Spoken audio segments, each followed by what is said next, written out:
The following is a presentation of the St. Louis Chess Club.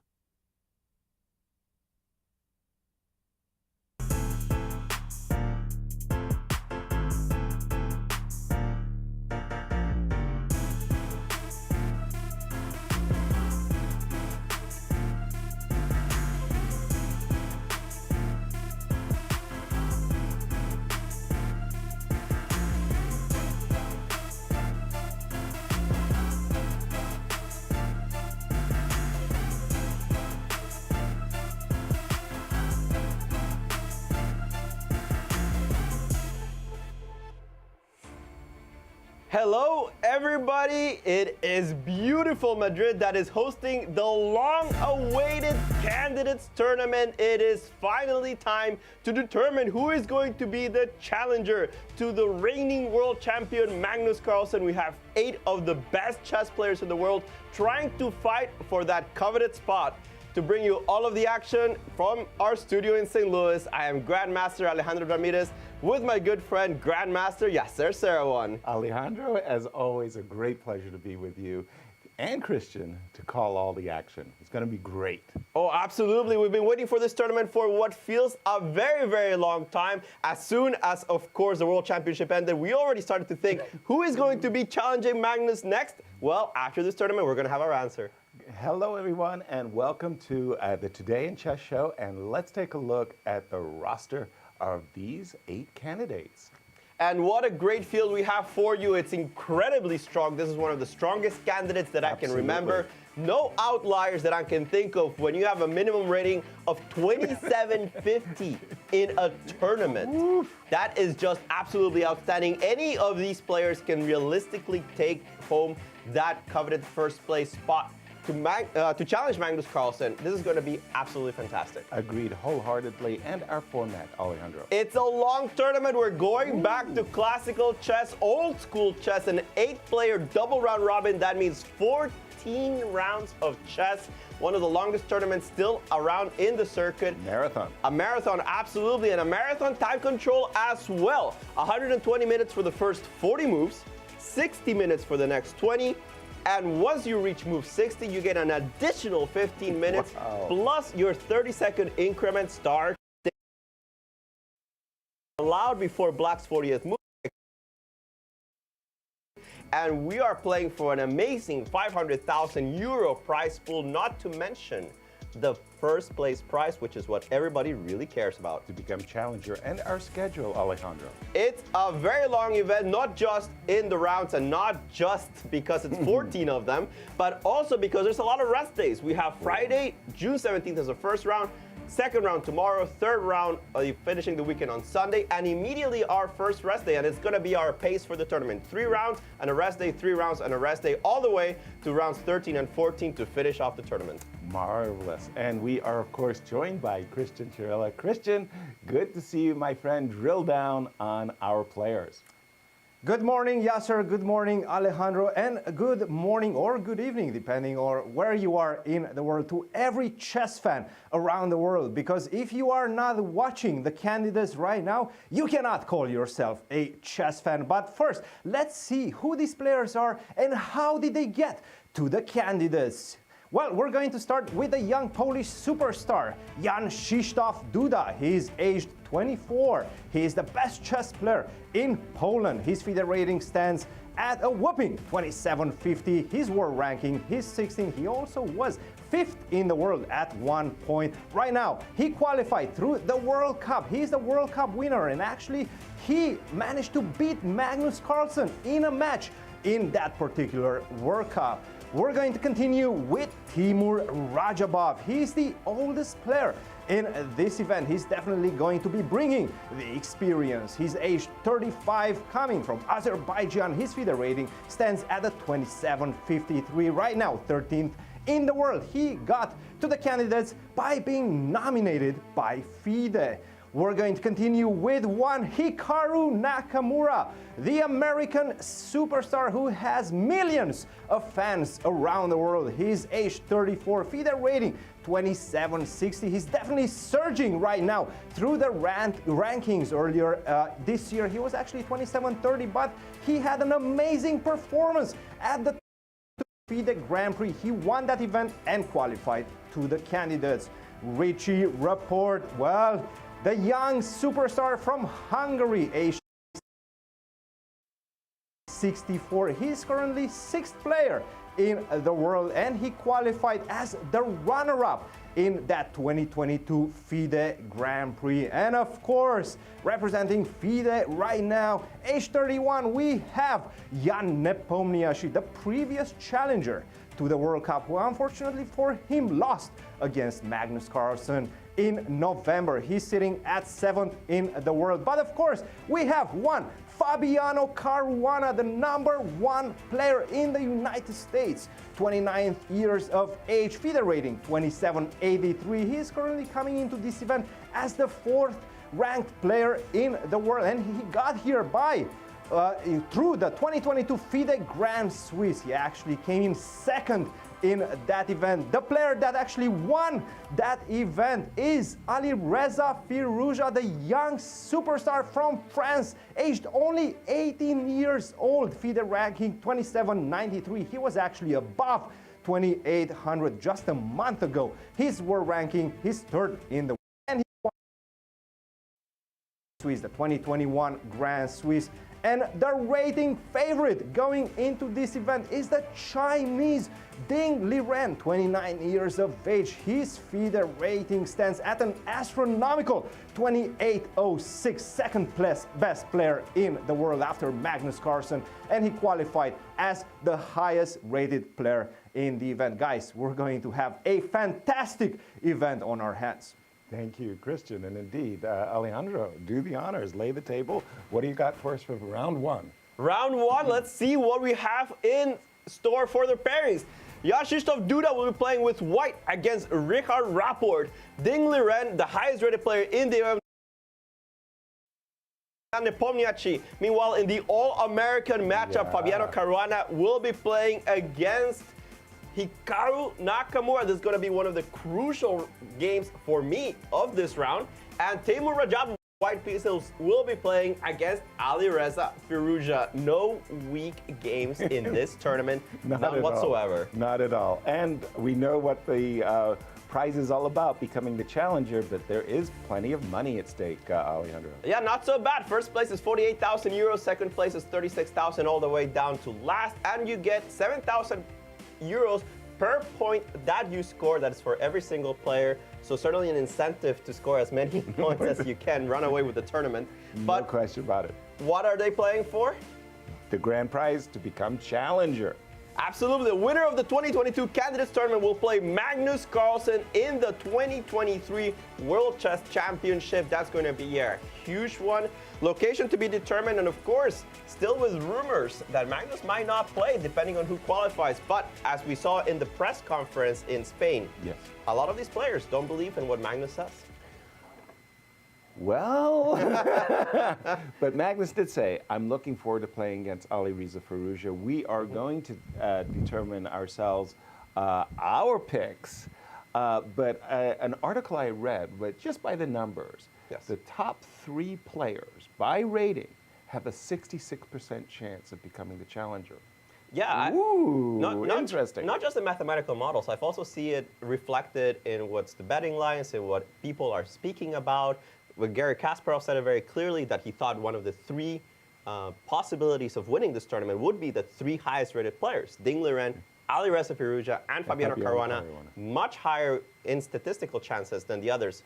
But do you agree? Does Christian agree? Let's ask him. Well, let's start with Christian. I don't agree. To be honest, I want a darts table, and I just want to throw a dart at it because I have no idea who's going to win this event. Fabiano Caruana was touted as the 2020 favorite going into that candidates, and unfortunately, it wasn't his tournament, especially in the first phase. And this is very, very important. How are these players going to start this event? After the first couple of rounds, we're going to have much more information as to who is in shape going into this event. We have one Hikaru Nakamura, who is just surging, for example, through the ranking. He's been playing spectacular chess, and actually, I was seeing these statistics going into this event.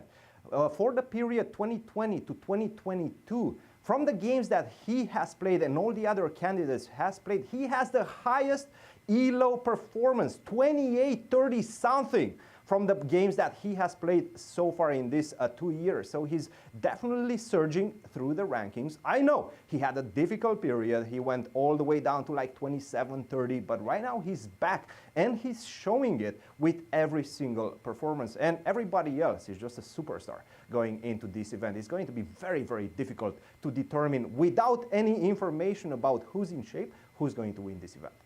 Well, thank you for that, Cristian. And I agree that this is a wide open field. Yeah. Having said that, I'm going to go on the record. Here it comes. I'm going to go with Hikaru. Really? He's a slight underdog coming into the event, but in my view, he's surging. He's looking at his age, he's looking at the youth, and he says, if not now, when? It's Right. not going to happen for me if I don't put it all together.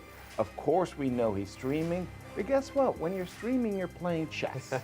And at 2760, he's looking at this field and he says, you know, I can do this. Who do you like? I feel that Ding Liren is currently in the best shape out of everybody. Okay. I think there was a lot of talk about his tournaments in China. Yep. But I think it prepared him well. And I think that he's put in the effort. Training. Yep. The training. He's actually had a lot of time off compared to a lot of these players. He's not been as busy as these players. He did take a lot of time.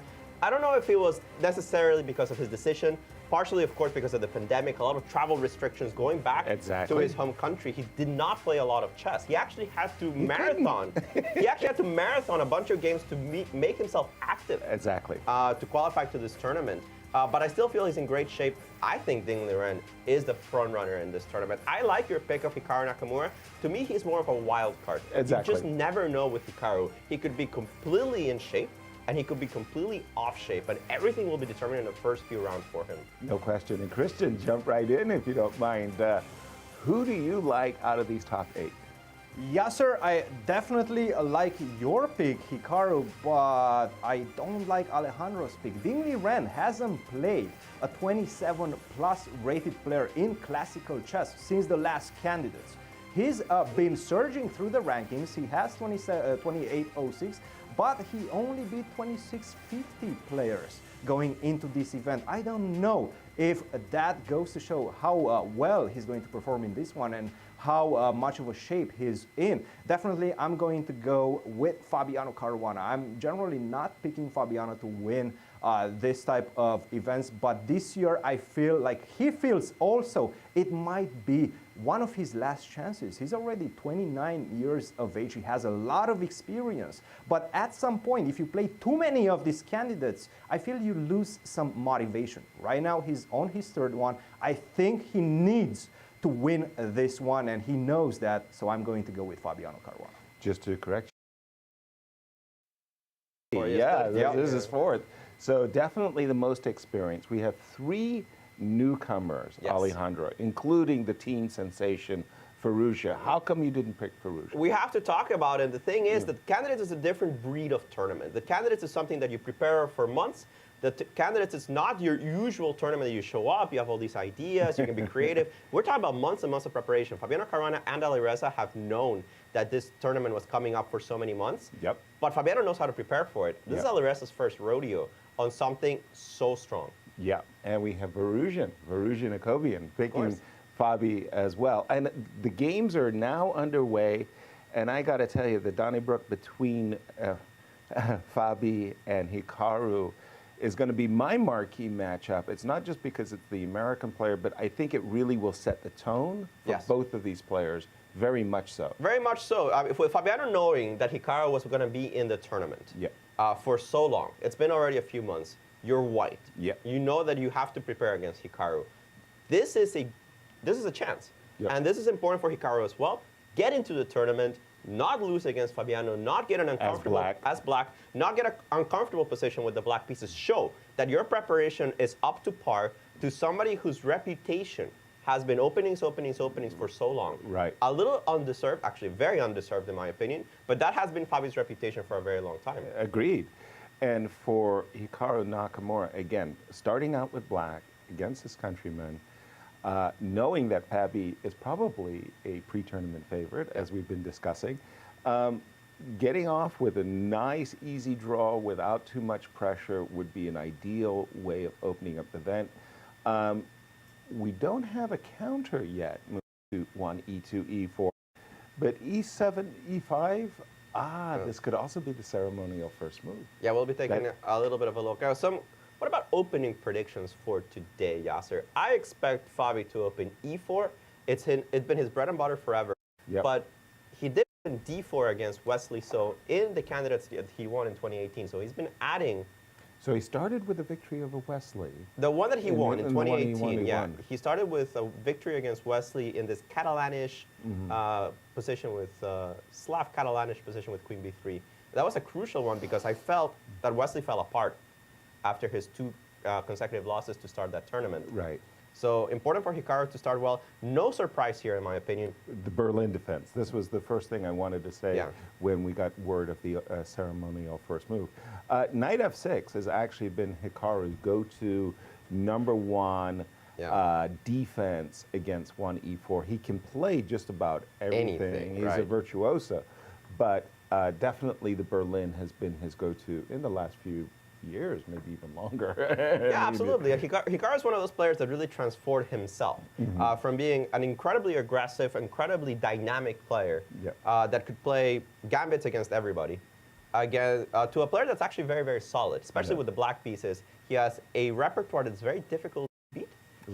He's not ambitious at all with the black pieces in classical games, but so difficult to get an advantage against him. He's very well versed in all of these Berlins. He's versed in the Queen's Gambit declined against D4, and it's been really difficult for people to find holes against it. Exactly, and in this particular line of the Berlin, an early capture, bishop takes C6 by Fabi, and Fabi is following the dictates of the main line. And again, as you said, it's very, very hard these days to get any kind of advantage against the Berlin, even just a smidge. Again, we're going to keep this game on a back boiler for a moment and just going to turn it over to Cristian to ask him if he's been keeping his eye on any of the other 3 games. Cristian, what do you have for us? Absolutely, guys, and I think this one is going to turn into a barn burner. The one between Ding Liren and Jan Nepomniachtchi. We know Ding Liren has had a lot of time to prepare for this tournament. He hasn't played a major event in 1.5 years, so he definitely had a lot of time to improve his openings. He's already brilliant openings, and right now he's facing probably one of the best prepared chess players on the planet, that is Jan Nepomniachtchi, because he has a lot of residual preparation from his match in November. And let's see where these players are taking us. C4, E5, G3, C6, knight to F3, E4, knight to D4, and this is already a very sharp line. After this, black has a lot of options. Knight to F6. In general, you want to keep the knight on G8 just to give yourself the option of potentially playing F5. Without the knight on F6, you can do that. Unfortunately, if you do start with knight to F6, you will not be able to play that move F5 and continue the expansion on the king side. Another principled move in this position is queen to B6, asking the knight, where are you going to go? Are you going to try to stay in the center with the move E3? But you know, that's going to weaken some light squares around your king. Or are you going to go knight to B3, knight to C2? And this leads to some wild variations. Instead of that, it was Jan Nepomniachtchi who started off with D5.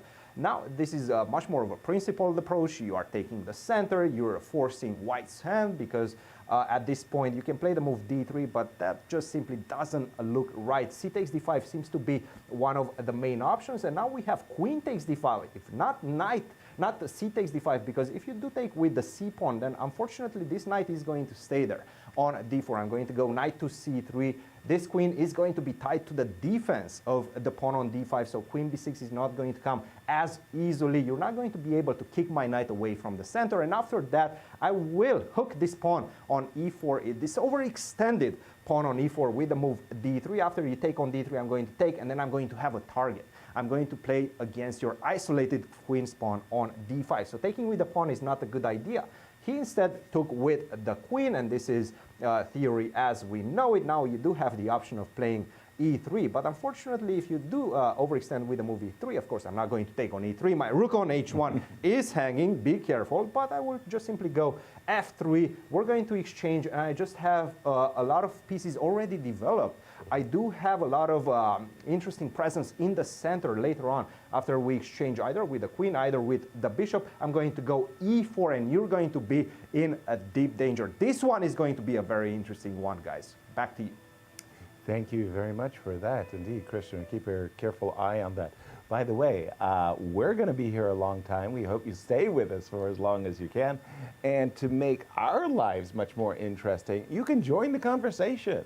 We are ready to host your questions. You can do it through tweet or a chat. Absolutely. You can tweet at us at St. Louis Chess Club, or you can ask the questions on the live chat. We actually have people monitoring Twitch, we are monitoring YouTube, and we're monitoring Facebook as well. So put your questions in the chat. The best questions, they'll be sending it over to us, so we can have a conversation directly with you guys, so we can see exactly what you want to see in these games. Absolutely.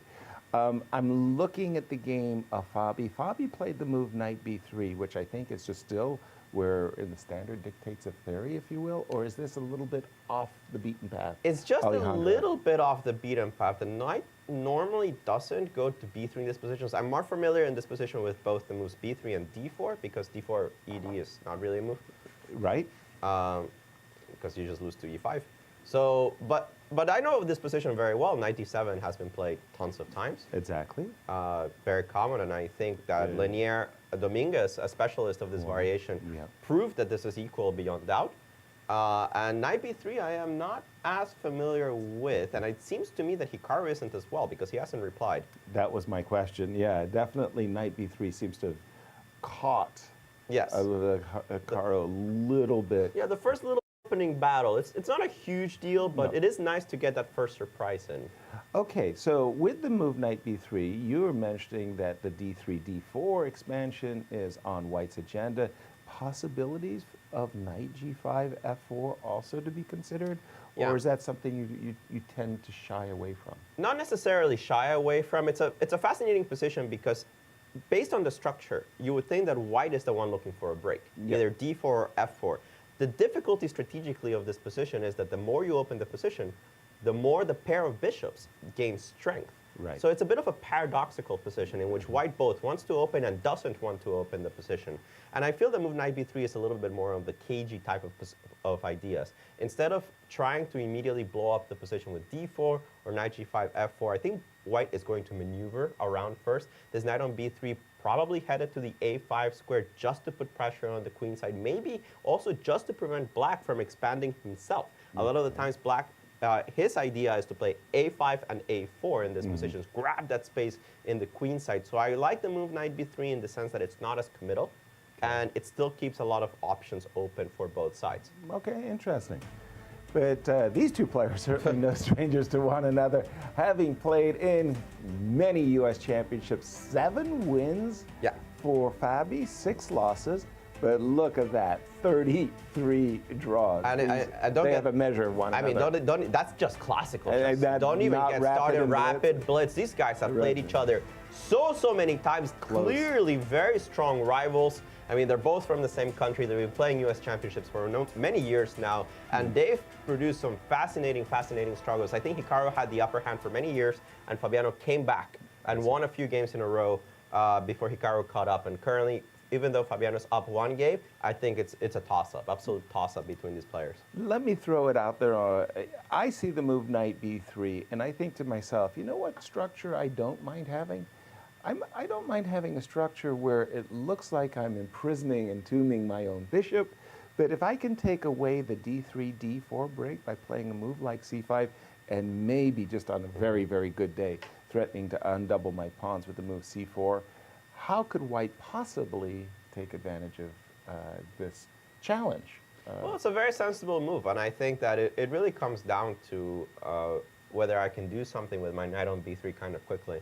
I mean, you can play knight a5, take advantage of the fact that b6 is not playable, because I think you're just dropping the e5 pawn. Yeah, that seems, that's a seems like a pawn. pretty nice fork there of the queen and the pawn, and as you say, it's a very nice pawn. So it forces me to take a move along. I just putting Something it down. along these lines, right? Yeah, I'm just going to defend the pawn on B7 for a moment, anticipating that down the road I'm going to play B6. I don't have anything against this structure. I think that this is one of the positions where black can play anything and be okay. Right. The thing is, you do have to find a plan, and you do have to find a continuation. Right. And this is why I like the move knight b3, because if we go back to knight b3, which is the current position on the board, I agree with you that c5 is a logical move. Right. But so is knight d7, a5, castles b6. Right. Right. So the difficulty is not finding something that is okay. Yep. I think a lot of moves are okay in this position. It's finding a plan moving forward. And what are you going to do? what are you going to do in the long run? Right. Because you know that Fabiano has looked at this position. He must have seen 4, 5, maybe even 10 moves from here that black can play, and has a reply against most of them. Right. So you really want to equalize as comfortably as possible from these structures, not let Fabiano get anything from the opening, because you are playing the Berlin for a solid position. You don't want to be suffering. We talk about flexibility, and the flexibility inherent in this position from black's point of view. Like you say, castles, knight d7, a7, a5, even something as ridiculous as h7, h6 is just all very, very good. This flexibility, how deep, you're having worked with Fabi in the past, how deep, therefore, can Fabi possibly prepare, knowing that he's got 4 or 5 reasonable plans that Hikaru might go for? Yeah, for the preparation for the candidates and for the World Championship match that both Christian and I did for Fabi, it was a very wide and very long net everywhere. Everywhere. Everywhere. So it wouldn't shock me that this file is pages and pages long. Right. He is a very diligent preparer. He is a very diligent player when it comes to checking moves. He is very diligent about looking at all the possibilities, all of the variations. Wow. He doesn't like leaving things to be desired. He doesn't really like leaving files where he says, well, there's 5 possibilities here, I'll figure it out. Right, I'll get to the board, I'll figure it out. He doesn't work like that. No, neither did Garry Kasparov, by the way. Gary was, like you say, very diligent, very thorough. Thorough, yeah, and that's the I word. just wonder how you can retain all that knowledge and then produce it when it absolutely needs to be spot on. And I think this is part of Fabi's preparation. I don't think he can recall all of the preparation, for example, that we did for the 2018 match, but he still has most of it in his head. And when something's fresh, he has an incredible memory. Wow. Let's jump over to Christian and ask him what he's been looking at. Christian.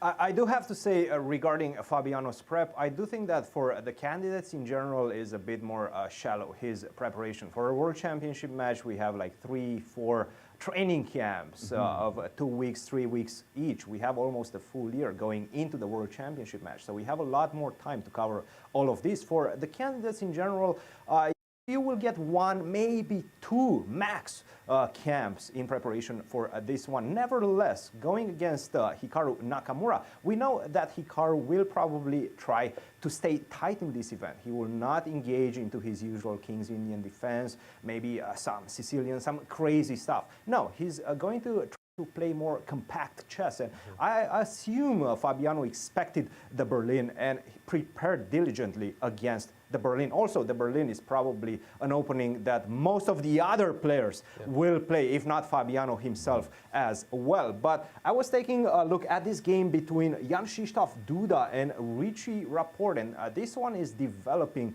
quite intriguing. E4, c5, knight to f3, e6, d4, c takes d4, knight takes d4, knight to c6. The Taimanov Sicilian, we've seen Rivalry Rapport essay this opening quite a lot in recent times. And at this point, of course, knight to c3 is probably the main move. Bishop to e3, you can start with that as well. Knight takes c6, knight to b5, you can do a lot of things.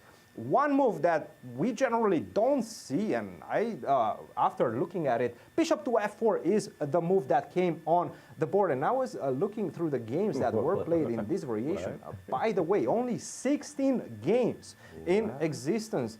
And the highest rated player that actually played this move only a year ago is Radjabov with the white pieces. Right now he has to face his own weapons. He played against Fabiano Caruana, bishop to f4, d6, knight takes c6, b takes c6, and c4. And actually he got quite a pleasant advantage. But let's see what happened in the game. Bishop to f4 definitely came as a surprise. You're going to use my weapons against me? Well, let's see what's going to happen after this. d6, knight takes c6, b takes c6, and 7 games were played in this position, all of them with the move c4, trying to take advantage that the knight is not on c3 yet. I can expand like this, try to put some pressure in terms of space advantage in the center. Instead of that, Yaroslav Duda prepared this move, bishop to d3. At home, taking much more of a tame approach, inviting black to potentially play a d5. This is a novelty. This has not been played, is an early surprise for Radjabov. And after a think of almost, I believe, 8 minutes, he played this move, a knight to e7. Now, where is this knight headed? Probably to g6 to target the bishop on f4. I mean, look, your bishop on f4 doesn't have a natural spot. It's not generally in this position, especially right now with the pawn on d6, potentially the other pawn coming to e5 and starting to target that bishop on f4. And potentially I can bring my knight as well. Try to hover around the king side. Now, after bishop to d3, I would expect white is going to take much more of a tame approach, either with short castle or perhaps even long castle. Who knows? Let's wait and see. I'm sure knight to e7 was seen in Yaroslav Duda's preparation. Let's see how he responds. This one is going to be a very intriguing game. Oh, Thank you, Christian. And prior to our broadcast, I had emailed exchanges with Christian, and he told me, are you ready for this? That Grandmaster Lubomir Lobojevic, really a great name, a blast from the past, somebody I have a great deal of respect for. I stayed with Lubo in his apartment in Belgrade for when I was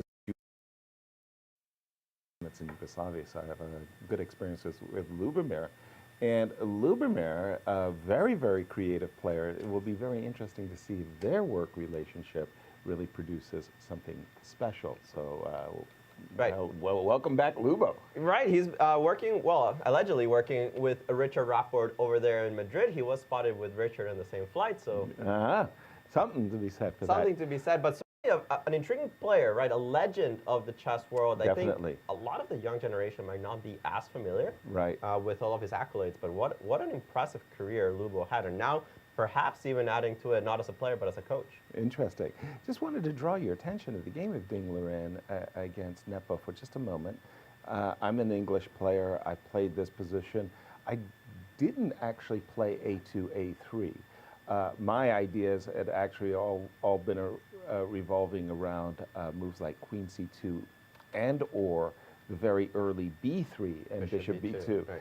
I didn't really, play for a3 and b4. I kind of felt it was too slow, and I wanted to get in the move d3. I'm looking at this position, and could I just ask you a question? What would you have done against queen c2? I just didn't have the answer come to me in a jiffy. I assumed it was going to start with knight b4. You would tickle my queen. I would drop back, and I'm just going to ask you... Who defends that one? Who defends this guy? Maybe I actually have to play the move knight c5 instead. Knight to c5, right back here. And if you were going to go a3, b4, now's the time, right? So b4. Then I assume knight e6. It's the only idea I can find. Right. If I take a pawn... Well, your rook is hanging. Exactly. I don't get to trap the queen in this case, which is usually why I wanted the pawn on b3.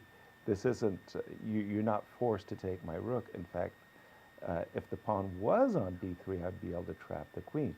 So I can't do the immediate grub, but okay. Now it must be knight d4, right? Knight d4, I mean... Because this is the big threat. I don't think knight g5 works. So yeah, knight d4 has to be the move, right? Right. And although this doesn't look bad for black, the knight does look pretty comfortable on d4. I'll just ask the key question. My dream, clearly, I want to play rook e1 and knight takes e4. I still haven't lost my ambition. a3, I'm being told, by the way, The move 11a3 is actually a novel approach. But why are you giving me your pawn? Am I blundering? I'm blundering the pawn. Bishop takes b4. Let me we'll just take a look quickly, right? Knight Just takes e2. this is the reason. Yeah, you were warming up to that. Maybe I should take on e4 first. Right. Let's take on e4 first.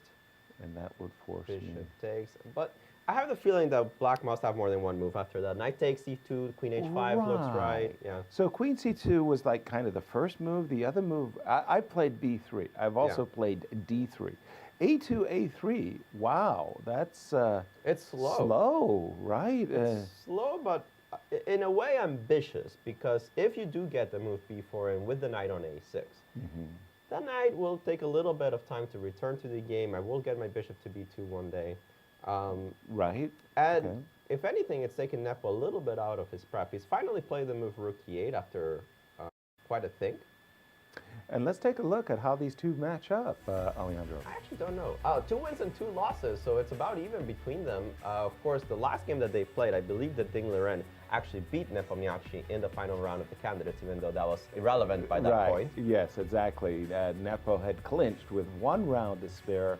Celebrated a little too early. Well, there was one going to get, but Ding-Nepo took the very nicely appreciated ELO rating points and wished him well. Yeah, if I remember correctly, I think Ding-Nepo won the second half of the candidates. And keeping in mind, this was the pandemic candidates, where literally the first half was played, the tournament was aborted, and an entire year passed. MVL had been in the lead. Oh, this was like the stories of legends. This is what makes the candidates so great.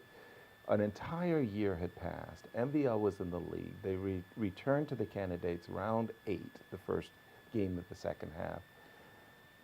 Fabi produces some unbelievable opening magic, sacrifices a piece. MVL defends brilliantly, like came that close to making a draw. Fabi wins the game, throws the tournament wide open.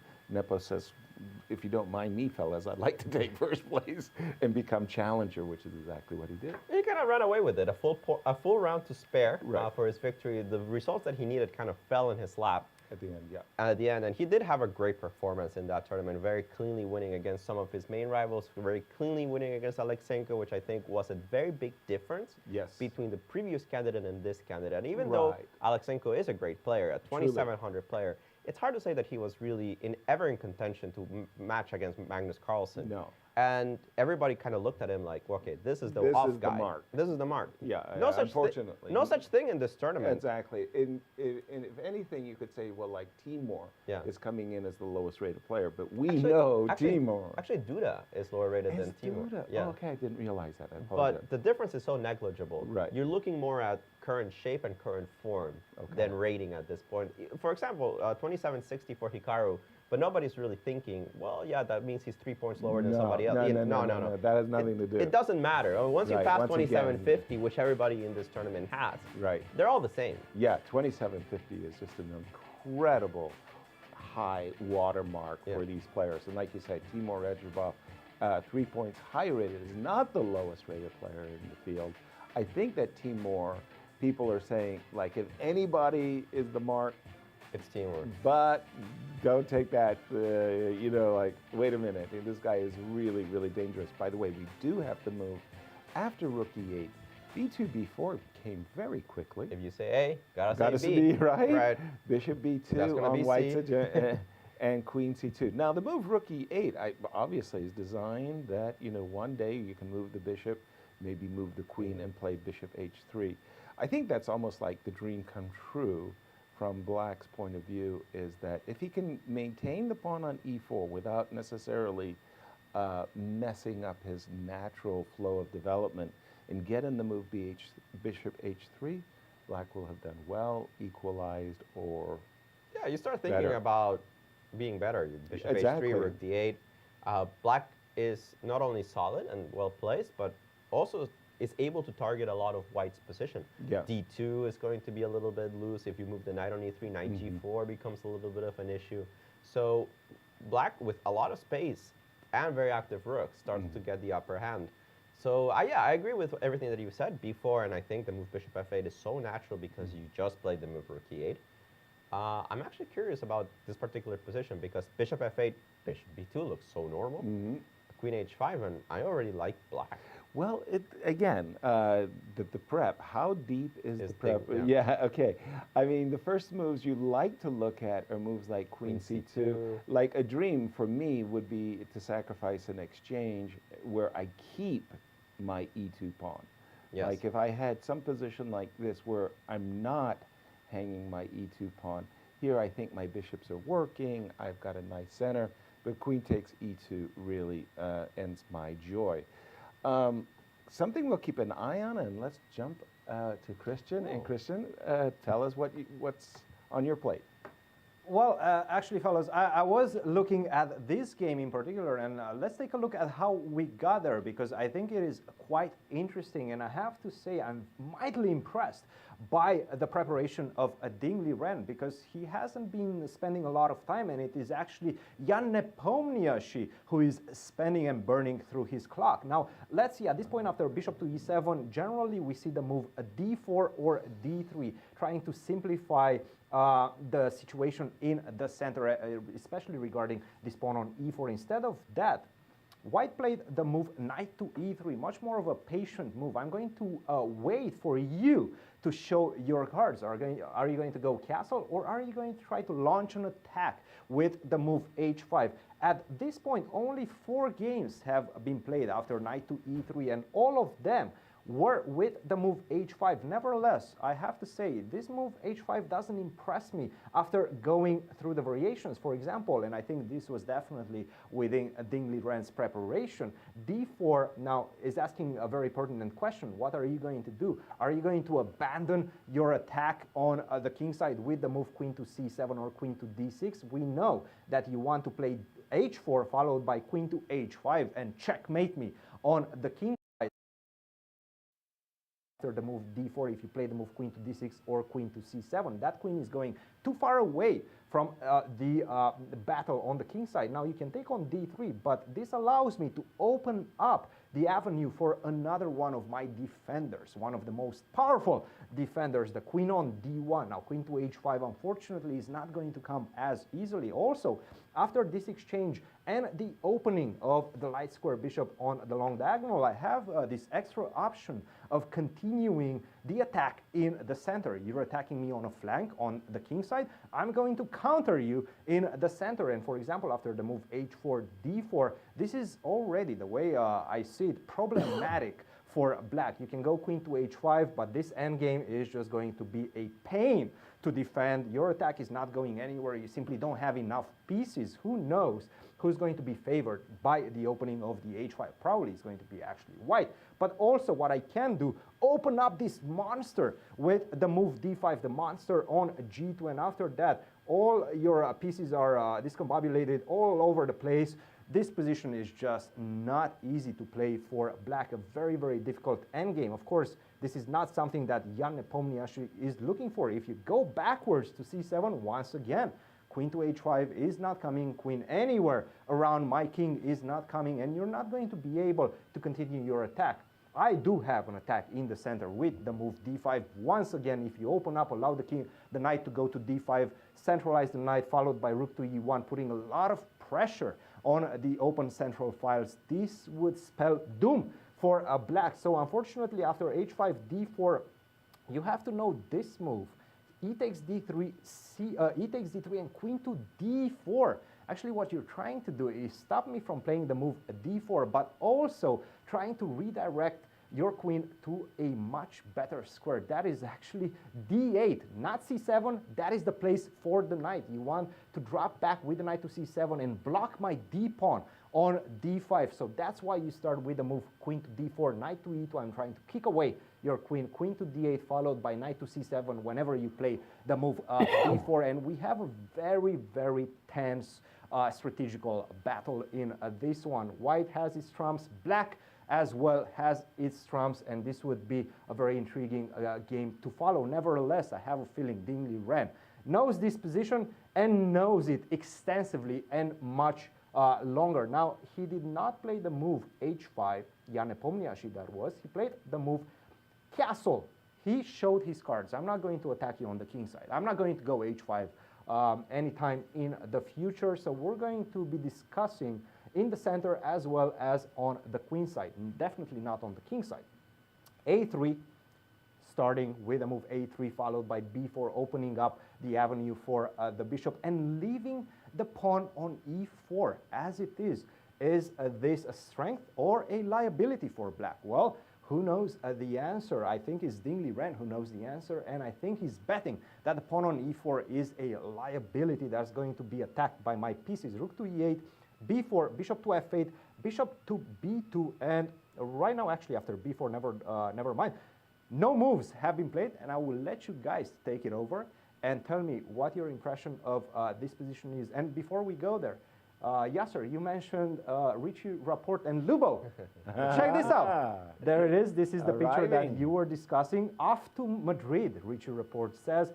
We see Lubomir Lubojevic, quite a legend. Yasser, tell us a bit about that. What is his experience in World Championship cycles? The strangest thing about Lubo is he was a top 5 player at his heyday, incredibly creative tactician. He was really noted for his sharp style and his tournament victories, but he didn't do very well against the world champions. And in particular, there was this one guy, Anatoly Karpov, who didn't only block Lubo's career from advancing. Anatoly Karpov blocked a lot of players, Lubo being one of them. But Lubo was e4, let's win, let's win. Later in his life, he became more quiet, positional approach, and so forth and so on. But really a great tournament player, not a big match player. Yeah, I think that he really ran into a lot of problems stylistically, especially against Karpov. Yeah, Karpov was terrible. Yeah, Karpov has had a huge score against him. That's right.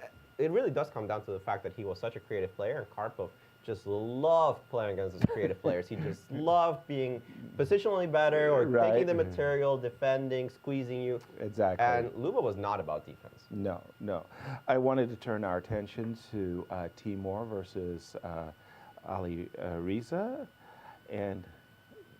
But before I do that, let's turn back to Cristian. Cristian. Not yet, guys, because a move was just played in that game between Ding-Liren and Nepomniachtchi. It was knight bishop to f8, queen to h5, just a tame play like such. It was actually knight to g4, immediately sacrificing a pawn. Is this sacrifice valid? Knight takes g4, bishop takes g4. What if I just simply pick up the pawn on e4? I'm going to let you guys take a look at this game because this one is heating up. And right now after the move knight to g4, and by the way, he spent quite a lot of time on this decision. Well, who knows? Maybe he's just a pawn down after white just picking up the pawn on e4. Let's see how Ding-Liren is going to respond to this one. Well, you've got us stumped, Cristian. There's no question about it. Knight g4 offering the pawn in 2 ways.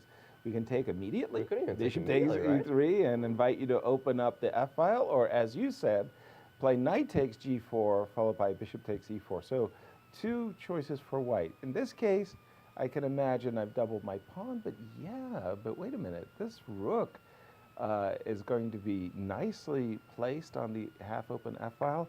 At the moment, sorry, I'm a pawn grubber, you know that, but my knee-jerk is like, what?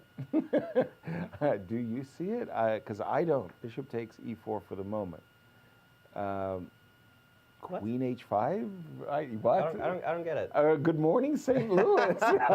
Keep in mind, we are here in St. Louis, and we're waking up to a pawn sacrifice. By Knight g4. Bishop takes e4. Where's? Nothing like this. This doesn't impress. This is an appeal, right? And not at all. Yeah, even rookie one. Even f3, honestly, right? Yeah. It's a little clumsy, but a pawn is a pawn. And not only a pawn, but a really central good pawn. Yeah, right? One of the key pawns of the position. That's a beautiful phalanx of pawns there from white's perspective. And yeah, I can understand that you might want to play knight takes e3, f takes e3, and just get on with business. But again, we're looking at a pawn. And then finally, a move that I hadn't looked at which was what the first thing that Cristian said. Like, okay, I understand I'm helping you develop, but at the end of the day, where's your compensation? Man, oh man. Cristian, if you could help us, I mean, we're stumbling in the dark over here. I think I know what he's looking at. And I think the variation. Dale is out. A little bit. I don't know. I cannot read his mind, obviously, but I do see what the preferences of the engine are. And after knight to g4, I was really looking at this move, bishop to e4, and after the move queen to h5, obviously you have to defend against checkmate. You can take on g4, but that's going to allow bishop takes g4, and that's going to probably force you to go f3, leave this bishop on e4. You guys were saying that you were quite comfortable with the absence of the bishop on g2, the fianchetto bishop. Nevertheless, maybe from a practical perspective, Ding Liren is not going to be comfortable with that. His other option is to just simply play the move h4, and this is what I think Jan Nepomniachtchi has been calculating. And the first thing that I'm looking at the position when I see the move h4 is bishop takes h4. What's going to happen after this? How is this sacrifice going to materialize? G takes h4, queen takes h4, knight takes g4. You have to once again defend against the checkmate. If you take with the queen, and unfortunately bishop to g2 does seem to cover absolutely everything in white's position. So bishop to g4. Rook to e6, rook h6 is coming, and is coming fast. f5 followed by rook to e6, rook to g6 is also coming fast. So you have to do something to involve more defenders around your king. And the way to do that, in fact, the only way to do that, not to be worse with the white pieces right now, is to play the move f4. Now, this is a normal move, right? You play the move f4, you're going to go queen to e1 next. You do allow this check on g3, but always after this check on g3, I'm going to defend with bishop to g2. You can continue trying to checkmate me, but rook to f2 is going to come and save my position. After that, queen to f1 is coming. Also, king to f1. Get out from this spin. I'm going to be a piece up and probably going to take this game home and the full point. Now, of course, queen to g3 is not the only move. You can also play this next sacrifice, rook takes e4, sure, knight takes e4, rook to e8. Now if I eliminate the knight from e4, queen to g3 is going to come with a check, and at least I'm going to have a perpetual, right? So for example, if you go d3, rook takes e4, take on e4, queen to g3, at least a perpetual after king to h1. Maybe you can start thinking about bishop to h3, not really because of queen to d8, that's a checkmate, but queen to h3, and that's going to finalize the game. We're going to split the point. I'm going to be happy as Jan Nepomniachtchi with the black pieces, surprised from the opening by Ding Liren. So I understand what he saw in this variation. Nevertheless, d3 is not a forced move. I don't have to defend this knight on e4. What I can do is play the move queen to e1. And this might have been the move from afar that Jan missed. Queen to e1, and after queen takes e1, rook takes e1, I do understand you take on e4, but unfortunately, I am on exchange up. Your pieces are all over the place, and I don't see the compensation. I'm going to go d3, e4, there's absolutely no compensation. White is just simply going to be better. So what is he thinking after knight to g4? Knight takes g4, bishop takes g4 is also an option. After this move, queen to h5 is not the only alternative. Now, queen to h5, you guys were mentioning f3. What I'm seeing is with the pressure on the e file, this bishop already on g4 is going to be a bit difficult to potentially play bishop to g2 and f3. You need a couple of moves. So I'm going to try to take advantage of that as soon as possible with this move, knight to c7. The knight on a6 is not doing anything, right?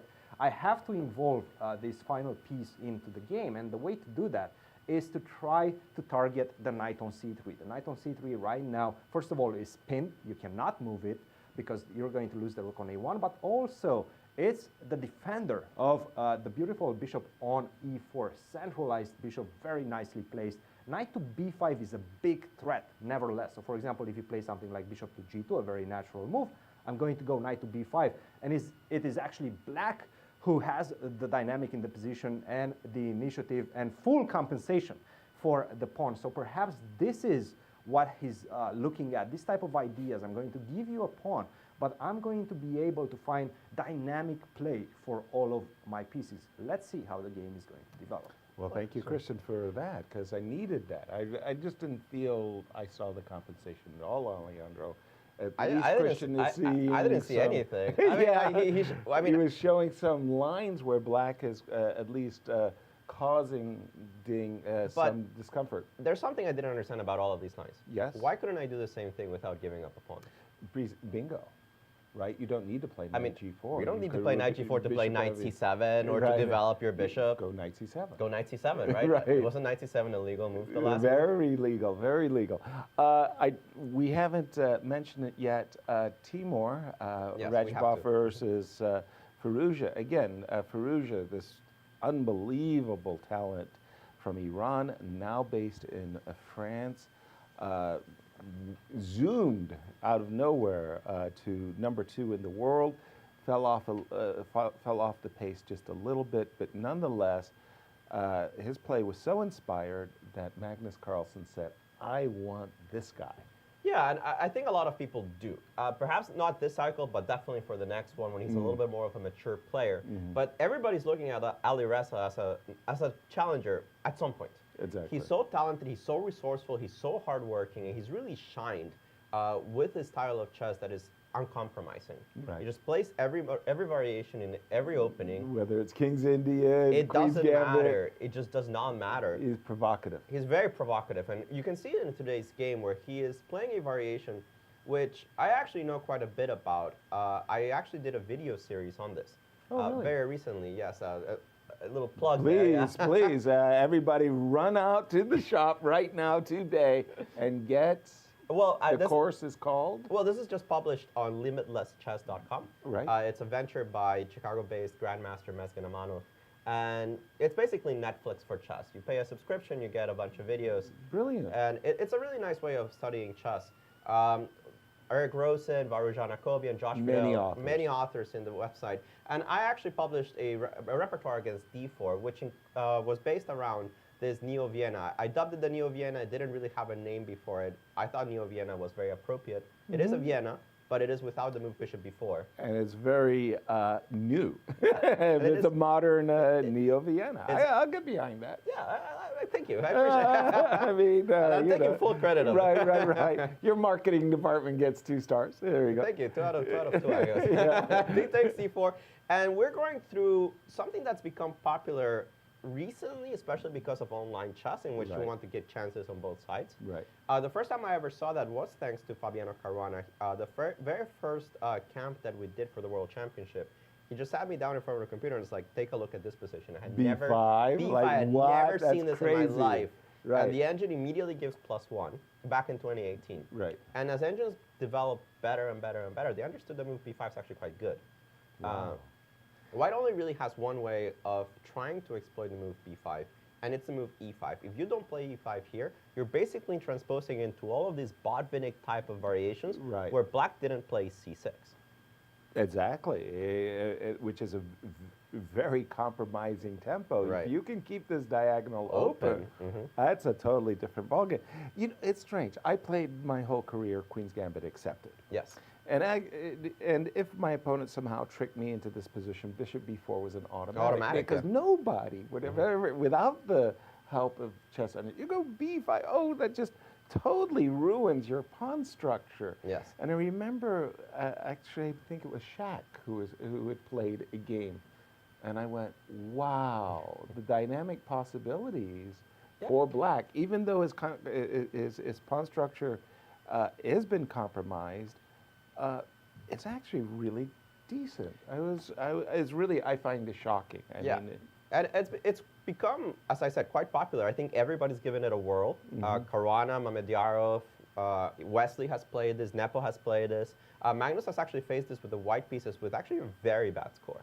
Really? He's lost a couple of important games against Nepo in this Champions Tour online, which I based a lot of games around in the video series.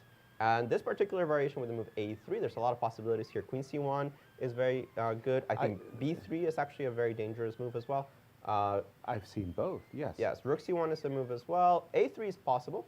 A3 was played, I believe, Mamedyarov against Caruana of 2018. It was one of the STEM games of this variation in which Fabi actually got a great position, was on the verge of winning, wasn't able to convert, but it was a fascinating game. And after, but I think that game actually won bishop b7 instead of knight a5, if I remember correctly. In this position, Yes. after the move a2, a3, bishop b7. Yes. But I mean, the whole point of a3 is to give your queen this c2 square without absolutely. being pestered by a By, knight you to know, b4. b4. And then, you know, in an ideal world, I get to develop my rooks. And But actually, that's the interesting thing. What is your ideal world here? I actually had the pleasure of practicing this with some of my students. I have very strong students at St. Louis University, and I was playing a blitz game against Benjamin Bok, Yes. grandmaster from the Netherlands, a famous streamer, well over 2,600. Right. And he got this position, and I played a couple more moves for black. And it was a blitz game of 3 minutes. And he spent 2 minutes in a move and said, what am I supposed to do here? What's my plan? What's my plan? And it's not so clear, actually, what Right. White's plan is after the move a3, because you don't have the b3 break anymore. Your rooks could go to the center, but then what? Exactly. I think it's, for me, whenever I see the pawn on e5, it's maybe an indication of my being a French defense player. Yeah. But I see a pawn on e5, I think that's the leverage I need to advance a kingside attack. So I'm Absolutely. assuming the moves queen c2 to e4 to g4. Which is funny because one of the variations that became very popular, if we can go back a few moves, instead of playing the move bishop e3 and go all the way back. Yeah, in this position, actually the move bishop e2 is the most popular instead of bishop e3. Yep. If you're going to play bishop e2 and bishop e3, it doesn't really matter which order you play them. Right. But if you're going to play something different and you play bishop e2 first, and it doesn't matter if black plays knight c6 or bishop e7 in this position, they're both fine. Okay. White at some point before castling actually goes to move queen d2 or after castling. Right. Directly. And goes for queen f4. Queen f4, queen g4, and the thing is, Make a pathway to the kingside. if you put the queen on g4 very early, a lot of black players just castle long. They leave the bishop on f8 and ignore you. They even put the bishop on e7 and they give you the g7 pawn, but they Wow. say, wait a second, I have a bishop on b7. b7. And there's a rook on g8. We mentioned that a moment ago. You leave that diagonal open when the pawn is not forced to go to c6. And since we have a ton of And- time, I'll show you a very fun Please. game between Jeffrey Shung. You can be going bishop e2. Okay, bishop e2. It'll transpose there at some point. Bishop e7, bishop e7. castle, bishop b7. Okay. Let me see if I get this one right. Excuse me for that, Yeah. folks. Queen d2, Right. knight c6, queen f4. Okay. And this is a very funny position because queen d7 is played in this position. Okay. And I believe the move rook d1 has been played. Okay. And black has this really cool move. I saw it the first time played by Jeffrey Shung here at the St. Louis Chess Club. I forgot against who. I think it was Viktor Erdos from Hungary. Okay. And he played the move g5. Absolutely shocking, right? Damn. But it has a very cool tactical point. What? Yeah. If you take on g5, which is actually not a bad move, Okay. bishop takes g5, queen takes g5, there's the move knight e7. What? Yeah, it's almost like magic. But rook g8 is coming, and your knight on b5 is hanging. Oh, It's one of the what coolest- a beautiful tactic. It's one of the That is coolest so double hidden. attacks you can possibly see in chess, right? That is so hidden. You didn't see that coming. You really didn't see that coming. The This coolest stuff- part? Yeah. The game just starts, because white plays d5, and everything explodes. D5, take my knight. Let's have, Let's have a ball. You actually cannot take Wow. the you cannot take the knight because of taking on E6. and then you get mated yourself. Right. So fascinating positions. I think technically black is doing just fine in this position. Okay. I analyzed this very deeply for the video series, Okay. and I think this is cool. This is a very cool line, full of hidden resources, very stuff that you just don't see very often. That is amazing. Christian, I mean, jump right in. We're having too much fun. You gotta give us a break. And this is such an intriguing game, right? Because Right. we know that Ali Reza, almost 2,800, he's definitely the player that is surging in the world of chess. Only 18 years of age, we know that he is the future. And he has been playing in this game against Radjabov. And we've been talking about Radjabov. We're not giving him a lot of chances to potentially win the candidates and challenge Magnus. And if you don't know who Radjabov is, you might be asking, hey, why are you not giving him any chances? He's 27.53. He's not even the lowest rated player in this event. He's very close to that top. Well, the problem with Radjabov is that he's not very active. He hasn't been playing a lot, even before the pandemic in 2020, which kind of stopped the world of chess. But let's take a look at one thing, and I was quite curious to see how Alireza is going to approach this game with the black pieces. Is he going to try to go for a victory? And I think this is exactly what he's doing with his opening choice. Now, you might be wondering, why are we not giving Radjabov a lot of chances? Well, this is exactly why we're not giving Radjabov a lot of chances. Let's look at this graph. You see this red line, this flat red line? This is Radjabov. You see this surging blue line? This is Firouzja right now. And compelling. This goes all the way to 2003, right? Let's take a look at what happened after 2018 to get a better look. You see this flat line? This is Radjabov. He hasn't been playing any single games. You see all the way from here, he hasn't played a single game until here, and then he lost rating. Firouzja is going all the way up, and he just surpassed him. He's playing a lot. He's definitely gaining a lot of experience. I have to say, Radjabov, this is particularly why we're not giving him a lot of chances, and I think why he will be the player targeted by the Sharks in this event. Guys, what do you think?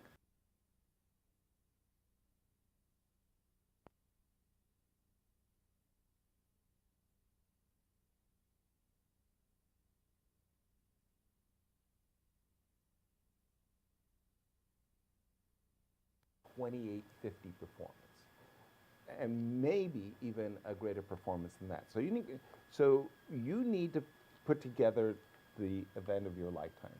Now, for Teimour, he doesn't have many of those huge spikes. Just as Cristian was saying, you see a lot of very, very good performances at and around his rating. He doesn't really do a 2,900. He doesn't do a 3,000, that kind of thing.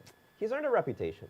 I mean, there's no other real way to put it. He's a solid player. We're commentators and we have to be harsh to the players, but Teimour is one of those talents that he's just so good at chess. Right. He was almost 2,800 like 10 years ago. Yep. He was actually 2,799. Right. He beat Kasparov when he was 15. Exactly. I mean, he was playing Linares tournaments when he was a teenager. Exactly. He was such a huge promise. Right. And then he along came 2013, the candidates. Right. The Magnus Carlsen wins on a tiebreak, by the way. The Magnus Carlsen wins, and Teimour disappeared. Yeah, he kind of disappears from the top. I mean, Right. I don't know if he had some personal frustrations. He also has a lot of other ventures. He's a player that is interested in so many other things. He's a very smart individual. He's opened businesses. He was big into cryptocurrency back in like 2013, 14. Wow. So he really like saw a lot of things coming his way. But specifically for chess, it seemed that he lost his edge. He was unwilling to lose too many games, and his repertoire didn't take any risks. He didn't take risks. It just felt like he stagnated. He didn't really evolve as a chess player the way that you need to become a candidate. Well, of course, he's still a great player. Of course, he's an elite player. He's made it here. Yeah, I mean, the candidate several times. Yeah, I mean, he's a deserving player, of course. He's made the candidates before. He's made the candidates again. But is he the type of player that you're going to say, is he winning this event? He really would need to reform himself as a player coming to this event for me to consider him a challenger to Magnus Carlsen. And let's understand exactly how he qualified. He didn't qualify in this cycle. He qualified in the previous cycle by winning the World Cup. This is the 128 player knockout, so he proved himself in these individual matchups, and then because of the pandemic, he didn't want to risk the pandemic, and so essentially he skipped the cycle.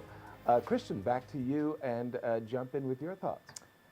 Well, guys, let's see what's happening in this game between Jan Krzysztof Duda and Radjabov, because we haven't looked at this one in quite a while. We left it off after the move knight to e7, and I was mentioning that probably what Richie is trying to do is take advantage of this bishop on f4, target it with the move knight to g6, and then try to build some momentum on the king side around the dark squares. Bishop to e7, potentially bishop to g5, depending where you're going to place the bishop from f4? Are you going to go to g3, try to keep some tension on this diagonal? That's probably going to be attacked with h5, h4. I have a lot of ideas to target the bishop depending on where you're going to place it. Knight to g6 was the natural option. After c4, which came from Jan Krzysztof Duda, it was Rivalry who decided otherwise. He said, no, knight to e7 is not going to g6. Actually, there's a different piece that is going to go to g6, and that is the pawn. I have to say, this is quite a questionable decision by Black, by Rivalry, because right now, you're giving me a lot of dynamic play, and this is exactly what happened. You committed your bishop to go to g7. That's going to leave a lot of squares unattended on the queen side, as well as this very important square, the square d6, where the pawn is placed right now. So after g6, Jan Krzysztof Duda understood that and immediately sacrificed a pawn with the move c5, and I really love this decision because right now, is putting the onus on Black. What are you going to do? Are you going to go a d5? Well, sure, if you go d5 and later on put the bishop on a d7, who's going to guard this square d6? I'm telling you who. This pawn on c5 and the bishop on d6, that's coming for white. It is white who's going to have a dominant edge around this critical square d6. Are you going to accept the pawn sacrifice? Probably you don't want to do that, because bishop to e5 is one of the options, probably the simple one in the book, but also I can just simply target the pawn on c5 with the move queen to c2. Queen to c2, I'm not even in a hurry to pick up that pawn on c5. I'm probably going to go castle, then knight to d2, knight to b3, maybe take the pawn on c5 with a knight. I'm just going to have a dominant position and a much better and healthier structure after taking the pawn on c5, so you cannot accept that. After the move c5, the only other move that I'm seeing is the move e5. But unfortunately, right now, the consequence of you playing the move g6, you made a huge hole on f6, so I'm going to try to take advantage of that with the move bishop to g5. Now you have to defend against that. You can once again take on c5 after bishop to f6, rook to g8. Yeah, good luck developing your pieces on the king side. Good luck finding a safe spot for the king on e8, the king stuck in the center right now. You're not going to castle long, obviously. The b file is open, d file is open, everything is open. Your king is going to get checkmated, and you just lost the right to castle on the king side. So unfortunately, you cannot allow that. Now, what are you going to do? And right now, it is Rivalry who is taking a long thing and potentially finding out that he is, in fact, in deep trouble. Wow, thank you for that. And you didn't answer the obvious question, though, Christian. What about queen a5 check? And grabbing the pawn on c5? Queen to a5 a check definitely makes a lot of sense. But what about knight to d2? Once again, this knight is headed to c4, b3 to target the queen. If you play queen to a5, you have to follow it up with taking the pawn, exactly, right? But right now, I can just simply go castle. Yeah, rook c1 is coming. Rook c1 is coming, exactly. I don't say you don't have compensation. You got great compensation. I just don't know if too much compensation. This is too much compensation. You're busted. It's just bust. It is completely busted for Black. surprised. You still have a lot of moves to make until you finish your development. All of my pieces are out and playing. My king is safe, and I have a clear target. And once you lose this pawn on d6, well, it's all she wrote. Your structure is completely in shambles, and your king will be unsafe for the remainder of the game. This is not looking good. No question, Christian. If you win the pawn on d6, yes. I toss in the towel. Yep. But just go ahead and kill me, please. Bishop to d7. Bishop to g7. No, David 7. I'm sorry. To d7. Okay, sure. Bishop to d7. What if I continue targeting this? Look, I don't want to play b4 and show you that I can sacrifice even more pawns and open up everything, and you're never going to castle long. Right. You know you're not going to castle long after b4, right? No. Let's assume that b4 is too difficult to find. But what if I just play the natural knight to c4? I was planning knight c8. I didn't want to lose the d6 But this pawn. is so ugly. And once again, b4 is one of the moves. I can prepare that with the move a3. And it's just bad. This is the style of I'm sure he's rubbing his hands in his hotel room right now. Well, actually, his no, because pupil is Richie black. is oh my goodness, he's not rubbing any hands right now. Oh, he's ashamed of what his pupil is doing at this point after queen to a5. He didn't play queen to a5, but just simply allowing this move, c5, it's not a great look for Richie because I think at this point, g6 was just a tremendous blunder. You have to go c5, stop me from playing the move c5, which, by the way, is quite a typical sacrifice. Exactly. Whenever we see the bishop on f4, this pawn coming to c4, we know that potentially c5 is going to come on the board and try to weaken. It's a very easy way to weaken dark squares. And if you don't stop me from doing that with c5 yourselves, then you're probably going to have to contend with that. And this is exactly what happened.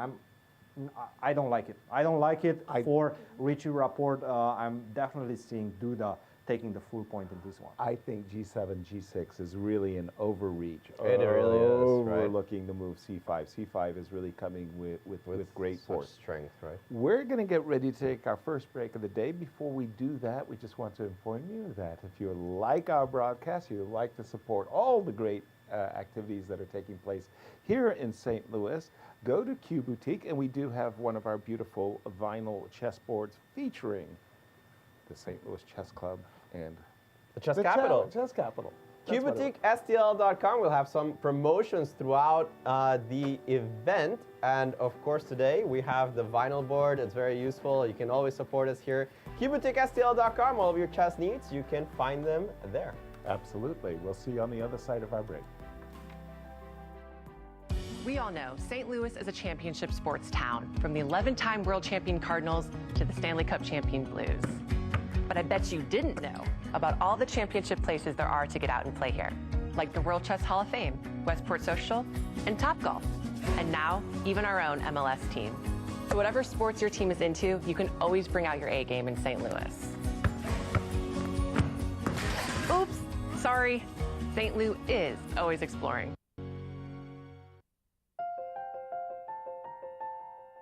St. Louis University is celebrating its 200th anniversary.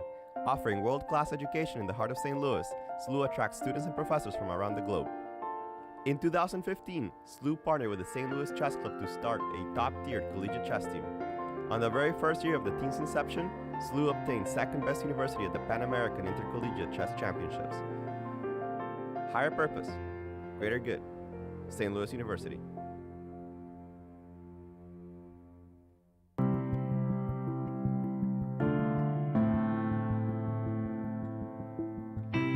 Can you hear it? It's the sound of hope.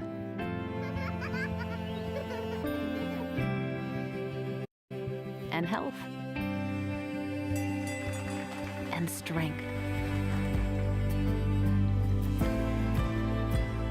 It's the sound of compassion, of open doors, where people and machines are in tune and miracles occur. It's the sound of personalized healthcare and active communities. It sounds like life, and it's what you hear when you really listen. Listening to you, caring for you, we are Ascension.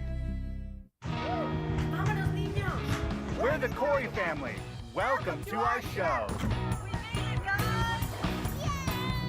My boy, look at that kid!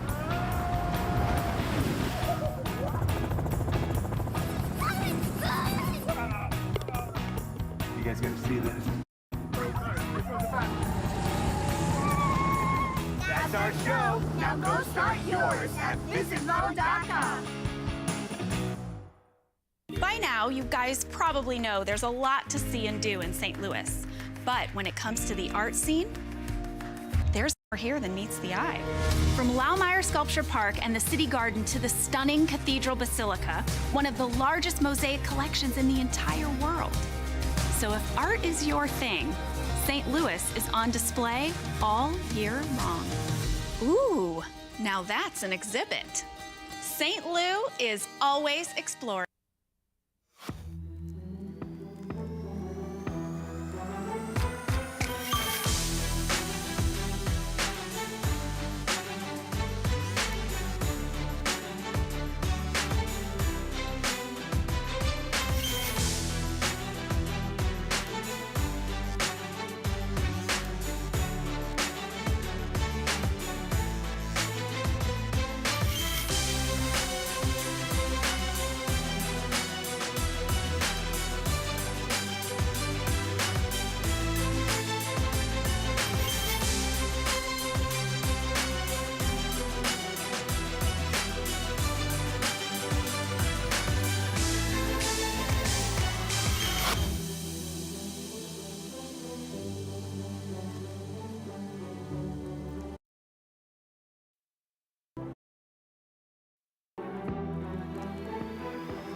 Welcome back, everybody. We are here in the 2022 Candidates Tournament, and it is round 1, and the players are definitely not pulling their punches. We have some exciting games already, every single board with something to talk about. And these are, of course, our pairing: Duda versus Rapport, Ding-Nepo against Nepomniachtchi, Caruana against Nakamura, and Teimour Radjabov against Alireza Firouzja.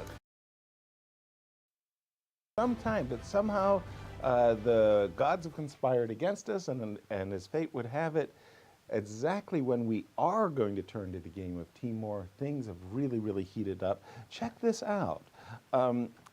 You had given a very nice explanation about this, the pedigree of this variation. In the game A2, A3, knight A5, queen C2, all of these moves were played rather quickly, and after bishop A6, fortifying this pawn on C4, I was really surprised by this move, knight A5 to B3. I thought that Teimour's entire setup was designed to try to take advantage of this weak pawn on C4, and after the move knight B3, knight E4, it looked to my eyes like Alireza was in trouble. The game quickly continued: knight D2, rook D2, knight F4, encouraging bishop takes C4. What is his plan after bishop takes C4? Is he planning rook takes B2? What's going on here for this pawn sacrifice? Good morning. Good morning. Wait, what is the compensation here? Because rook takes b2 seems insufficient. Let's take a look at that. Okay. Rook takes b2, queen takes b2, bishop takes c4. I assume is the idea. Exactly. I'll move my rook, I don't know, d1. Let's just pick a square. Yeah, you can't go to c1, which is the most natural one. The desirable right. rook c1 actually does run into knight d3. Knight d. Well, just a second. The knight on c1 might be trapped. There is bishop a3. At the end, right? As well as queen d5. Okay, so that was why we chose rook d1. Just to keep d3 under control. And now it's not even a pawn. Sorry? It's not even a pawn. So it's an exchange. Right. It's a bishop for the rook. But I'm looking for a pawn or something else. That doesn't seem to be the case. Now, but excuse me, if you play bishop b7, I don't believe this is anywhere near compensation. This just looks like a flat-out pawn sacrifice for some hope attack. I don't quite see it either. I do think it has to be the sacrifice, but it does speculative to me. Looks very speculative. Rook b2, queen b6. We're missing something here, because I don't know what to say. I really don't know. I mean, maybe you can. Thing is, can I play like queen d5 and pretend that I have comp here? You definitely have a lot of control over the light squares, but boy, the material, it just feels like... It is a lot of material, right? Right, it's just an exchange, and if you had some way with h5, h4, h3 on the board, some immediate follow-up. Well, maybe it's not so bad. Maybe you do just go h5 here and just play on the position. Play the position like this is what we wanted all along. Wow, that would be remarkable. Stuck though. Right, it would be a remarkable concept, just a pure positional exchange sacrifice. Let's jump to Cristian, and maybe he can fill in some gaps. Cristian. Guys, it's just an exchange. Okay, this is how modern chess looks like nowadays. Why I'm saying that, and why I don't think Alireza is surprised, and he actually wants to force this sacrifice, is the last couple of moves. Knight e4, knight takes d2, 1 hour and 47 minutes. And let's not forget, they're not getting any increment. 1 hour and 47 minutes. Rook takes d2, knight to f4, 1 hour, 46 minutes and 18 seconds. He played this move, knight to f4, basically forcing this exchange sacrifice in only 40 seconds. So he definitely knows something about this position. Now, if you don't take on c4, you're going to allow me to take on e2, and actually you're just going to have a worse version of the exchange sacrifice, because what I'm looking at right now as black is to gain control of the light squares. to eliminate the bishop on e2. And the way to do that is, of course, after bishop takes c4. And I do think, yes, it was played. It was just played because it's forced. You have to take on c4. You have to bite the bullet and accept that after rook takes b2, queen takes b2, bishop takes c4. For the remainder of the game, most likely black is going to have an incredible setup around the light squares. I have the queen coming to d5, very nice centralized position. The bishop on c4 is going to be nicely placed. And I do have the bishop pair. And that's going to allow me to target your pawns and the structural weaknesses on both colors of the board, the light color and the dark color as well. The pawn on a3 is going to be a target. This bishop coming to d5, coupled with the action of the nice dynamic knight on f4, I definitely think that black has some compensation. Now, I'm looking at the engine. It does say, like, white has a tremendous advantage, but let's not forget, this is Stockfish. I have a feeling that if we're going to look at Leela, some artificial intelligence network, we're going to see a much different response and a much different assessment of this position. And I do believe that Ali Reza going into this event is one of the best prepared players on the planet right now, because his second is Ivan Cheparinov from Bulgaria. And I know Ivan, I know he's been working on in the world of chess, seconding the best chess players on the planet, Topalov. He was the second of Topalov for quite a long time. He has great experience at the highest levels, and he knows how to prepare this type of competitions. I have a feeling that this position is in Ali Reza's notes. He knows what he's doing. He's analyzed, not only that he's analyzed, he actually played a lot of training games, and this is just a supposition, but I do believe that he played a lot of training games with this type of sacrifice. I don't feel the danger for black. I do feel the danger for Teimour Radjabov, because from a practical perspective, right now, he only has 56 minutes, and let's not forget, no increment. When you get close to those last couple of minutes, any additional time, if you're not close to move 40, then you're in big trouble. And this is exactly what I think we're going to see in this one. And we're heading straight into this one. Actually, this is the position that we have on the board. Rook takes b2 came immediately on the board. Queen takes b2, bishop takes c4.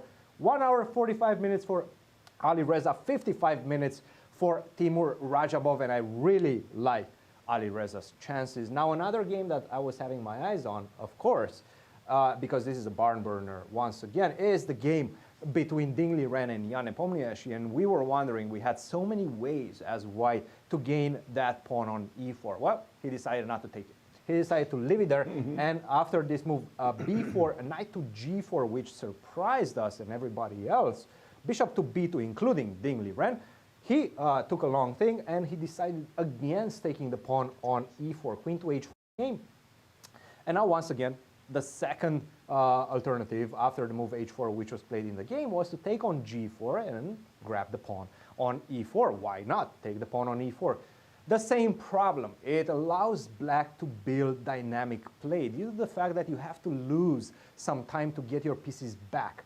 There's a tremendous pressure on this pawn on e2, and I'm going to try to take advantage of that with the maneuver knight to c7, knight to b5, target the defender of the pawn on e2. In the meantime, you're going to have to drop back with the bishop, also play the move f3, and I do have a lot of time to get my rook on the central d file, as well as the knight potentially to b5, giving black tremendous practical pressure in the position. So Ding Liren decided to play the move h4, keep this pawn on e4, also keep the alternative for white to take on e4 with the knight, not with the bishop.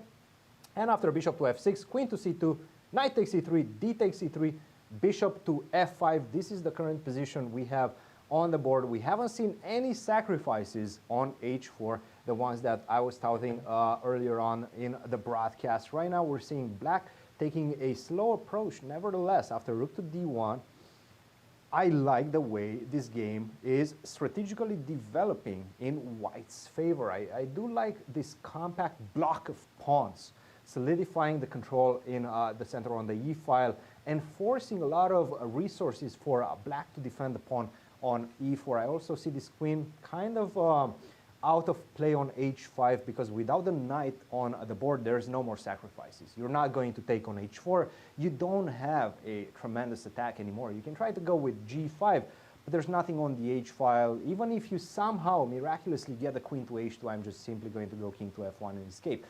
It doesn't look like your attack is going anywhere. We're going to have to play a strategical game, and I feel like the trumps are in white's hands. I'm going to have tremendous pressure on the structure on the queen side. At some point, I'm going to go b5. I'm going to go for this minority attack, this version of a minority attack on the queen side, and it just feels like my pieces are better placed. I like Ding Liren's chances in this one. Guys, how about yourselves? Thank you, Christian. You know, this is commercial where a guy's going throughout his day and everybody's speeding past him like really, really, really quickly. And he's like, what happened?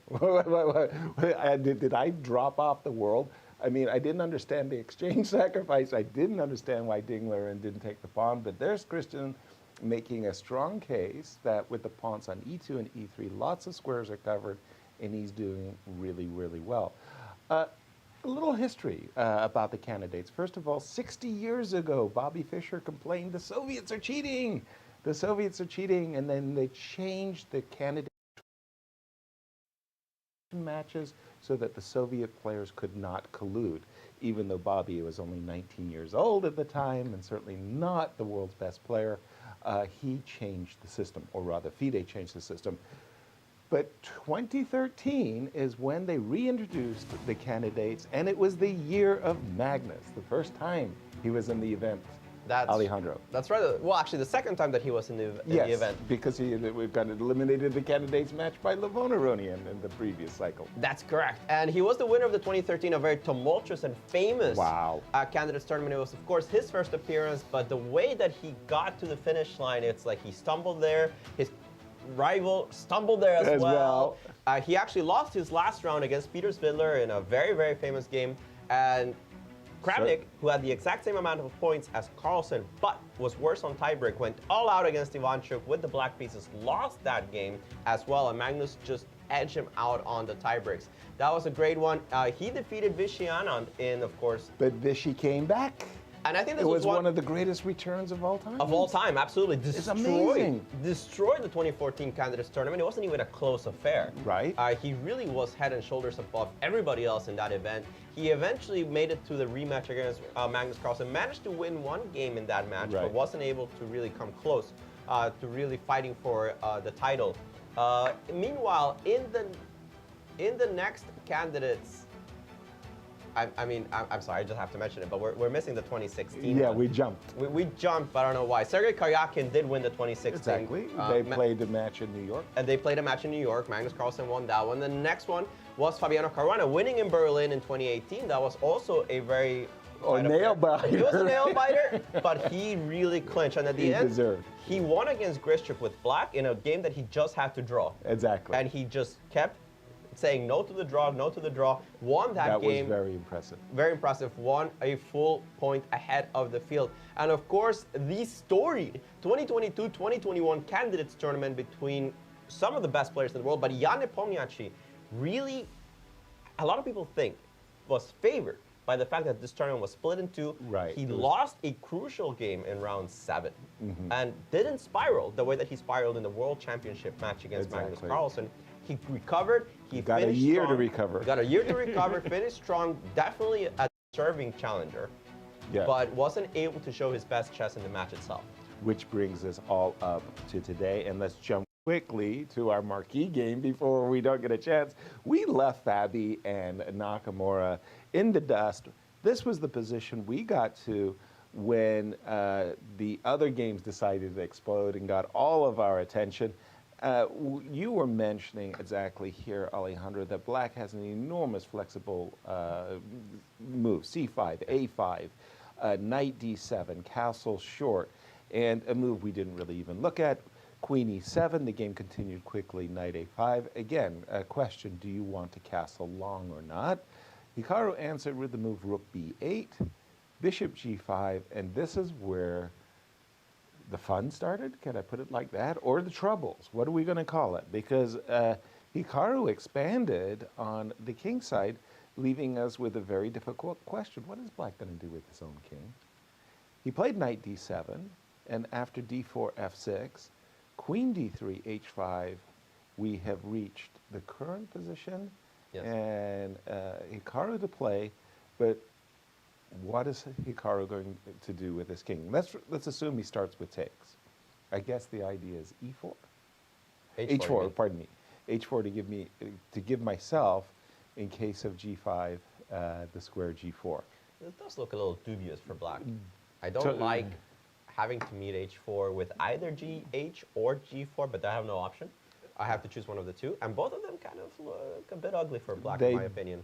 Yeah, absolutely. Yeah. Look very ugly. I mean, if the king was on a8, I could consider g8, rook g8, something attacking on the g file. The fact that black's king is still in the center, however, leaves us mystified. Again, if you had time to play after f6 takes e5, moves like g5, g4, h5, h4, if it wasn't for h4, and now I'm looking more seriously at gh, bishop takes, queen g7. It feels wrong, I want to start out with for black, but how wrong is it? I feel it's very dangerous. I started looking at moves like knight c4. I understand you have some threats on the king side, Exactly. but I don't see why I have to respond to them just yet. Right. You're not really threatening anything. Bishop h3 is not a threat. No. I have moves like knight g5 just shoots out all of your attack on the king side. Fair and I have a point.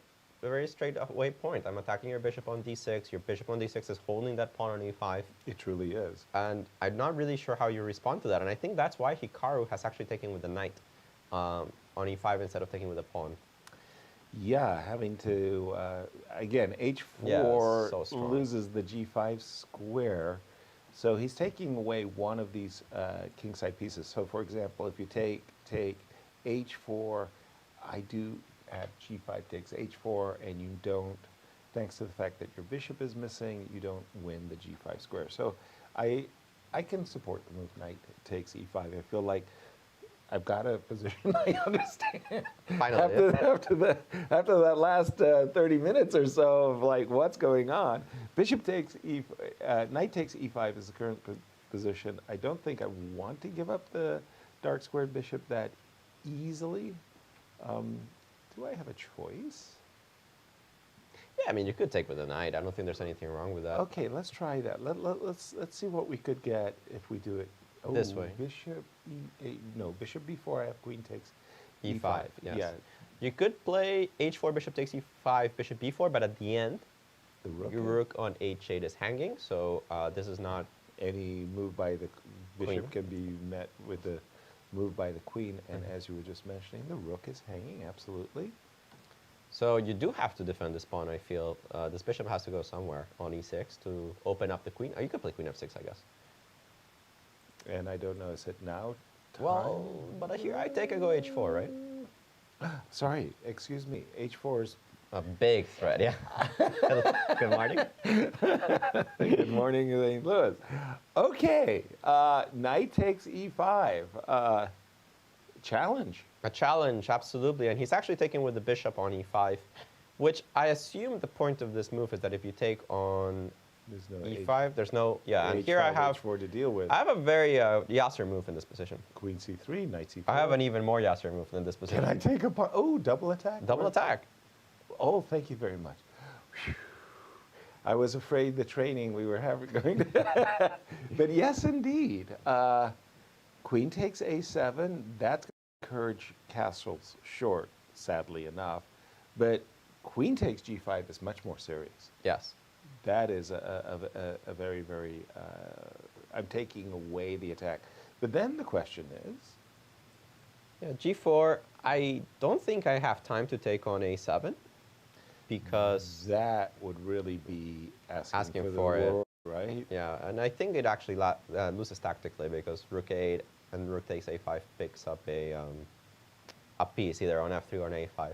Yes. So this doesn't actually quite work, and on g4, I mean, I the could desirable knight g5. It's desirable, but at the same time, It's a leap of faith, right? it kind of is. You're kind of hoping that this knight doesn't get trapped. Right. Yeah. Wow. Okay. This game is certainly, as the British would say, totting up. But what is your knee jerk? Who's better? White. White, right? Oh, yeah, just because of Black's king. Black's king feels loose. Like- Somehow I feel that white is getting the upper hand. Okay, Christian, what do you have for us? Absolutely. Jump in. Definitely, guys, from a strategical point of view, it does feel like white is on top. Structurally, he's much better. You see the double pawns. You see this pawn on e5 separated from his pack. And unfortunately, it does look strategically, as you guys were mentioning, that black is worse. But dynamically, on the other hand, I'm seeing these pawns roll down the board, and I'm seeing a great attack coming white's way. And if you don't manage to defend against that, well, you might be in trouble early on. And you guys were mentioning queen to e3. That's a double attack, an obvious double attack. The pawn on a7 and the pawn on g5. Unfortunately, after g4, and this is what the engine is recommending right now, it seems like black is just much better. Already after g4, black is just much better. You cannot take on a7, of course. That would be too greedy, even for Yasser. Yes. After castle, you can basically just resign because rook to a8 is coming, picking up the knight on a5, as well as the knight on f3. You cannot play chess like this. You cannot go hunting pawns like that. So unfortunately, after g4, it does seem like black is getting all the dynamic he needed in the position to gain full control. Queen to c3 is another way to create a double attack. This is not as obvious. Obviously, I'm attacking the pawn on e5, but also what I'm attacking is the pawn on b7, because knight takes b7. So for example, if you try to defend this pawn on e5 with a natural move, queen to g7, knight takes b7 just wins the game. You cannot take on b7. Queen takes c6 comes on the board. That's a double attack. I'm going to win 2 pawns and the exchange with devastating consequences for black's position. So queen to c3 is much more difficult to defend. Now, what do you guys think the best move in the position is right now? Knee-jerk reaction. Knee-jerk reaction. I would be most frightened of bishop b4. Castle is the best move in the position. Castle, Nice. right now. You played h5, you played g5, you lost one of the pawns No pawn shield. in front of your castle, and now you play castle at move 17.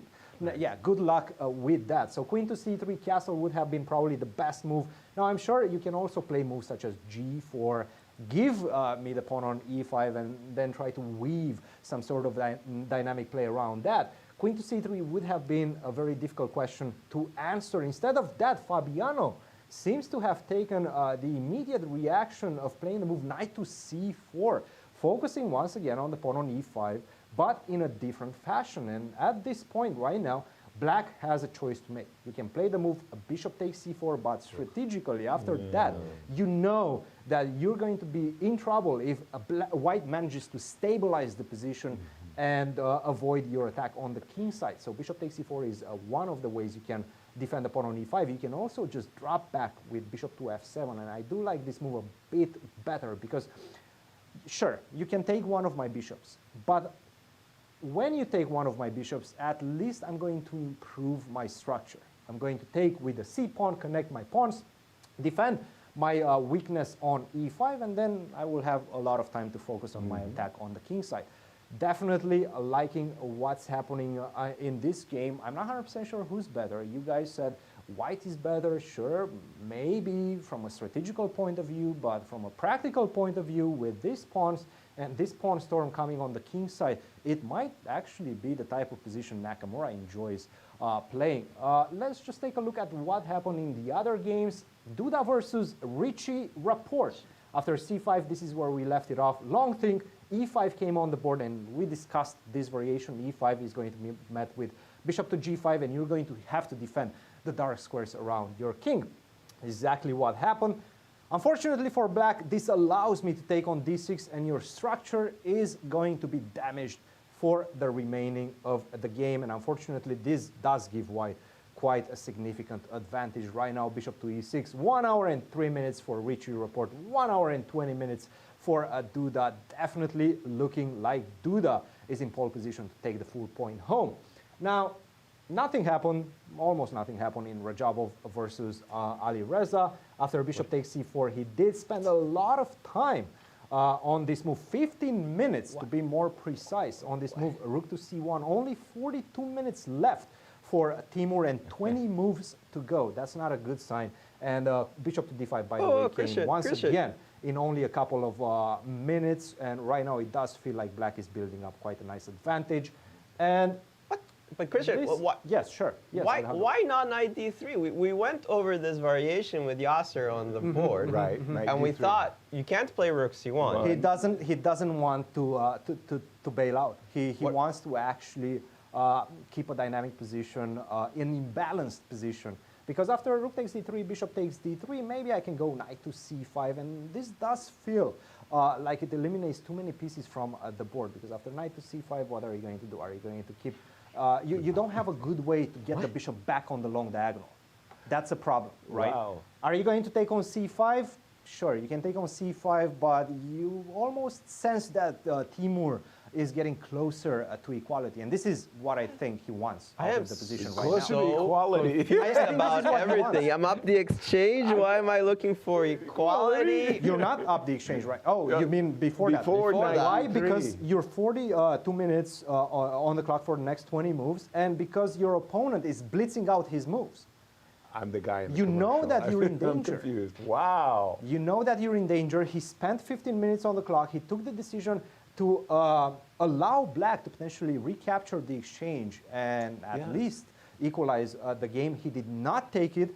He keeps the imbalance in the position after bishop to d5. I like this decision by Ali Reza. And after rook to e1, you can play the move queen to a8. Queen a8 plays itself. Yes. It plays itself, exactly. It plays itself. You want to activate all of your pieces, and after that, well, at some point, white has to do something. And what is that something? Are you going to play g3? You cannot remove this knight from the central G3. position because you're going to light squares on f3. Are you going to go g3? Yes. The light squares don't look that great after that. Well, right? e4 is hanging. You can't play g3. So right, you go queen c2 first. But yeah. that's what I'm saying later on. And by the way, how about I'm going to take another pawn? Yeah, I just don't know when later on comes because bishop b4 is still a threat, a pretty strong threat. Not to mention that I don't think I want to play g3 at all to begin with. Yeah, I was going to go with knight g5 myself. Yeah. Knight to g5, sure, right. and now we're getting into some complications, right? I'm going to go knight to g6. I am well defended, and you do have to make some serious decisions because if I manage to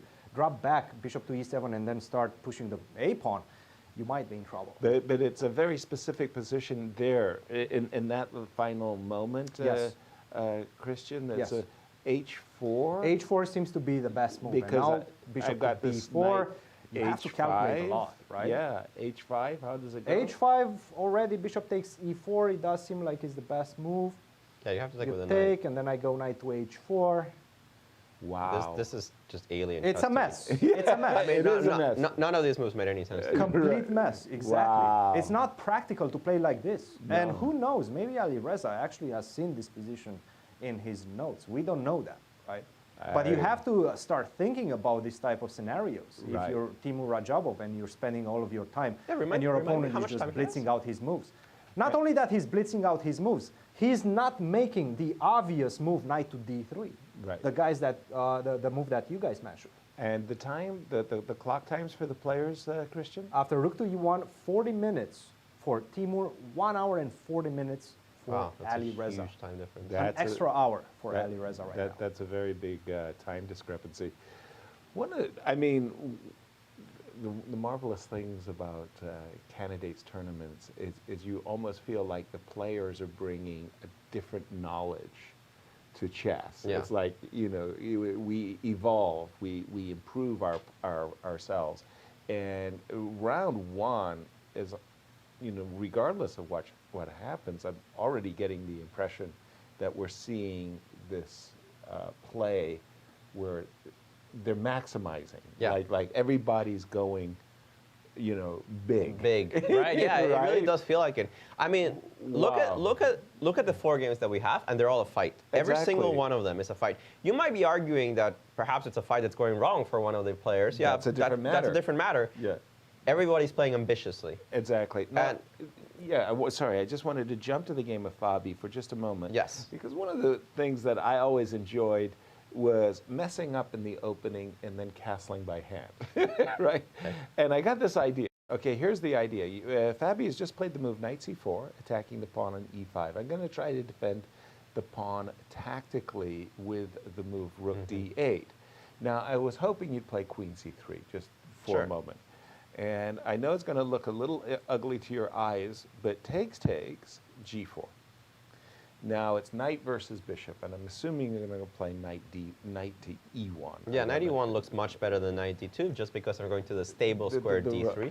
And then I had this crazy idea of castling by hand.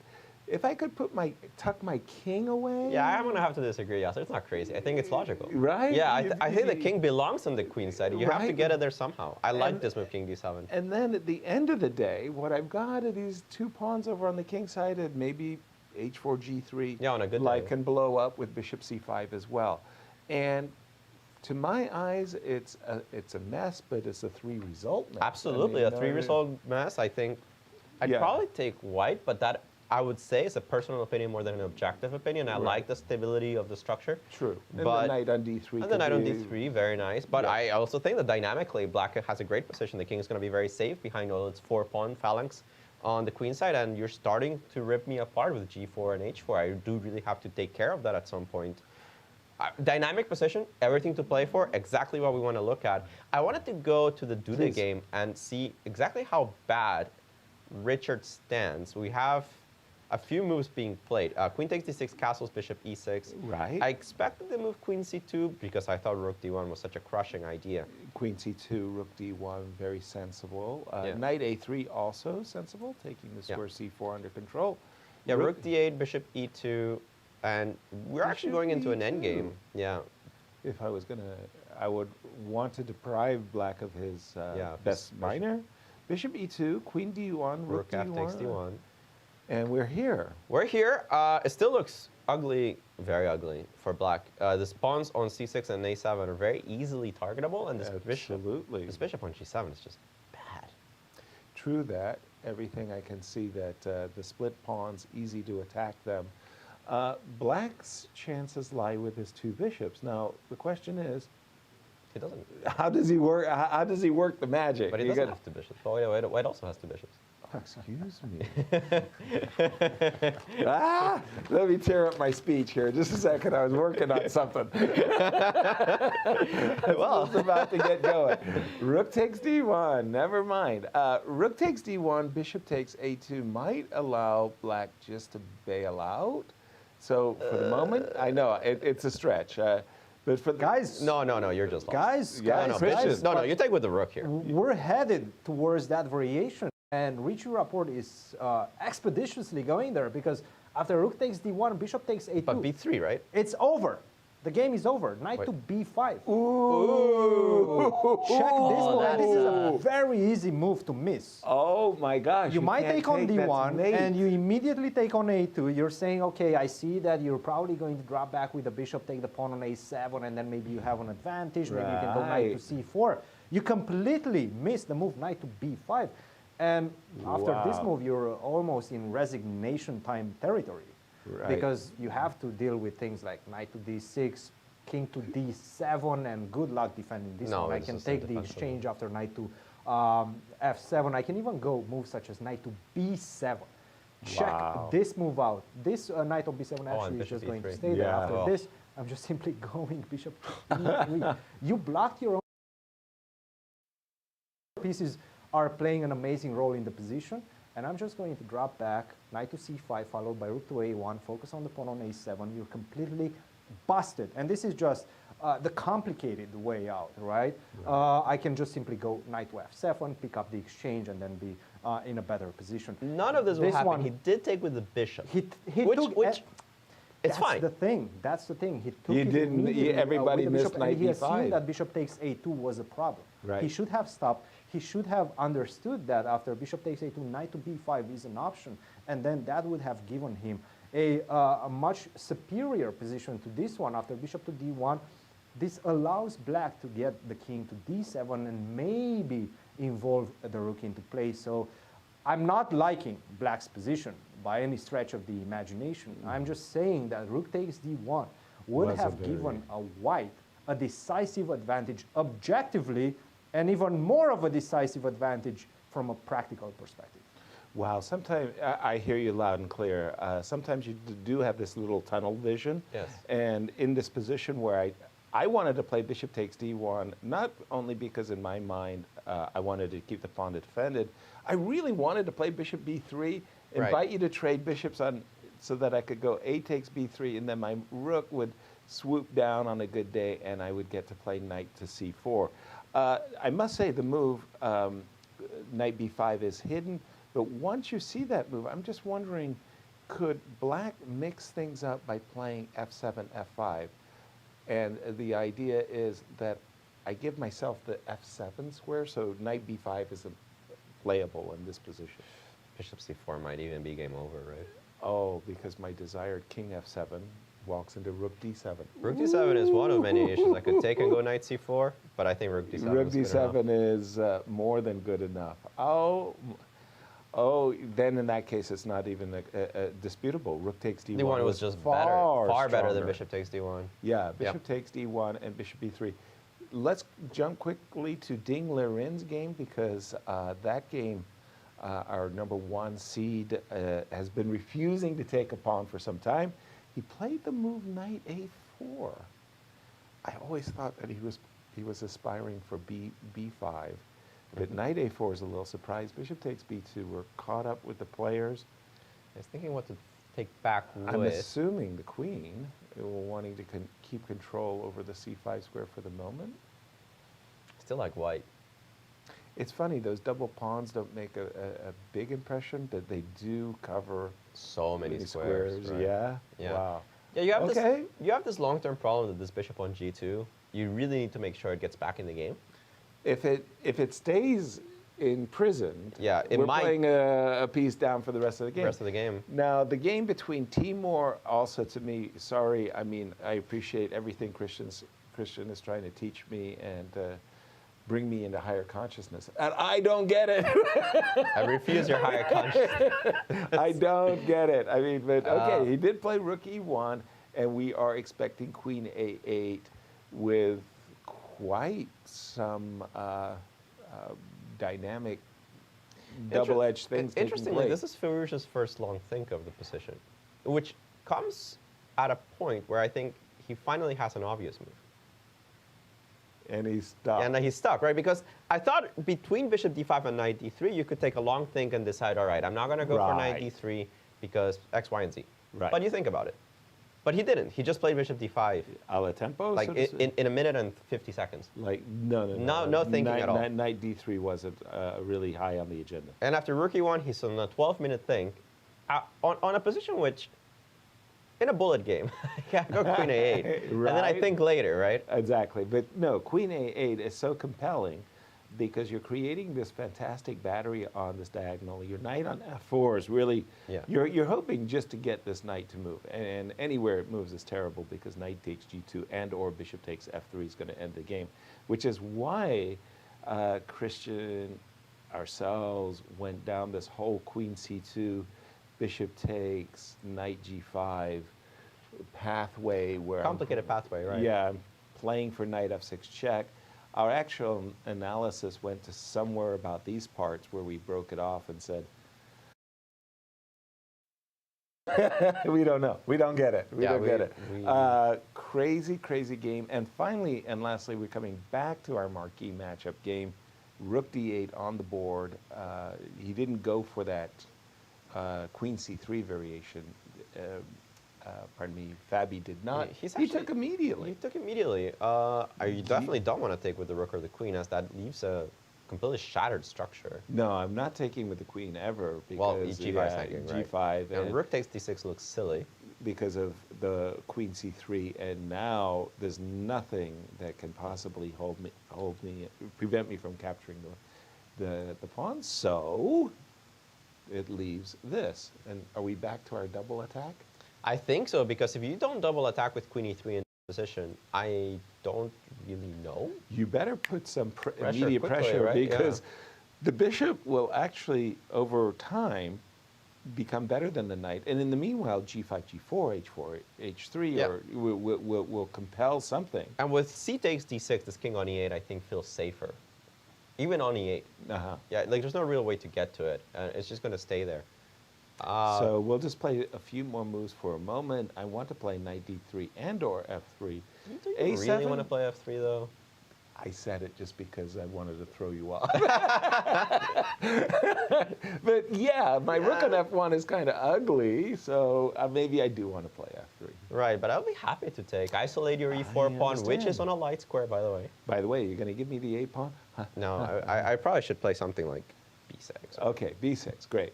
Okay, so knight d3, and I am prepping, and I do think that even ready. in these positions, yeah. king d7, king c7 might still be... Okay, you're taking off, I and I'm assuming en passant. take 6. Yeah. And you're not completely compelled to go there. You might want to spend the tempo in a different way. In any case, I am about to play rook f1, and I don't know. Again, it's just a 3-result game, just hard chess. It is, and this one I particularly like black. I like I black? like the potential of the bishop. I always like having more central pawns. Agreed. And by the way, that structure, now that it's undoubled, the pawn on e5 feels so much safer. I just want to get in another quick shout out to our audience that you're certainly welcome to join the conversation any time you'd like. We really would appreciate any questions about the event, and this is how you can get in touch with us, Alejandro. Absolutely. Join us in the conversations at St. Louis Chess Club on Twitter, or you can ask us on our live chat on Twitch, on YouTube. I am monitoring some of them, as well as some of our mods here at the St. Louis Chess Club. So they'll be sending over the best questions. We do have a couple of good ones. Please, that hit me. Actually, an interesting one talking about rivalries. Yes. Do you find it interesting, this was on the Twitch chat, do you find it interesting that despite being from neighboring countries, this is Radjabov's and Alireza's first match? First game ever? First game ever. Remarkable. Right?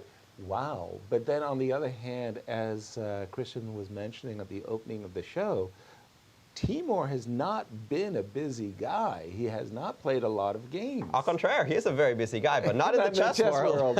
Right. Yeah, and I think that is one of the reasons that we don't see a lot of games between them, because Alireza is such a meteoric rise. Right. He doesn't really had the chance of playing all of these top players. Who knew Alireza?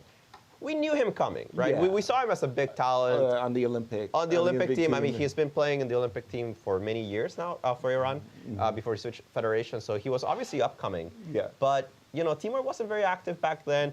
Even though Alireza was from Iran, there are not that many games between Azeri players and Iranian players. There's the Asian championships, there's other championships, but there's not that many. First classical matchup, remarkable. Really remarkable, but certainly a barn burner. I mean, we're completely confused about this game in many, many respects. Well, also, I just kind of feel like it's one of those games that you'll come back 2 years from now and you still have some confusion. Cristian. Guys, we saw Alireza coming, but we saw him coming in open events. We saw him coming at the Olympiad. I think his first major Grandmaster Invitational tournament, elite level tournament, was Tata Steel. Yeah. And right now, this year only, he got into the Grand Chess Tour. So he's an up-and-coming player, definitely, but his meteoric rise came mostly from the open tournaments, from wins against 2650, 2700s, not at the elite level player. But I just want to tell you guys, I'm looking at all the games, and by this time in the broadcast, in most elite level competitions, we see 1 or 2 quick draws or easy draws. Yeah. Right now, every single game is extremely combative. Even the Berlin one between Fabiano and Hikaru, this one, as you guys pointed out, is a 3-result game. Anything can happen. Black can easily take over the initiative right now. G4, by the way, was played knight to D2 and A6.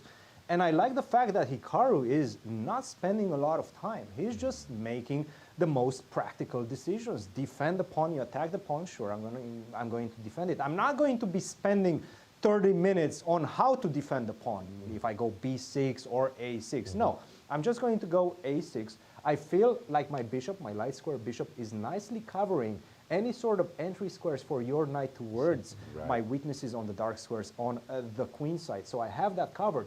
And I'm going to attack you on the king side. I am going to go rook to g8, followed by h4 and g3, if you allow me to do that. King to d7, hide the king there, bring the other rook to the other side. And it does feel like black is definitely building quite some dynamic in the position. White, on the other hand, has the upper hand when it comes to strategical play. If I manage to potentially play the move f4, I do have still the target on d6 if I manage to put the cannons, let's say, on the d file and try to target the pawn on d6. I'm definitely liking this one. Very imbalanced, despite a very tame start with the Berlin. And everything else is just all over the place. This game between Radjabov and Ali Reza, it's a game of so many stories. It does feel like Ali Reza has went hunting in this one. King hunting with his preparation, with his decision making, not playing that move knight to d3, but keeping the bishop and the knight on the board. And right now we're seeing this position in which finally he stops for his most obvious move, as you guys were mentioning since the beginning of the game, queen to a8. Create this battery on the long diagonal. This one is going to be a wild one. Ding-Nepo, wild one as well. Jan Nepomniachtchi right now is gearing up to potentially open up the h file with the move g5. White is going to try to play a4, b5. Nothing is getting simplified in these games. This is the point that I'm trying to make. And also, Duda versus Richie Rapport, sure. Potentially, Duda missed a big chance with rook takes d1, but still he has a very sizable advantage, at least from a practical perspective, if not only from an objective one. So all four games right now could give us decisive results. Imagine the shockwaves in the world of chess if Nakamura wins with the black pieces against Fabiano. If Ali Reza wins with the black pieces against Teimour. If Teimour beats Ali Reza, I mean, a lot of stories are developing right now, and we're going to be here to call them all.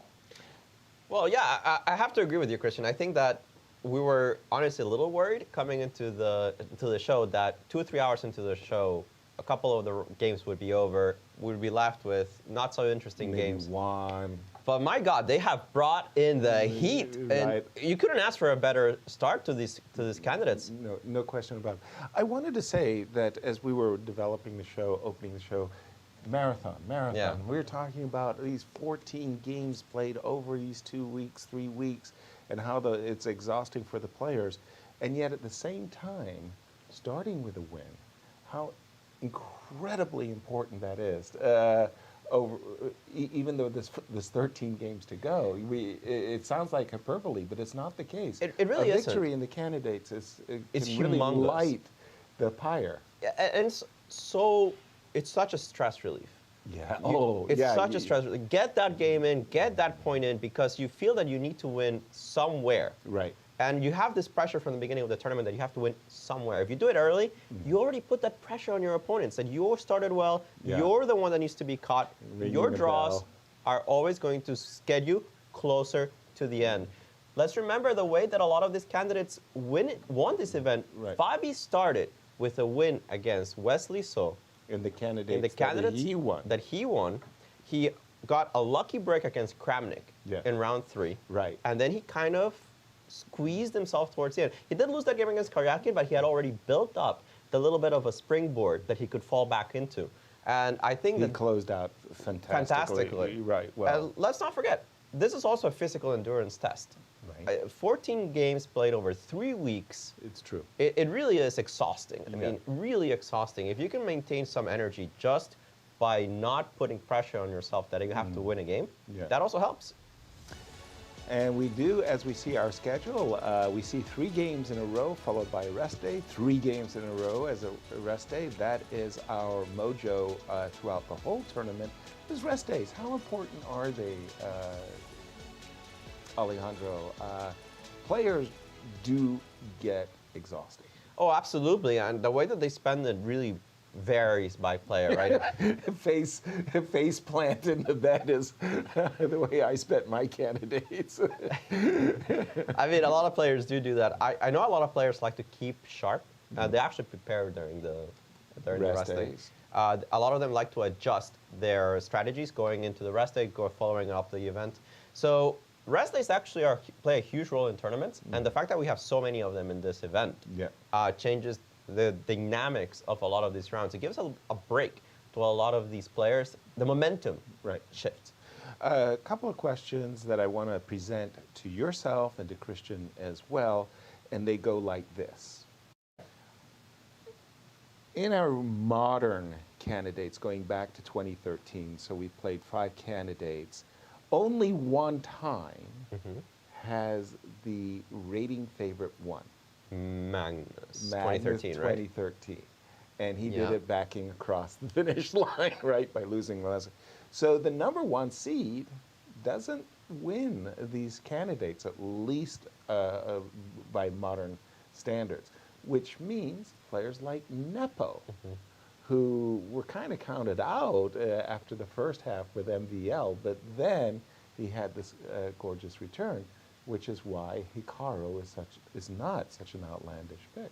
I don't think Hikaru is an outlandish pick at any point. I think that he's largely underestimated when it comes to classical chess. He's a brilliant classical chess player. Yes, he is. The thing about Hikaru is that it's not his focus, and his repertoire is so predictable, which might not matter in a rapid match. It might not matter even in a tournament, but for a candidates where you play everybody twice, when you have so many rounds, when you have so many months to prepare, that's like his greatest weakness, in my opinion. And I think that if he can overcome that, if he gets the strong seconds, if he gets the chemistry with the seconds to get the openings that he wants, Hikaru is such a dangerous player. Exactly. He can outcalculate anybody in the tournament. He's rapid and he's confident. And he's hungry. He is one of the hungriest players in this event. Because and at what age does 34, what does Hikaru have left?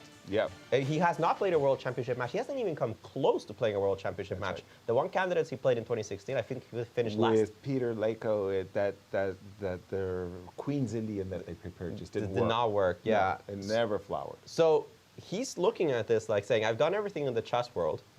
This is what I have to do. This is what's left. And I want Cristian to also jump in here with a comment.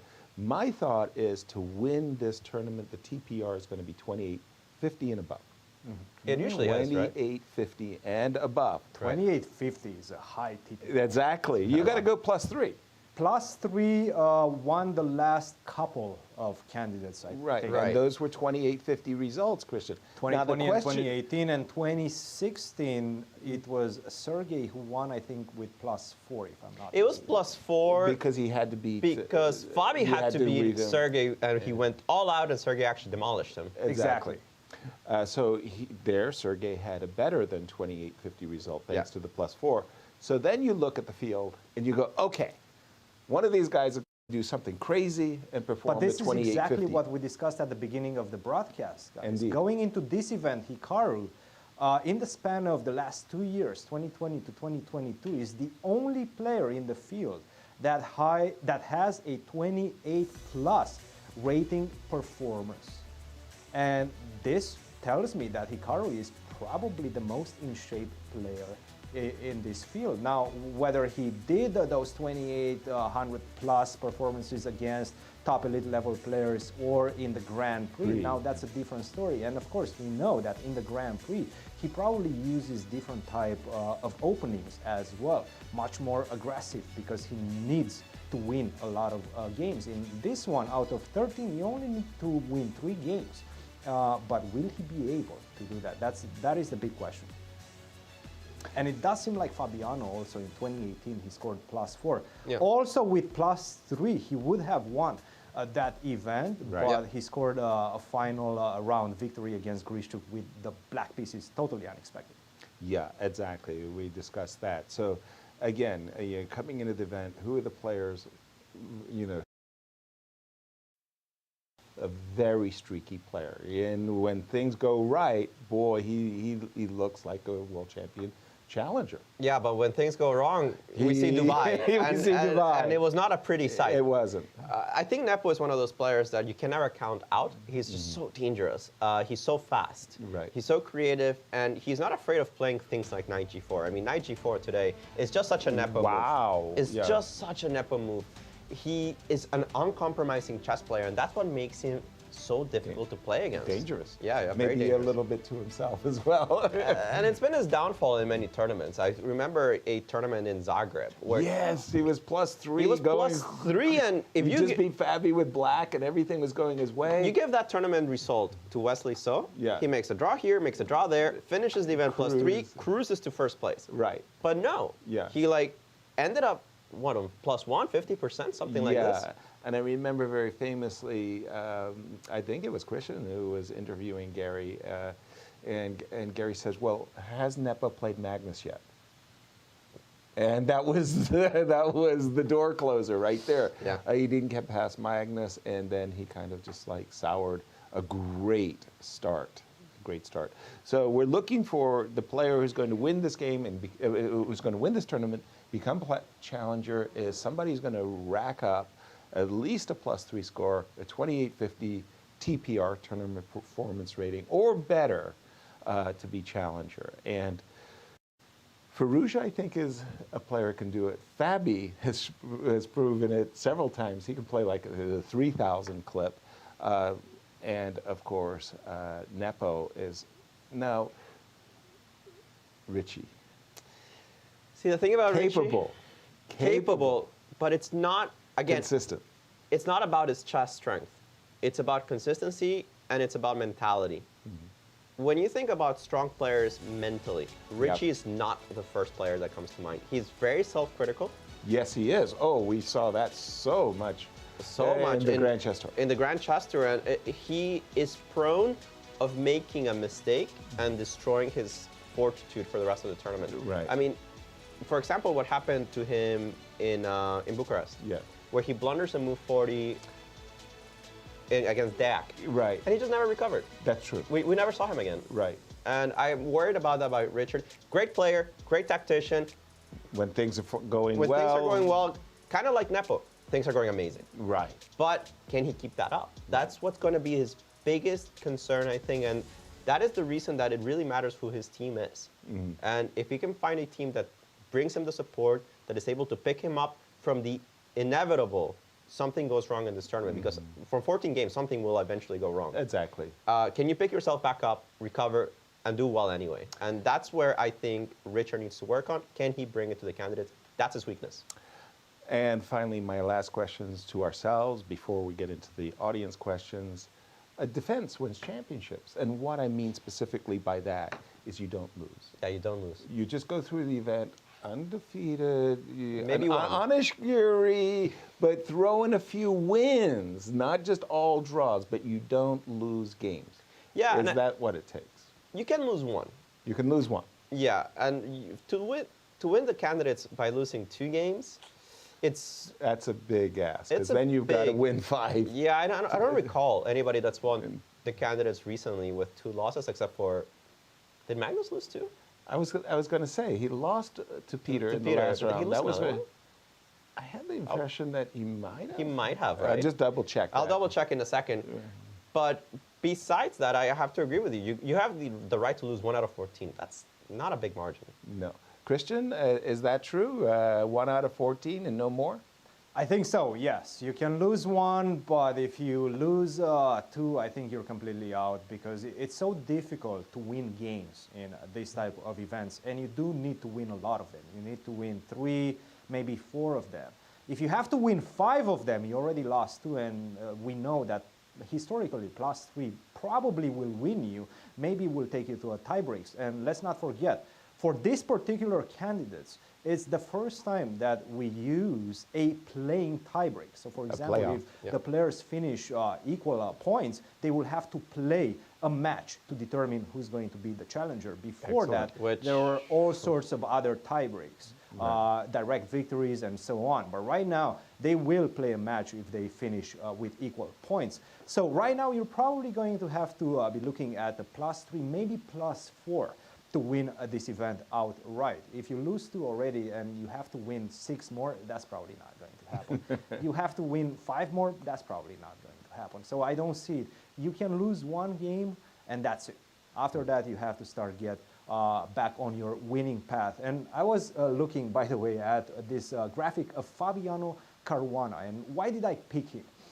You see this highlighted, 2014, May 2014. His rating was 2783. Since then, he hasn't dropped anywhere close to that. Right now, he's at 2784.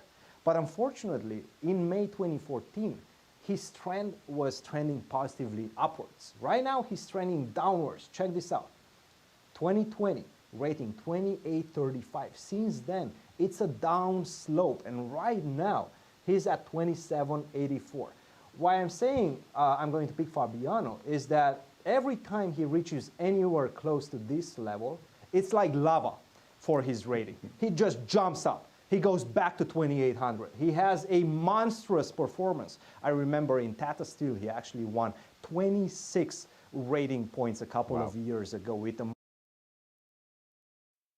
when he was in a slump. He had somewhere around the same rating, 2789, and then he won 26 rating points and he went back to 2800 plus. So this is what I'm seeing historically from Fabiano Caruana. Whenever he gets close to this level, he jumps up, and this is what I'm expecting from him in this tournament. Also, he has experience winning this type of winner-takes-all events. Long winner-takes-all events. Tata Steel is also a 13-round tournament.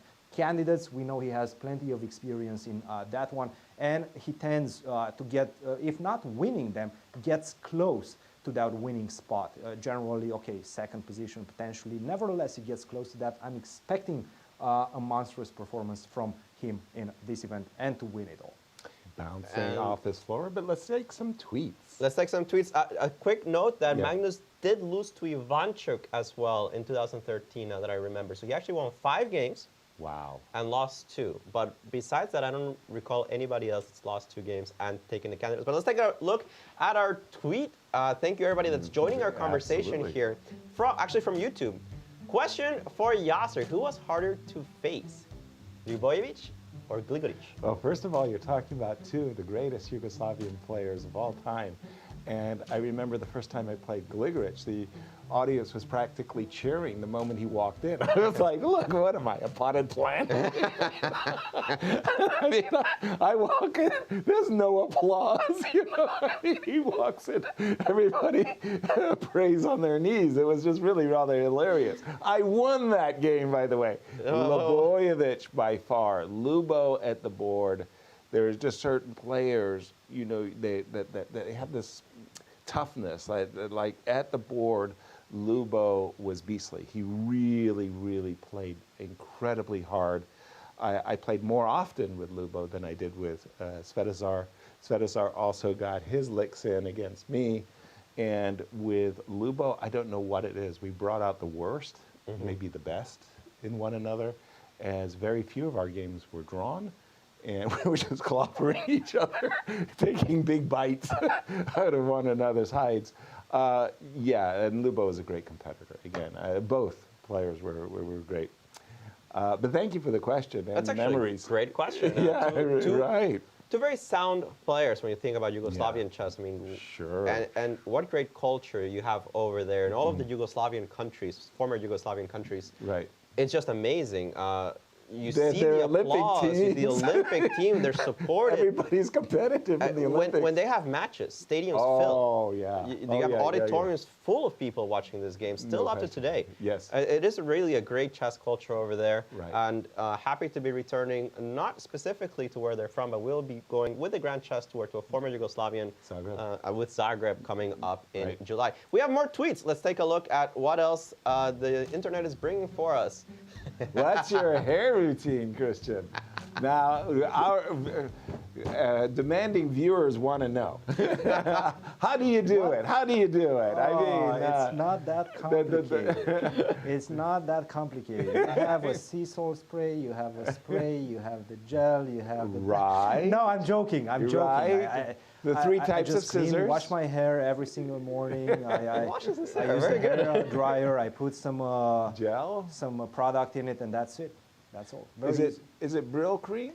It takes me maybe 5 minutes. Ah, okay. It's not that bad. Not bad, not bad. You believe that? Demanding question. Yeah. Yeah, I don't know Demanding about that. questions. Demanding questions. Funnily enough, jumping back to the game for just a moment, after Queen A8, which was the longest thing of Ali Reza, King Queen C2, the box, there was no Box, other yeah. move, and now another long thing, which is like really confounding. I think it's... mean, you sacrifice the exchange in no time, and now you stop. I thought Queen 8 was an automatic, but here I think there's more of a room to think. Okay. Because Bishop A3 and those lines that we were looking with Knight FG5, Yeah. we threw them easily because it's not our king. But, Yes, that is true. But you know, you kind of get mated if you don't calculate this properly. If it goes wrong. If it goes wrong, it goes really wrong. So you really want to make sure Bishop A3 works if you want to play that move. But it's not a forced move. No, moves like Rook D8, Rook B8. Rook make D8, Rook sense. D8, man, even H6 Has a sense. has a sense. Just because there is this kind of awkwardness. yeah. And this Rook on D2 isn't everybody's happy. Yeah, and you've got to, well, okay, it's a laborious effort, but after Rook E3, you're going to try to untangle, you know, you'll move your knight maybe to C5 or maybe to C3. Yeah, okay, I'm just looking from, when I'm down material, oftentimes I have, whether it's right or wrong, this mental approach that I better do something rather immediate. I can't let the opponent unwind, untangle. And I think it's something that we've learned more and more through previous years, that even though you're down material, sometimes you can play it not like you're down material, but just play it like a normal position. Play a move like H6. It's not a quick move. It doesn't take material back immediately. No. But at the end of the day, your real strength is your bishop on D5. Right. And H6 works with your bishop on D5 because Stopping knight it G5. it stops knight G5. It stabilizes in some way the knight on F4. If it gets hit, you can go G5 yourself. If it doesn't get hit, then the knight is just very well placed there. You don't want to play H3. A useful luft. A useful luft back later in the game. You never know when you're going to get mated on the 8th rank. Just useful, useful, useful, useful. Okay. And non-materialistic. And I think this is what he's considering between bishop takes A3 and H6. And then, of course, the materialistic. Because bishop takes A3 isn't just about winning a pawn. It's about the desired bishop to B4 in order to secure an exchange and win back the exchange. So slow move H7, H6, but materialistic move bishop takes A3, activating right away with moves like Rook B8 and Rook B3, Rook D8. This is where it's not just the creativity. I want to say it's a style. Yeah. Yeah, it's the factor. It's definitely a style thing at this point. Complicated position. I think it's easier to play with black, but you have to do it in a way that squashes white's activity. And I think that knight FG5, even knight EG5, are such compelling moves that I would be very tempted not to take on A3. Just disallow it. Just disallow it, yes. Yeah, okay. Cool. Well, definitely we'll keep an eye on that one. And Cristian, jump in with a game that's caught your attention.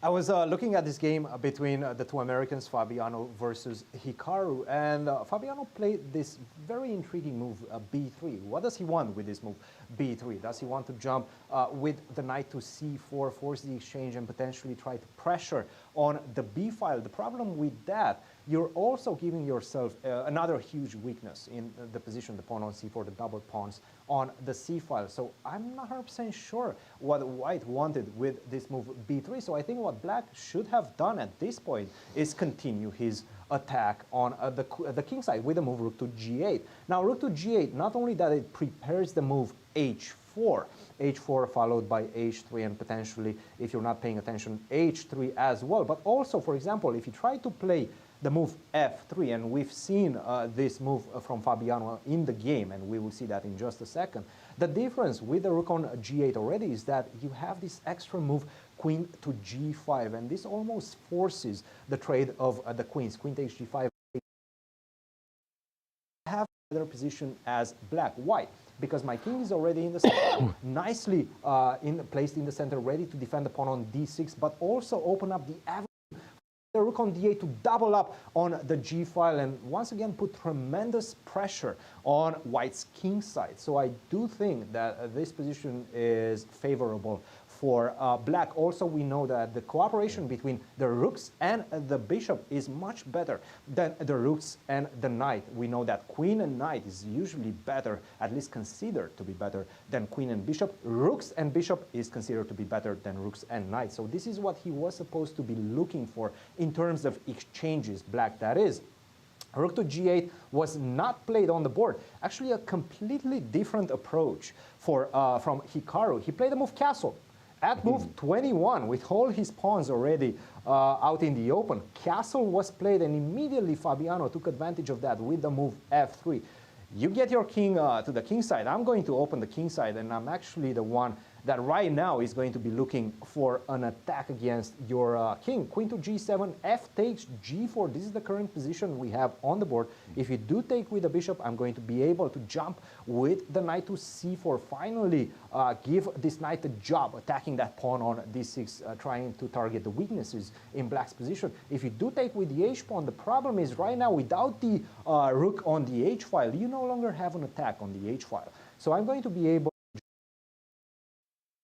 to d1, prepare the strategical play in a white's camp. I'm potentially going to target this maneuver of the knight to g3 and go to f5. I really like white's prospects at this point, and I have to say, castle surprised from Hikaru. We know that he's a very aggressive player when given the chance, and right now he was given the chance. He could have kept the king either in the center on e8 or, as you guys were mentioning quite a few times, go king to d7, transfer the king to the queen side, get ready to get the rook from d8 to f8 and put tremendous pressure on white's position on the king side. He did not do that, and now it does seem like white is taking over the initiative. Sorry, I was going to go to the top seed Ding-Lerin.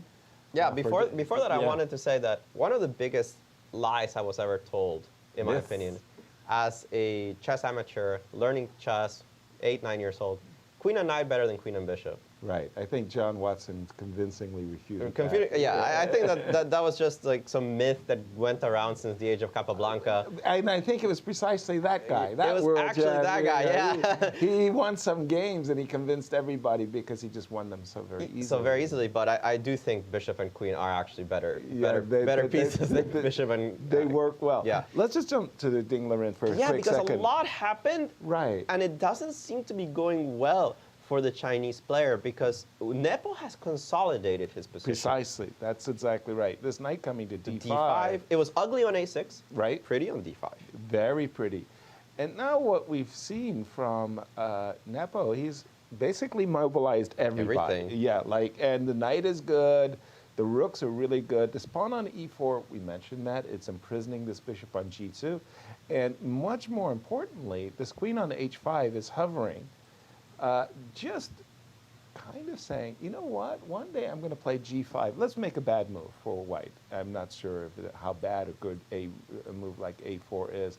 And if we get something like this, this is where things go wrong right away. Ding-Lerin is in deep waters here. Queen h2, bishop h3, white could get mated. Yeah. Just end of story. So it's one of those things that you've got to destabilize the knight on d5.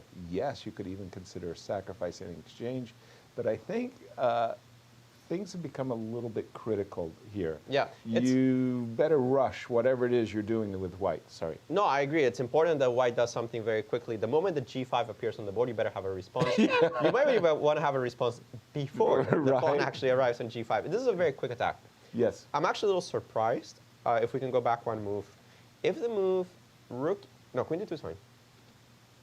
Is the move rook a8 actually necessary? Is there a reason not to play the move g5 right away? I assume that at that point, Ding-Lerin would have snapped on d5. Yeah. I don't see another move. Whether it's including HG or not, but in this case, the bishop on F5 is a tempo, so you're not thinking... And an important tempo, because exactly. rook H6, queen H2 is non-mate. Exactly. It's just a check. Exactly.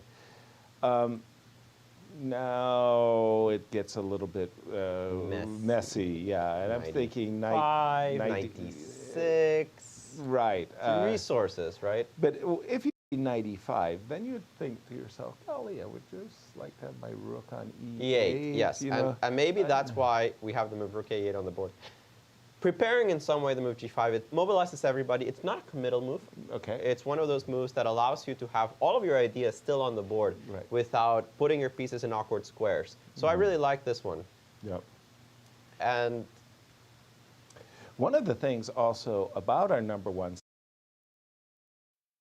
for quite a number of years, especially his Olympic performance, which is so outstanding. I mean, it's just like crazy when the Chinese won the gold medal and one of these. Wow. Out of nowhere, actually. Yeah, that was just so cool. His previous candidate's apparent, even though he beat Nepo in the last round, it's not something he will remember. He came into the second half. Yeah. Hopeless. Exactly. Right. He had just such a horrible first half. Yeah. But because of the pandemic, because of the shutdown that was happening in China, this layoff, this forced layoff that he had. Okay, you mentioned the training games. Impactful? We'll have to see, because it's all he's had. He hasn't had the experience that some of the other players have been able to have. Whether it's Grand Steel, the traditional tournaments that you think of, right? Right. He hasn't been able to play in many of them. He's given himself the chance to play 1 or 2 tournaments during the pandemic, but it included the candidates that he wasn't playing much for in 2021. So he is underexperienced in the last couple of years compared to everybody on the field. Right. How this is going to affect him, we don't know. He was even scheduled to play the Grand Prix, and he had to skip out pretty much last minute. So Ding Liren, great player, not a lot of experience, might be showing up today, because I like Nepo's position. Yeah, okay. And then as we go on a break, we've prepared for you, it's easy for me to say, a very special, a very nice event with Duda and Warsaw. Absolutely, because remember, Jan Krzysztof's Duda last tournament was Warsaw Rapid and Blitz. The local boy and wild card was able to win a scintillating tournament, really in front of the home crowd. Really, everything could have happened, as we see there at the Museum of the History of Polish Jews in Warsaw. Beautiful playing hall, by the way. Absolutely scintillating. Let's take a look at how this tournament ended. The winner of this tournament depends on this. Rook takes G7 wins. He didn't find it. He did not find Rook takes G7 winning the game. Duda is back in it. He might have a horrible position, but he's kind of back in it. Rook C6, very clever. It covers the third rank in many positions. So that knight takes C6, Rook takes C6, defends H6. So this could go any way. Everything to play for. And Shevchenko down to 30 seconds. Yes, Duda's in tremendous pressure, but so is Kirill now. Wow. Yeah, Kirill was, it wasn't easy, but he was winning by force. By force, and yes. he no longer is winning by force. Well, just better. Queen B4. A pawn on A4. Clever reply. White is still, of course, in control here. Yeah. Kind of dead, yeah. You can do all kinds of things here. I'm kind of thinking Rook G3. Well, Rook G3, whatever you want, but it's 10 seconds against 8. Let's do it. You have to make a move. You gotta make a move. Kirill going down. 5-4, Rook G3 played. Wow. Yeah. Same move faster was better. Yeah. A3, Queen B5, and now put it back. Yeah, that's, I think, is correct procedure here. That was very good, Rook A7, yeah. With a Rook on A7, Rook G7 might be back. Rook A7? Yeah, Rook A7, oh, yeah. you can't get away with that. That is... C2. That can't be right. Rook A7. Yeah, but having not won the game by force, you are now kind of struggling to actually win it, right? Because it's not, now the entire thing will come off along the C file, and Knight B4, Rook he very much stabilized here, the queen remarkable. comes. Remarkable, absolutely remarkable. Wow. Queen takes A4? Oh, no, blundering, Kirill not going to blunder Queen H4 check there, Shuffling commences. But they have only, how many? Shuffling commences, Well, sorry, what is the clock time? It's 4 seconds against 3. They're nobody has Have to play almost instantly. Let's go. I think what ends up happening is that black wins. Yeah, I think he's made tremendous tries. Tremendous progress. That rook got to e4. Although the knight will now come to f4. Yeah, should have come to f4 in the previous move. Rook d1 was a kind of a strange choice. Yeah, to allow rook c2, absolutely a very bizarre choice. Yeah. Rook b1. Rook on e4 is a surprisingly powerful. Don't. Oh, f4 with knight f5 coming. No, he just lost the full rook there, fg. Oh no! Kind of resigns. Wait, what, that means that's tournament. That ends the tournament. That ends the tournament. That ends the tournament, and yeah. Wow. Anastasia is going to be very happy with her prediction. I know, right? Who else picked Duda? I don't think it was just her. No. Yeah, I think there were two. I know, right? Was it me? Yes, it was me. We all forgot. And Vishy did win this game too, by the way. But it's not going to be enough. This is a full rook extra for the local hero, Jan Krzysztof Duda is doing it. He's doing it, guys. It's all about the clock. He's got enough. He's got enough. He's got 8 seconds. It's a rook. It's a rook. Wow. Yeah, quick. Yeah. Yes, it is. Remarkable scenes, yeah. That's a nice ID. I like, queen h5. I like g4, this. knight coming to f5, everything comes together. And there's the resigns. E1 is dominated. Yeah, he is he's just looking at his opponent. And that's it. Jan Krzysztof Duda wins in a spectacular fashion.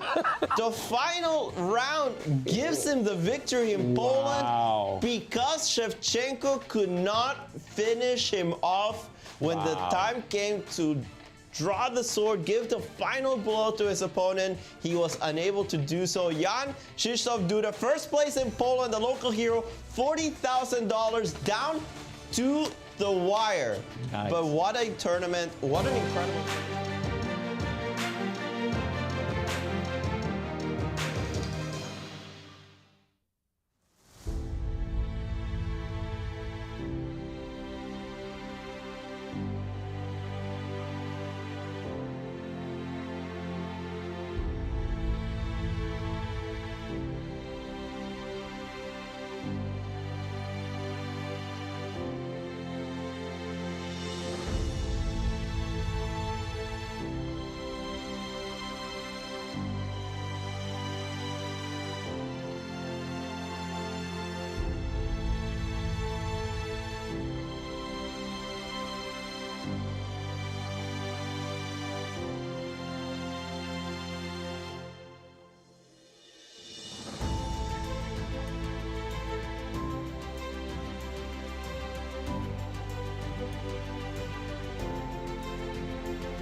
Hello everybody and welcome back to the first round of the 2022 Candidates Tournament held in Madrid, Spain, as we see the very first bouts. Jan-Christoph Duda is nursing an advantage against Richard Rapport. Ding seems to be in a worse position, but a fighting one against Jan Nepomniachtchi. Fabiano Caruana is in a crazy Berlin against Hikaru Nakamura, and meanwhile, Teimour Radjabov is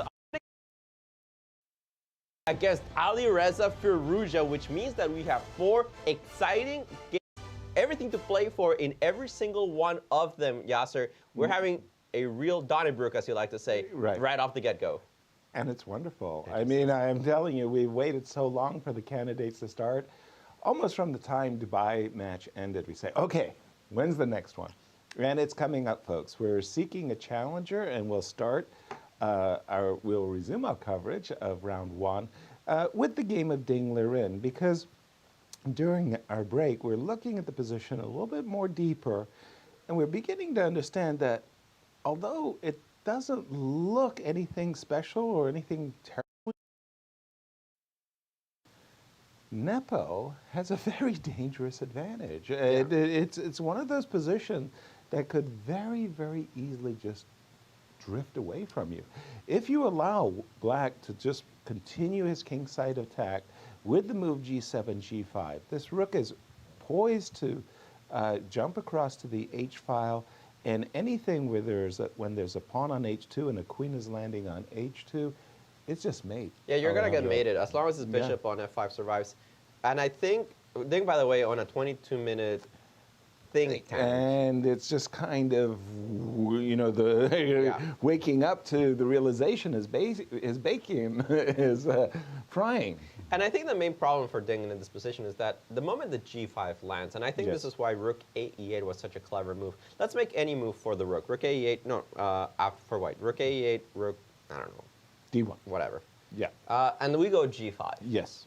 Let's include takes, because why not? And then we take on d5. We wanted to give up the exchange just to open up a little bit of the position, make my pieces coordinate better, not get mated on the king side right away. Exactly. The problem is that you take on d5, you take on d5, and I just go bishop g4, and I ask you, yes, very nice, you open the d file, congratulations. What are you doing with it? What are you doing with it? And I am still just mating you. In the meanwhile. In the meanwhile, bishop takes e2 is a threat, rook h6, queen h2, bishop h3 is just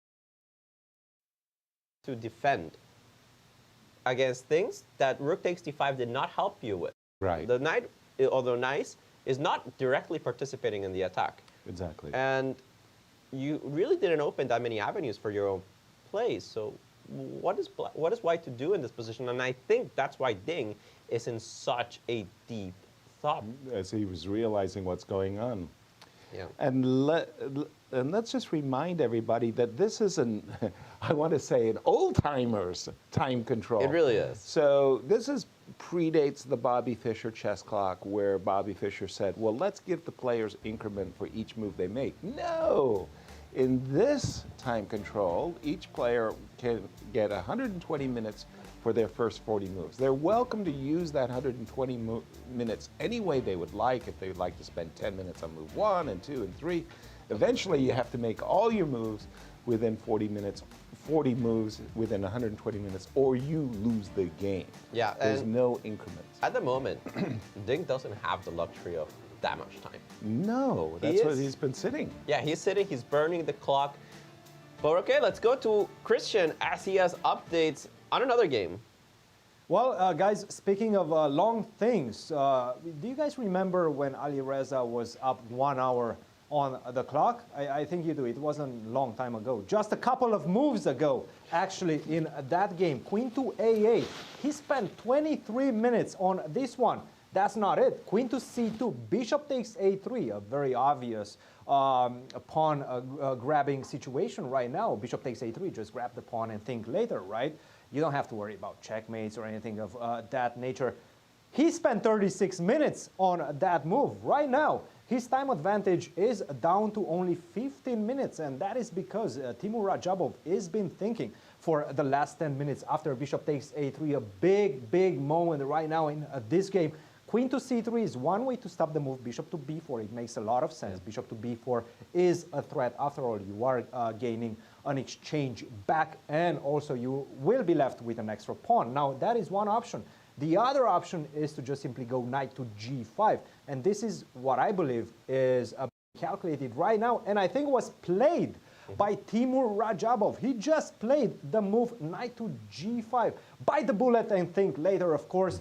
This is a big threat right now. Bishop to b4 is impossible. Knight to f6 would finish the game in a couple of moves. Take on f6, queen to h7, that's a checkmate. Knight to g5 brings a huge threat to the table. And how do you defend against that? h6, that's not a defense. Knight to f6 is going to come still on the board, followed by queen to h7. g6, that's not a weakness. That's not a defense. Knight to f6 is going to come on the board with devastating consequences. So the only way in which you can defend in this position is by either giving up the bishop. I don't think you want to do that. Or knight to g6. And I think this is what we're going to see from Ali Reza. But of course, after knight to g6, this is what we analyzed an hour ago. And the game was getting wild. Right now I'm seeing how many minutes? 30 minutes for Teimour Radjabov, 43 minutes for Ali Reza, and this one is going to turn into a barn burner. It's very intriguing what's going to happen in the next few moves. Now, another one that is developing in an unexpected fashion is the game between Fabiano Caruana and Hikaru Nakamura, and we saw this move castle by Hikaru. I didn't necessarily like that, but at the same time, you are making the connection between the rooks, not with the move king to d7. You had to do that at some point. You had to find the connection between the two rooks. You either do it with king to d7 or by castling. He decided to castle, but after that, he followed it up. Rook a to d1, normal, natural move, just improving my position, improving the last piece that wasn't playing an active role. d5 came on the board. E takes d5, c takes d5, rook d1, and this just looks like an overextension from a black's perspective, because right now, how are you going to defend the pawn on e5? You're forced to play the move e4, and I'm going to be able to continue corral around this pawn with the move c4. Exactly. You're not going to have the connected pawns in the center. You're not going to be able to get d4 on the board without losing the pawn on e4. This is just not looking great for a black right now. And if I manage to weaken the pawn on e4, once I get that, I'm also getting to your king. That's the problem. If the queen lands in the center, queen takes e4, then you're going to have to be very around the king to maintain the defense. I'm not liking this position for Hikaru right now, and everything changed in the last three moves. Guys, back to you. Yeah. Just to complete the thought, though, Christian, that final position that you had, and if I'm in Hikaru's shoes, I want to bail. Yeah, I want to get out of yeah. here. Could I take on f1 in the position that you had, Christian, and then take on c4? Okay, so Yes. we had this position after e4, and then c4, and undermining the black structure. Then I'm sitting there saying, okay, against rook at f1, knight takes f1, I think was previously what was the recapture that Fabio had intended. But in this particular case, I'm wondering, can I bail here? Is this honestly, it doesn't even look bad. Actually, after the move e4, even though I understand the move c4, I wouldn't be drawn to it. Actually, the move e4, I feel, is already a concession. Yes. That you actually wanted to play the move d4 and keep you did. your pawns on dark squares when your bishop is on a light squared color. Exactly. If I can get my knight from d2 to d4, I mean, the game is, after e4, over. it's over. I mean, Positionally, the knight, positionally over. The knight is just dominant over the bishop, and it's not going to get better. Yeah, so, I mean, ideally, from black's point of view, he would like to keep his pawns on e5 and d5 for as long as he can, to control as many squares as he can. And if he's ever required to push one of them, he'd rather push the d pawn, put his bishop on d5, and say, I've got something. Conversely, after the move e1 and he's provoked e4, just what you said, if on a good day we could ever get our knight to d4, it would be like lights out.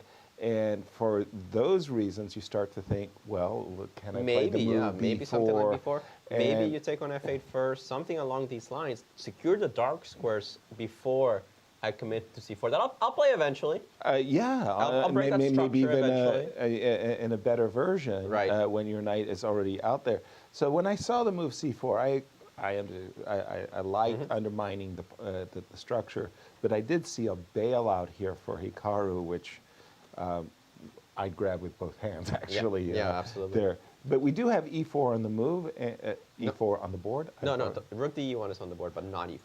Oh, not e4. Oh, Not yet, at least. okay. You might be considering rook takes f1. And what's the times?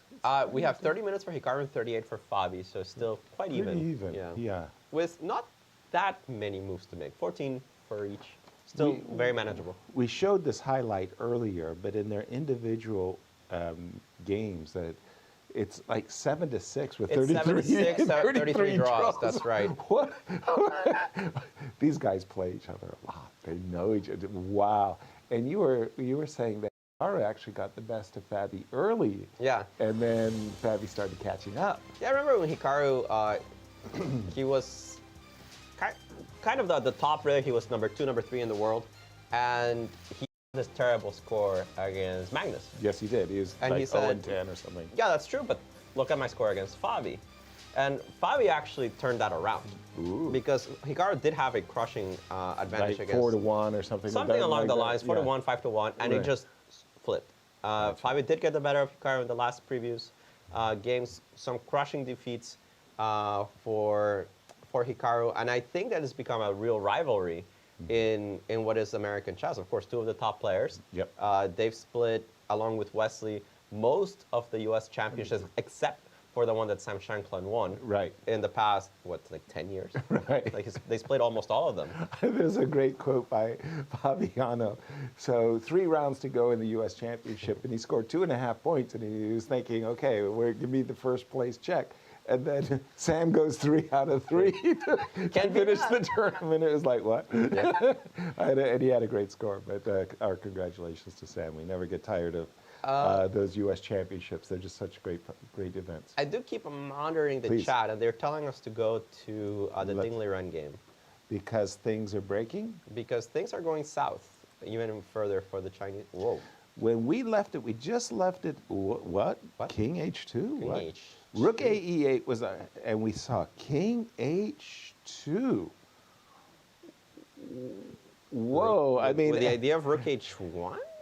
The move G5 is screaming, and I think you're absolutely right that he had intended defense with Rook H1, HG, and King. Whoa. Let's turn to Cristian for this exciting breaking things that are happening in this game. Yeah. Cristian, what do you have for us on this? Yeah, no, this is not looking great. And from an objective point of view, it's almost losing. Now, the question is it also from a practical point of view almost losing after the variations that you guys were mentioning? G5, Rook to H1 is the only reason why you would play the move King to H2. Take on H4, box your King, and the Rook on H1 with King to G1. H3, sure. You attack that one as well. I'm going to go Bishop. It looks awful. it looks terrible. I just need to find a way to open up the G file. And the only way to do that is to actually push my pawn to H4. And I think Queen to F5, keep control of the pawn on H3. Bishop takes H3 doesn't work at any point. Sure, you can take this, but you don't have time to take that. What are you going to do next? Knight to C5, sure. I can leave the rook here and give the exchange. But I can just simply go rook to F2. Force this rook to go to H2 to defend the pawn F2, and after H4, you don't even need to calculate at this point. You understand that the white king is just getting crushed right now. Well, knight to A5, rook to F6 came on the board after king to H2. What is this? Guys, what is this? Why not G5? Why not force the white king to go to G1, the rook on H1, the bishop on F1? Visually, it looks horrendous. Why would you start with the move rook to F6 and give white the option of retreating back? I can explain this. It's a very Nepo approach to the game. It's a very Nepo approach to the game where he likes putting pressure not just on the board but on the clock. Right. And he sees the move King H2.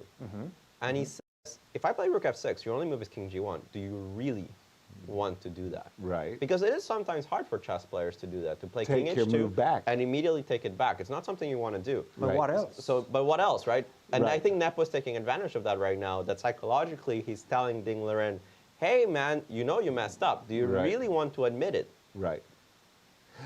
No, seriously, it's a very good point, and it's something that Ben Feingold, he likes very much when we were growing up, I'll say Ben and I, the Soviet players like to do a repetition.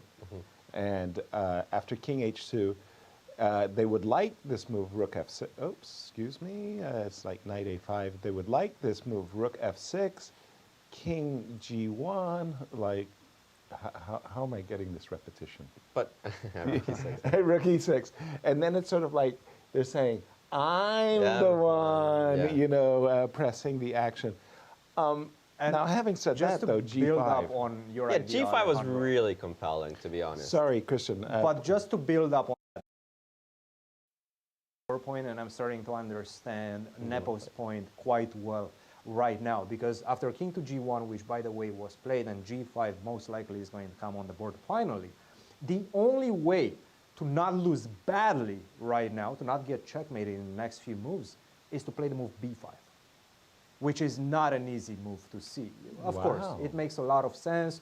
You have to undermine the support of the knight on D5, and you have to do it fast, right? Okay. But after G takes H4, I take, and then knight takes C6, sure. But H takes G3 comes on the board. Now I can also do it, and by the way, G5 is on the board. Okay. After he took on C6, I can start by taking on G3, and this has to be calculated very precisely by Ding Liren in order to play this move B5. And if you don't play the move B5, you're just simply lost. Take on G3. Now I don't even have to take on C6, by the way. I can just simply go Queen to E5, focus my attention on the pawn on G3. I know that if I manage to get the queen on G3, follow it up with Rook to F2 or Bishop to H3, the game is over, right? So you can take on B7, you can get close to promotion, you can take a knight on D5. I'm checkmating you. I'm the one getting faster to your king, and this is exactly where I do believe lines. If Ding Liren finds the move B5, we're going to get to this position. And at this point, it will be Nepo who will start thinking. He will see B takes C6 as an option. He will see H takes G3 as an option. And at this point, who knows how many minutes Ding Liren will still have on the clock if he finds B5. And this is the practical pressure that you were mentioning, Alejandro, that Nepo is such an expert at instilling onto his opponents. Rook to F6 played fastly. 40 minutes for Nepo, 20 minutes and counting, 21 minutes and counting for Ding Liren. Ding is in trouble. I agree wholeheartedly that Ding is in trouble. But there was another thing that flashed in my mind there, Christian. I'll put it on my board after the move G5, B5. Yes. I want to take. Now, obviously, in this position, you're attacking my knight. And if my knight weren't hanging, a move I'd really like to play is the move H3, because getting to play H2 and crashing through on the F2 square. So let's imagine I play a move like Rook F5 for just a moment. It's your turn. And am I crashing through or not here? It looks awfully. So I take on B7? Let's say take on B7, right? Only that I'm taking a pawn, but at least I'm getting close to promotion. So definitely. That's a big weapon. So H3, Bishop E4, is that? Yes, probably. Well, I can also go Bishop H1. I don't really... Bishop H1? I run. I run for my life. I am running, baby. You get on your sneakers and let's get out of town. Bishop on H1 blocks. Yes. And the king on E1, unless you have Rook Yes. takes F2. Wait. Yes. Bishop F3. Bishop F3. How are those sneakers working out for you? I don't get it. I take on f3. Queen takes f3. Bishop takes f3. Oh, you have rook h4 at the end. Oh, Bring it, baby. Lucky. No luck. What do you mean? The rook was well placed, covering. What do you mean luck?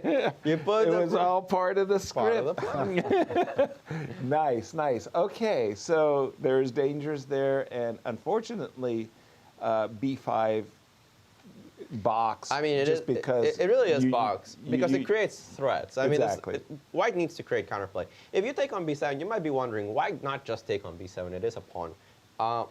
It's just a pawn, and that's the issue. And that's the problem. You take one pawn on the queen side, I take one pawn on the king side, but it's on the king side where the king resides, and checkmate, as we understand, still wins the game. This is breaking through, and that's why undermining the knight with the move b5 earlier was basically forced.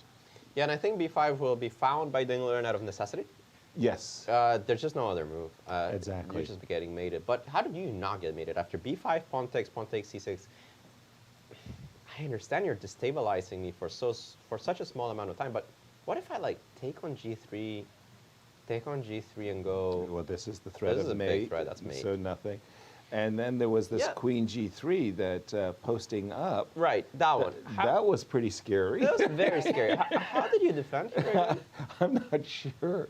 I'm worried that if I play rook takes e4, queen takes g3. Oh, excuse me, that's a check hanging. No, yeah, you can't play move rook the rook e4. on d4, unfortunately. So if you take this pawn, I've always got perps, but this is where bishop g3, bishop h3, knight takes e3.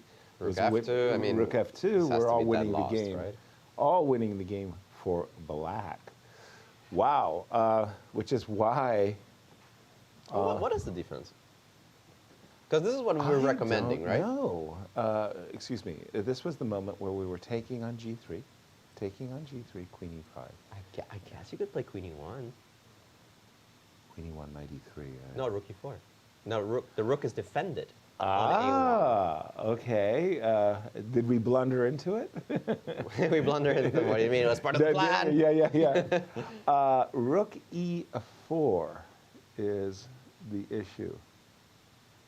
Boy, this just feels so bad for white. But you got to win it, right? You gotta stay in it.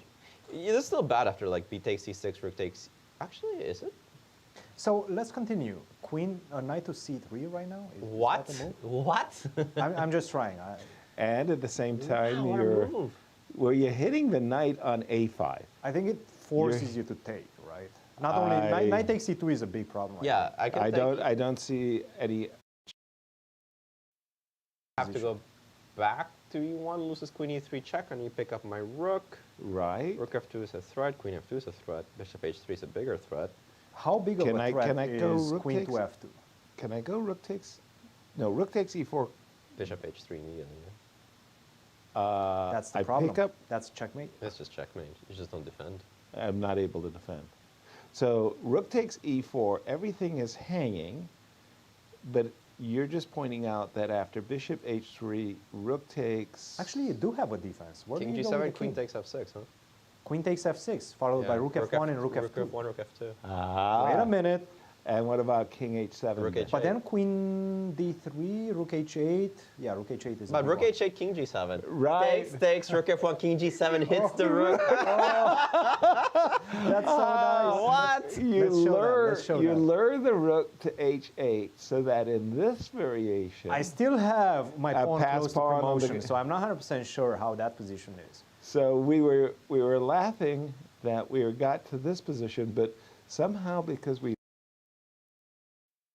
take on b7, I think this is enough. And then Christian said, "Well, wait a minute! Don't forget there is a passer." Yeah, I think black has to bail this pretty quickly. Take on g8, one, make a draw. Yes. I don't know how we got here. I don't know how we got here, but we got here.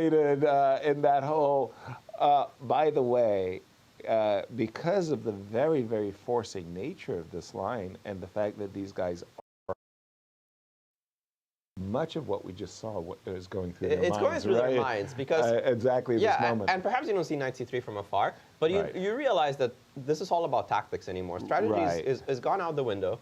Exactly. You weaken the king side, you weaken the queen side. It does not matter. Material doesn't matter either. Can I get to the king fully, or can I not get to the king fully? And 15 minutes for Ding Liren with 15 moves to go and a completely wild position. Yeah, totally. So much to play for in this position. And knight c3 is just one of those. Right. But he has to make a decision because 15 minutes is not a lot of time, and he still will need that time later. Does it make sense for me to first throw in the move? No, because knight takes c6 actually helps white. White. It covers e5. Right. It threatens rook takes d5 at some point if the rook on e8 moves. Yeah. Yeah, I think it's just too much. So he's taken on b7. We just spent like 10 minutes saying we can't play that move. He's done the move we said you can't do. Knight takes b7. Well, gh is an automatic. There is now that defense that Ding had prepared with rook h1 doesn't exist. He has to take on e4. I mean, what? gh rook g6 even. I think is just no, dead. this is just terrible. Yeah, no, you're just losing too much tempi, opening up the g file as well. So I'm with you. Okay, we take on e4. Take on e4. Or you take well, on we have very quick moves, Yasser. G takes h4, knight c5 played. G takes h4, knight c5. Wait, but does Christian's line work now? What was Christian's line? h3. That was my line. Well, yeah, but with bishop f3. Like h3. Yes. No, because the rook is still on the correct spot. What am I saying? Okay, well. Bishop h1. Yes. h2. Okay. Check, king f1. Okay. And it's the only move, right? Right. So here I was trying to make bishop f3 work, but you don't have to. Go queen f5, finish the game. That's not that hard. That is not hard at all. And knight e3 is on tap if you try to Queen defend. e1, yeah, knight e3 is actually That's actually a mate. very nice looking smothered mate. You don't see that. I don't think I'm going to do that. I'm going to go bishop h3 after queen e1. Queen e1, knight e3. You're not going to go queen, knight e3 No. checkmate? No. My man! When you see checkmate in one move, you have to look for better. Bishop h3. And bishop h3 is just simply better. Better. Better. I'm with it. Better Because I'm mate. getting the second queen. Yes. Well said, Why Christian. not? Get that queen. Knight c5, guys. Is there other ways of winning? I wouldn't be surprised. This looks like black is coming with too much. Well, let's go down the lines, because h3, in that case, I am absolutely forced to take on e4. Okay. I don't know it. with what yet. Well, let's just throw something out Okay, so h2. h2. h1 and pray. King h1 almost forced, right? Yeah, I don't see how king g2 All right, so let's take on helps f2. white, I right? mean, why not? I am taking on e2, followed by bishop f3, and that's just a checkmate. So how do you defend against that? I'm just getting blasted. What am I looking at? I mean, this there's is nothing terrible. to look at, yeah? Not only that, but also rook takes c4 is coming. Okay, I know. the vultures are out. We got it. Right. Everybody just suddenly got all excited. This looks terrible. So exactly, H3, is that on the board? Not yet. No. Knight to c5, he's still thinking. He has plenty of time to think and find the right way to blast through. By the way, h3 is completely winning, but h takes g3 also. Exactly. I was Yeah, like, going to what is ask the you issue, right? here. Just, I'm threatening you can mate. simply just take. You have to take. You have to take, right? Follow it up with queen to e5. If you want to be more precise, just defend the pawn on e4 with bishop to f5. Not only that, open up the g file, rook to g6 is coming, queen to g5 is coming. I feel like white should be up a piece. It's bad. Right? Right. It's bad. It's really bad right now. You put a pawn on b7, a white pawn on b7. I got some compensation for the fact I'm going down on the king side, but this is just, you're just hitting me with too much. I've got one defender. That's the You've problem. got that is the problem. two massive overkill, queen, bishop, and rook, and I'm defending with the bishop. 3. I love the move bishop f5, by the way. I would be surprised if there wasn't, even just setting up everything. It just feels... And that's saying yes, not please. playing h3, which we think might just game be, over, yeah, right? yeah. This is very, very forcing. After knight, oh, pardon me, after knight c5, excuse me, this is our current position. We think this might be winning, but our first instinct was to kick the king away, essentially, from the f2 pawn. And we were trying to do that by doing something of this nature. What was it? No. How did we get our queen to f5? Queen f5. Just queen f5. Yeah. It's just over. Wow. If Ding-Liren loses With white. this game with the white pieces, the first classical game against elite level competition in a year and a half, this is going to be a tremendous blow. And I have to say, I don't know if he will be able to recover from that. Now, we don't have a huge sample size, but the last tournament he played, the Candidates, the last classical tournament a year and a half ago, 2 years ago, depending on which part you want to talk about. Yeah. The first part, he lost 2 games in the first one, and after that he was just simply devastated. He couldn't come back. Sure, in the second part, with nothing to lose, he won a game, but unfortunately it wasn't enough. Right. Now, this is what I'm seeing from Ding-Liren right now. He's not a player that deals well with losses. And once again, we don't have a huge sample size in the last couple of years, and that is partially the fault of the pandemic. But this is what I'm seeing right now from him. He doesn't deal well with losses. A loss in the first game, with so much at stake, I don't think he will be able to stomach that. I'm seeing Ding-Liren in a very perilous situation right now. Yeah, I feel. H3, I think this game is over. I feel a weakness in the force as we prepare for a rematch.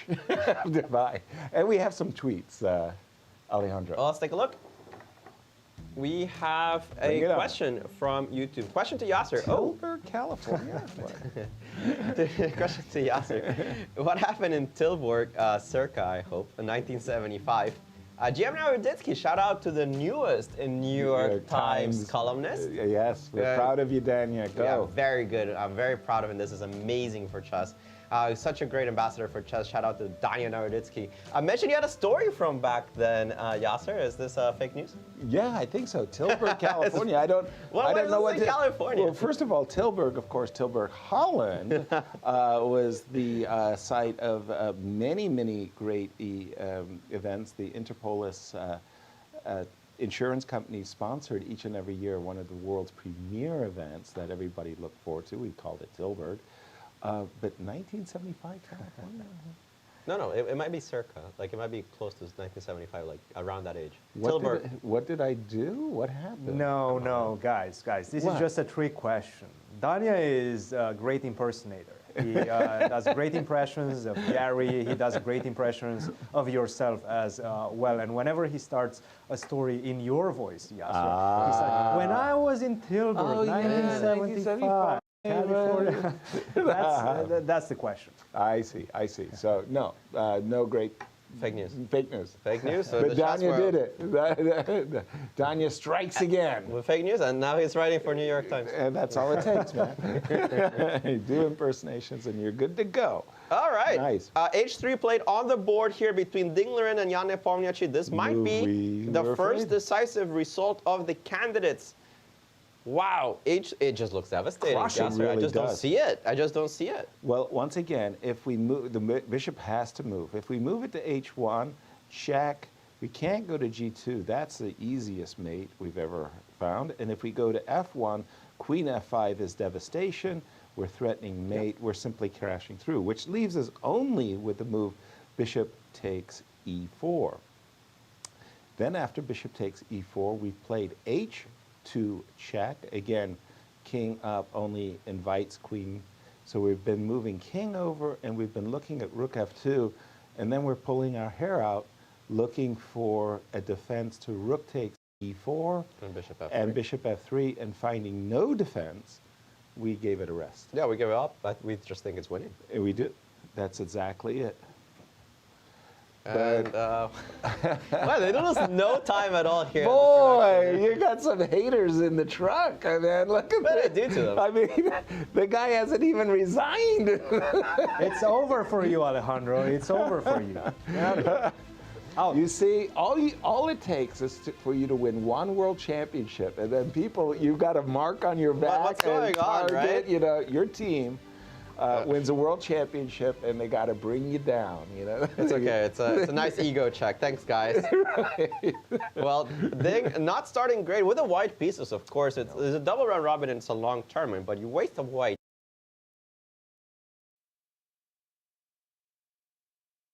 Saying it is such a difficult thing to recover from. Specifically, Ding Liren has had a history of bad results in some of these tournaments. In the 2018 candidates, he wasn't one of the favorites, but he kind of disappeared from the tournament. He made a couple of draws. I think he finished on 50%. Okay. Nothing really remarkable. On the second one, he was actually coming in as one of the favorites. He had finally established himself as one of the top 3-4 players in the world, and he bombed. Yes. There's no other way to put it. He just bombed. It happens. He played tournament spoil to Fabiano Caruana. Played one of the best games I've ever seen. I guess phenomenal. Phenomenal. In the Slav, Fabi with incredible preparation makes one inaccurate move straight out of 20-move prep.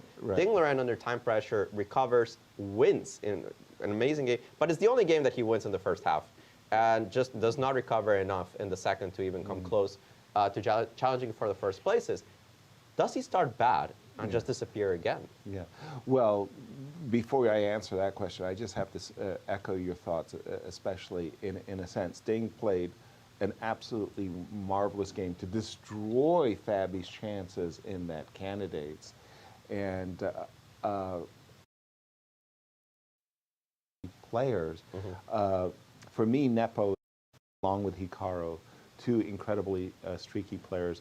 But Ding, if he starts with 2 wins, Ruro, look out! The field is in trouble because he could just run away with it. From Nepo's point of view, holy smokes, what a way to start! I mean, this is the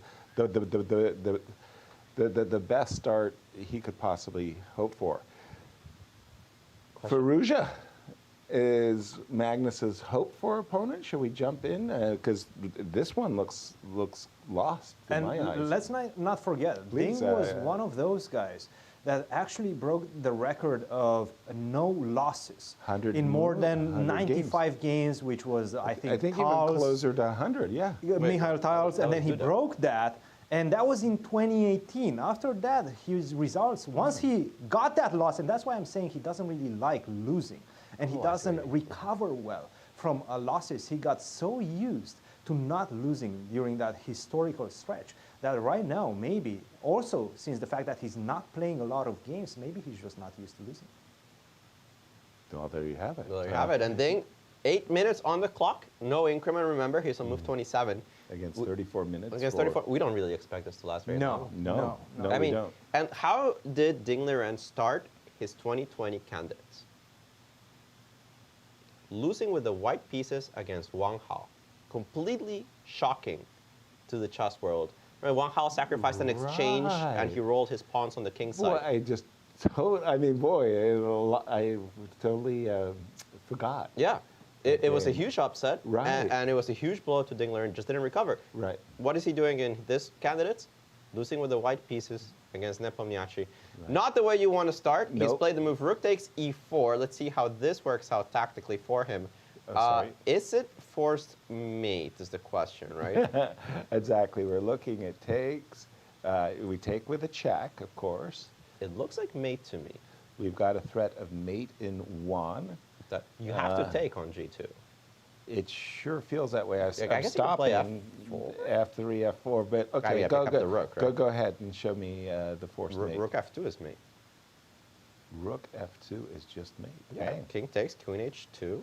And whether you go to F1 or E1, eventually you're going to be forced to go to E1, and there it is. That's it. Rook F2. Too easy. Rook takes E4. It's over. It's over, right? Yeah, you take on G2, rook takes E8. We're threatening mate. You've got to take with a check. We move our king out of the way. I guess F3, I don't know. But I mean, I just pick up your rook. I don't even have to think about this variation. Yeah, funnily enough, I'm pretty sure there should be a force mate with rook takes f3.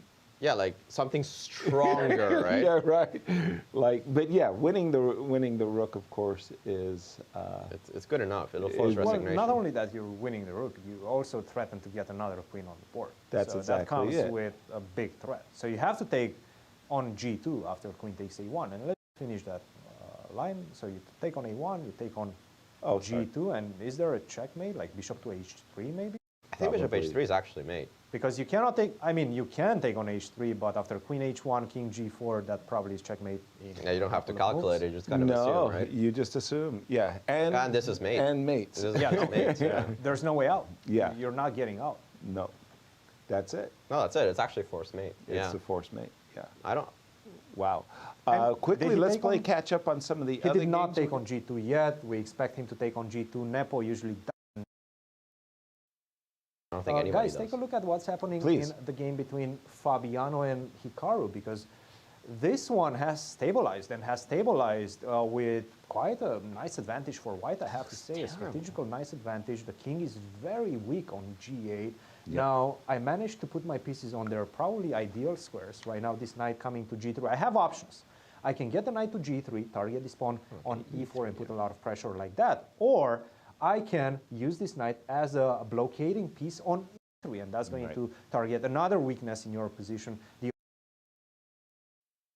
I'm seeing right now from Hikaru, overextension. The king is weak. You don't have any prospects for a successful attack against my king. This one is just looking like a very pleasant long-term advantage for white, and this is specifically what Fabiano was gunning from the beginning. No question about it, Christian. I echo your words wholeheartedly.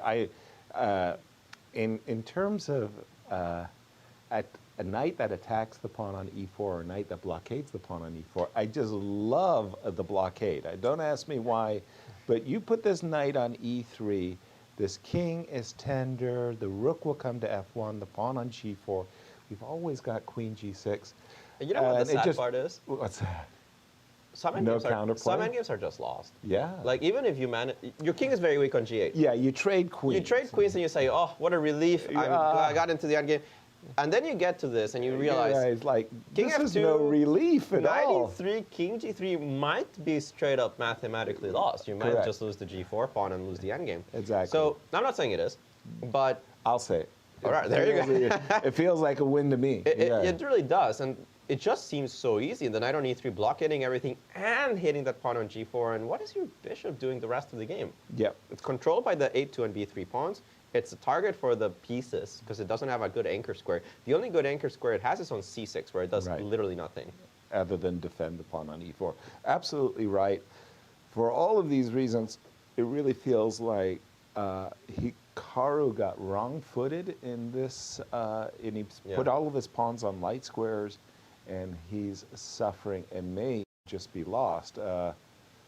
But guys, we also have to go to this game between Teimour and Ali Reza, because it is exploding, and they are following the line that we discussed. After knight f5, knight g6 came, h4 came on the board, and by the way, Radjabov is right now ahead on time. He's ahead on time. An hour behind? Incredible, after being a full hour behind with what looked at least as one simple move, queen to a8. Bishop to a3 was indeed a big decision, allowing the knight to come to g5. You had to calculate a lot of things, but queen to a8 probably had to be played a bit faster. Ali Reza did not do that, and right now, he's falling under a tremendous attack, because you have to be extremely precise not to lose instantaneously right now. Already, bishop takes d2 is a bad move. After knight takes d2, you are in deep danger. You can go h6, but unfortunately, this is just not looking great for black. Now, bishop takes d2 is one option. Bishop takes e4 is another option, and now you have to contend with either rook takes e4, bringing the rook into the attack, or knight takes e4. And what I'm seeing from the engine right now is something very concerning for Ali Reza. The best move in the position right now is knight h4. Not knight to e7, but knight to h4. And that is because you need to keep contact with this pawn on g2 and not allow this knight to easily remaneuver from e4, because queen takes g2 is going to come on the board. Knight to e7 is a much worse version because after h6, softening up your dark squares around the king, you're in big, big trouble. This is what I'm seeing right now. Bishop to d2 was played. Knight takes d2 is an option. Queen takes d2 is also an option. How are you going to respond to this? Right now, what I'm seeing from Ali Reza is a shaky hand.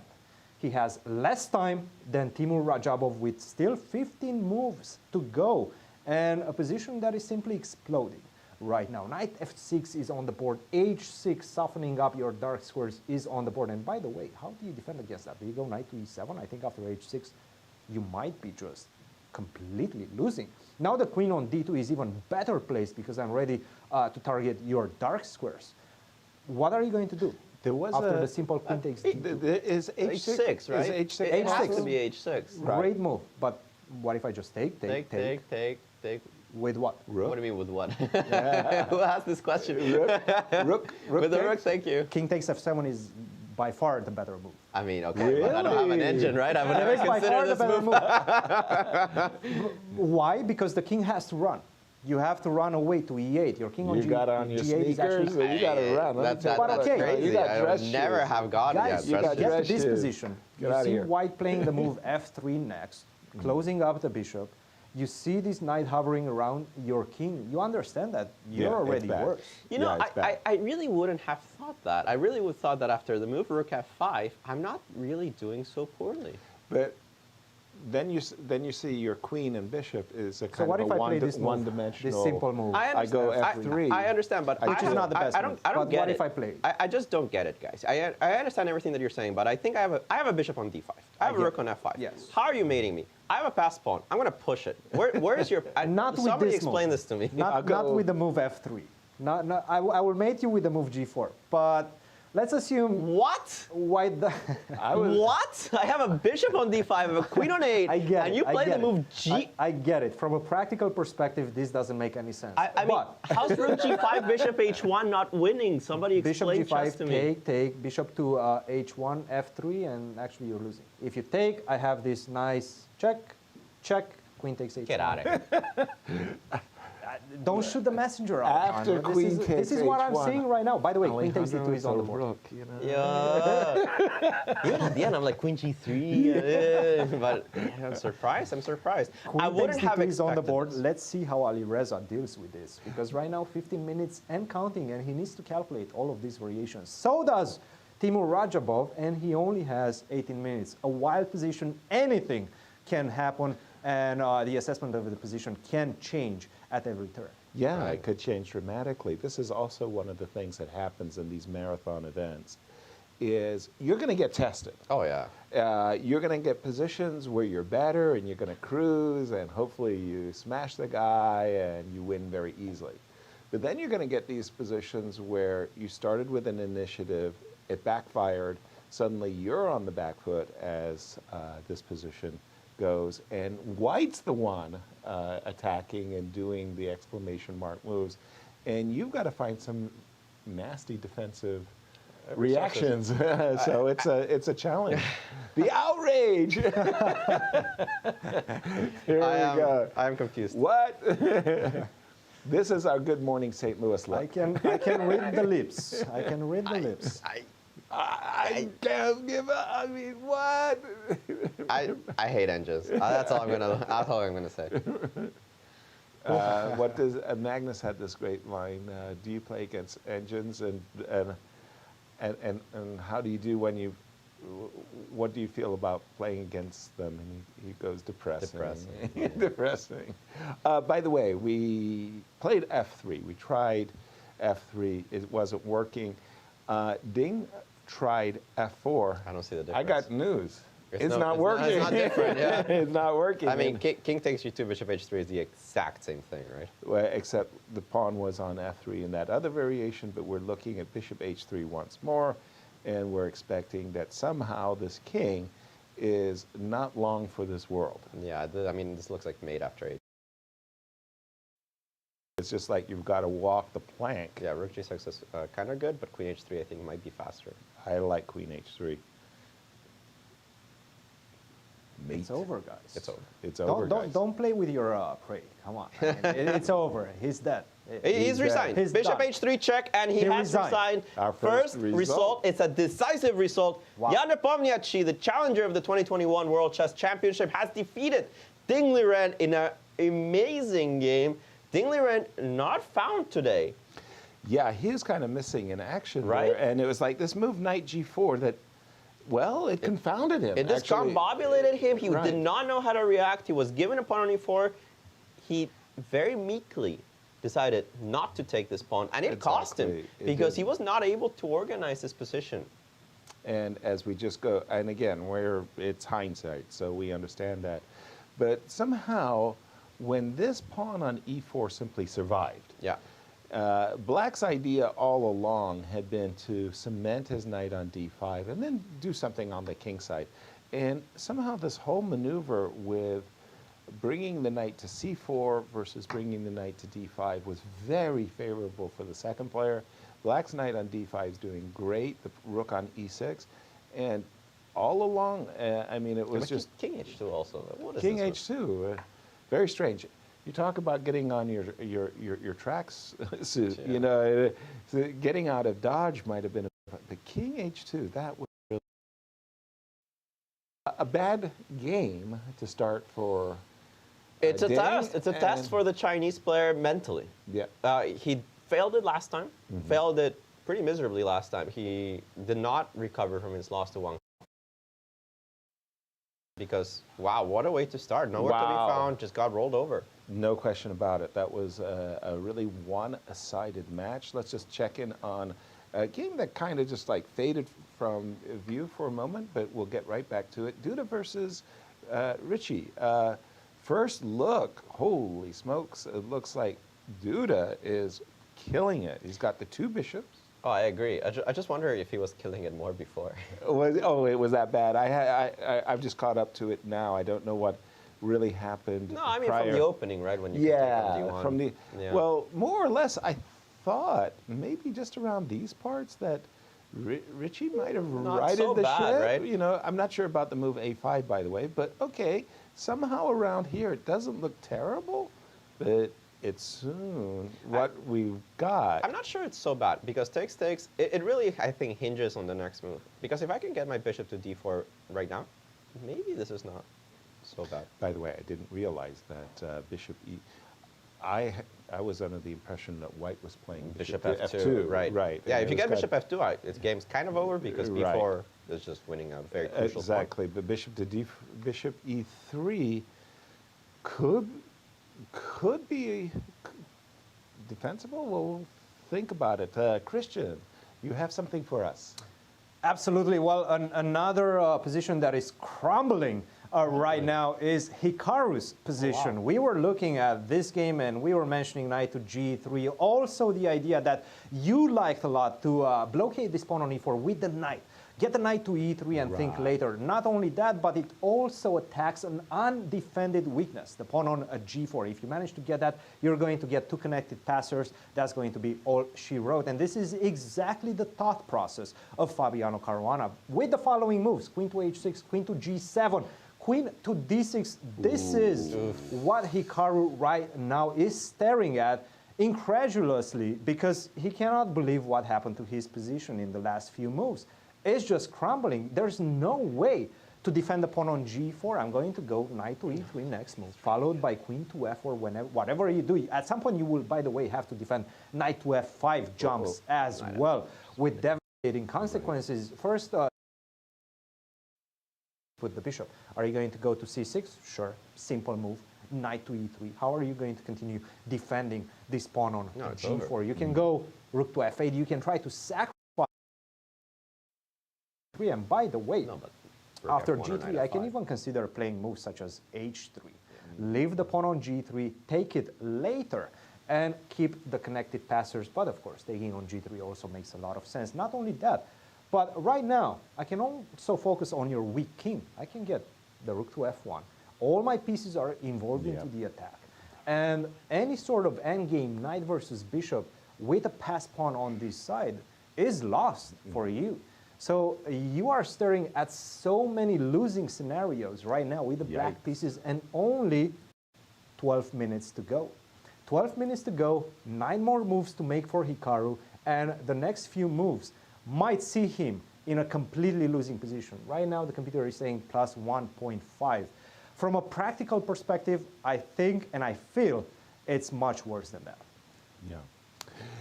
Wow. Well, yeah. I mean, we always felt there that Hikaru had overdone something. And he was getting punished. And while we want to go on break, this game is also crackling too. The thing is, Firouzja game. The thing is, Yasser, players are down to 13 minutes. If we don't get a break in now, we won't get it at all. And I know that our producer does need one. All right, we're going to take a break. Very quick break, and we'll be back with crucial results. Exactly. We'll see you on the other side.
And we are back. We have already a result in the candidates. It's the first one and a decisive one, as Jan Nepomniachtchi is the first victor of this tournament and with the black pieces, and against the highest rated player of the tournament, Ding Liren from China. A great start for Jan in his quest to seek a rematch against Magnus Carlsen. No question about it. In the words of Jackie Gleason, how sweet it is winning with the black pieces to open your campaign.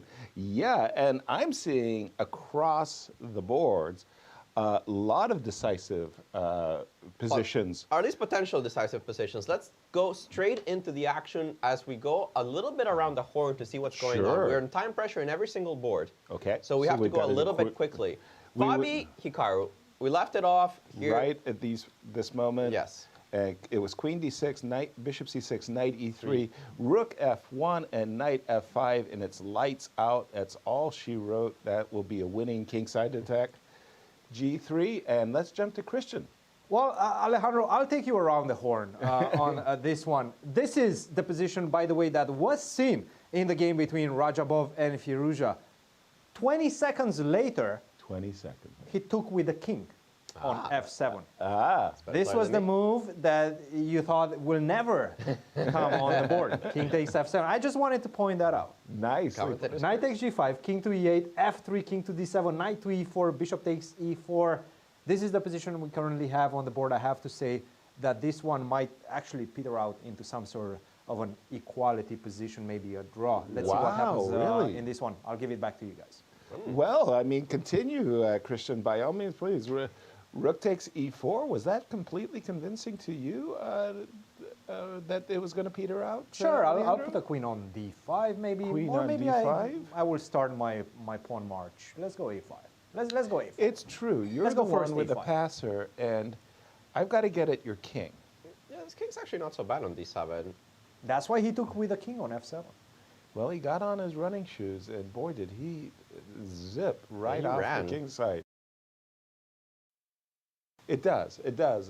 For some reason, I was thinking that rook g4 was going to bring me more than rook f7. Kind of, it's a dead end. It kind of is, right? Rook g4, rook f7, and yeah, you have some nice pieces, especially the rook on g4 does a nice job of defending g7. Right. Sorry, defending d4 and attacking g7. Yeah. But at the end of the day, I have a pass pawn on the a file, not on the king's side. How about this move, though? See if I can't disrupt you a little bit. Maybe I think that's why Cristian started with a5. Did he? Yeah. And that's fine. You can go queen d5 also. It's not really a problem. a5, d5. I take with the pawn.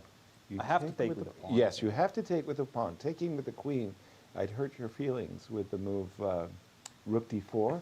The problem is right now we're starting to play for 3 results, right? Because black can easily win this one. If I manage to but I thought that was keep always my the pawn. case. I was just trying to see if white is the one that can press, right? With any forcing. So let's go king e8 maybe, or king c8.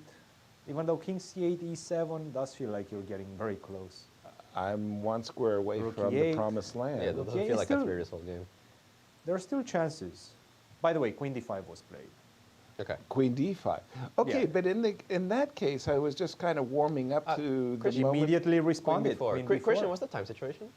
Time situation is 7 minutes for Alireza. Actually, only 2 minutes left for Radjabov, and 7 moves to go. 2 minutes. This could get dicey. And again, with no increment. Exactly. To remind everybody, no increment. And this is how people lost on time in the good old days, because now with that 30-second increment, you're not seeing people losing on time unless the position is just absolutely dead loss. Yeah. But these old time controls where you've suddenly got 8 moves to make in 2 minutes can easily cause you to flag. Now this move, queen b4, double hit, right? There's a threat to the rook, but there's also a threat of check and picking up the passer. That's the pride and joy in black's position. You don't want to lose the a-pawn. Now, I don't want to lose the a-pawn, but what if I move the rook, let's say to h8? I don't know. Okay, rook h8. Let's give it a go. And so, give me a check, and I have to move queen c6. I think this move is kind of important. Because you've got your own sources of counterplay. I have my own source of counterplay. I don't know if it's enough. I have a feeling it let's go. is. Let's take a look. Enough Checks. for who? checks, right? Yeah, No, check. this is looking very ugly for white. Yeah, rook f1 even. Sorry? Rook h1, sorry, with Rook the idea of rook H1? f1. With the idea of, it's still not made. What? At least you have a check after rook h1. I do have some checks to maybe disturb. Maybe this is not more than a draw, actually. Yeah, well, there's counter. There's counterplay, but And with no time on the clocks, this is Hard, a yeah. game that's really, really hard. Checking in on the Duda-Rapport game, we just left at the position where you had mentioned bishop e3. Put your bishop on d4. Cement the position, yeah. Cement the bishop there, and you're doing fine. Well, white had other ideas. Check and give me the pawn. And we're just catching up to the players quickly. And now this looks like a two bishops versus bishop and knight position, favorable for white after king e2. But why is it favorable for white? I've got the two bishops. Not a very nice two bishops. though. Yeah, but okay, bishop can go to b4. The problem is my bishop on a6. It just completely stuck. Right, I need my bishop actually to be on d5. I mean, if I just play bishop d4 and I just sit, go ahead, take my pawn, I don't care. I'm even going to start putting my pawns over there on the dark squares. I like this move h4. Exactly. Just to continue with g5, so that when you eventually do take, because otherwise my bishop it's remains just stuck. stuck. Yeah. I take, we're in a bishops of opposite color endgame. and that looks Very drawn. Very, very, very tame. And finally, Hikaru. He's taking, yeah, g3. I saw the move g3 as a bit of desperation. Desperation. We thought the move rook f1 maybe. Just was so nice. Inviting takes on h2, king g1. You're dreaming of knight f4. No defenders, no pawn defending black's king. We thought that this was really, really strong for Fabi. He decided to take. Can't blame a man for winning a pawn. H takes g, queen e5, queen g6 check, and we are now up to date with the players. We're up to date with the players. Fabi repeating position to get closer to move 40. And how is the time? 2 minutes for Fabiano, 2 minutes and 4 seconds for Fabi, and Hikaru is down to under 4 right now. So how many moves to go, though? Just a few. Well, 3 for Fabi, 4 for Hikaru, because Okay. it is Hikaru's move. Still, you have to survive with black. Exactly, and tell me how I'm going to do that, because it's not trivial, intuitively obvious to me how I'm supposed to survive here. I'm assuming that queen takes g3 is just a no-no, and that after a move like rook f1, the king is simply too exposed here. So I think you have to play queen g7. Queen drops back to g7. Because knight g4 is also a threat, right? Oh, I think any time you can get introduced the knight, yeah. it's just going to be But now terrible. queen to f4. Let's introduce knight. Yeah, exactly. And then on rook f8 you have knight f5. Yeah. Knight f5, g4 cemented. That looks good enough. Or knight f5, rook f1, followed Yes. by knight h6. No, I agree. We're vulturing. Yes. We're definitely vulturing. Yeah, let me in here, coach. I can take him. I can take him. So we're seeing a decisive game in this one. One that is not going to be a decisive game is the one between Radjabov and Firouzja, because the players are speeding up, necessarily speeding up for Teimour, because he's down to his last minute into this endgame. After queen to b4, rook to g8 was played. We said rook to h8, that was one move, rook to d8. But all roads lead to Rome, because after queen to a4, you are going to get this pawn, but I can force this endgame. Rook to a8, we're going to take. The king is going to c6. White is never going to lose this one. Black most likely never will lose this one. Either, for example, king to c6, rook to g4, and now I just is going to be met by king to d5. This one does seem to be an easy end game for black, and I think this one is just going to be equal and finishing a draw, and this is exactly where we're going. King to c6 is on the board. By the way, still 3 moves. Rook to g4 was played. How many seconds did he have? 1 minute and 29 seconds. 1 minute and 13 seconds. This is what we have right now. Rook to g8, rook to g6. Maybe I can even take into d5. Rook to e7 and then start pushing my pawn. Whenever you go f4, I have a feeling that I'm going to be able to corral this pawn. Maybe rook to f8 followed by g5, or Just see, I'm too active. Yeah, maybe it does king feel E4, like G5. black is too active at this point. King to e4 followed by g5 is also probably an easy way out. Yeah, this seems to be the easiest way out. Just simplify the position. Do not allow with the king on e4 the pawn to go to f5, and this is just all she wrote. This is going to be a draw. By the way, I mean, there are draws and there are draws. This is just an incredible idea, an exchange sacrifice by Ali Reza, and he forced some action there that I thought he was taking tremendous risks, and that then the position kind of turned against him for just a moment. He hit the brakes, and wow, this is a very, very good game. I mean, this is what you want to see from a candidate's game. Absolutely, absolutely. So this game between Ali Reza and Teimour may be a draw, but again, there are draws and there are different draws. This was a great draw. This was a really, really wonderful fighting turn. And now, once again, he did take the pawn.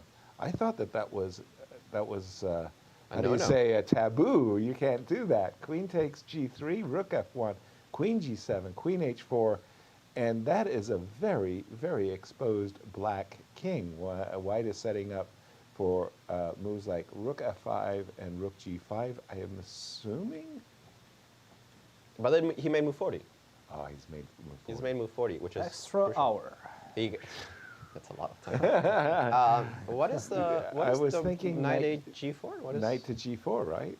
You've got the winning threat of knight f6 check. I guess you can play rook f8 still, right? Rook f8 or rook e6 maybe. But rook f8, okay.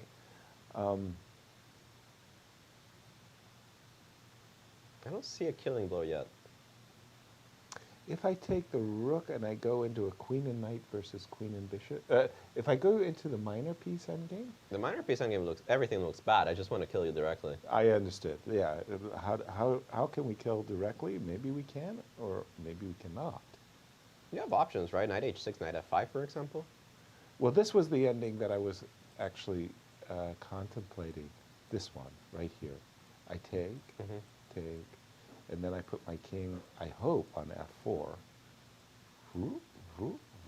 and just try to on this corral one, you might want to start with the move knight f5, because here e3, I think, just draws.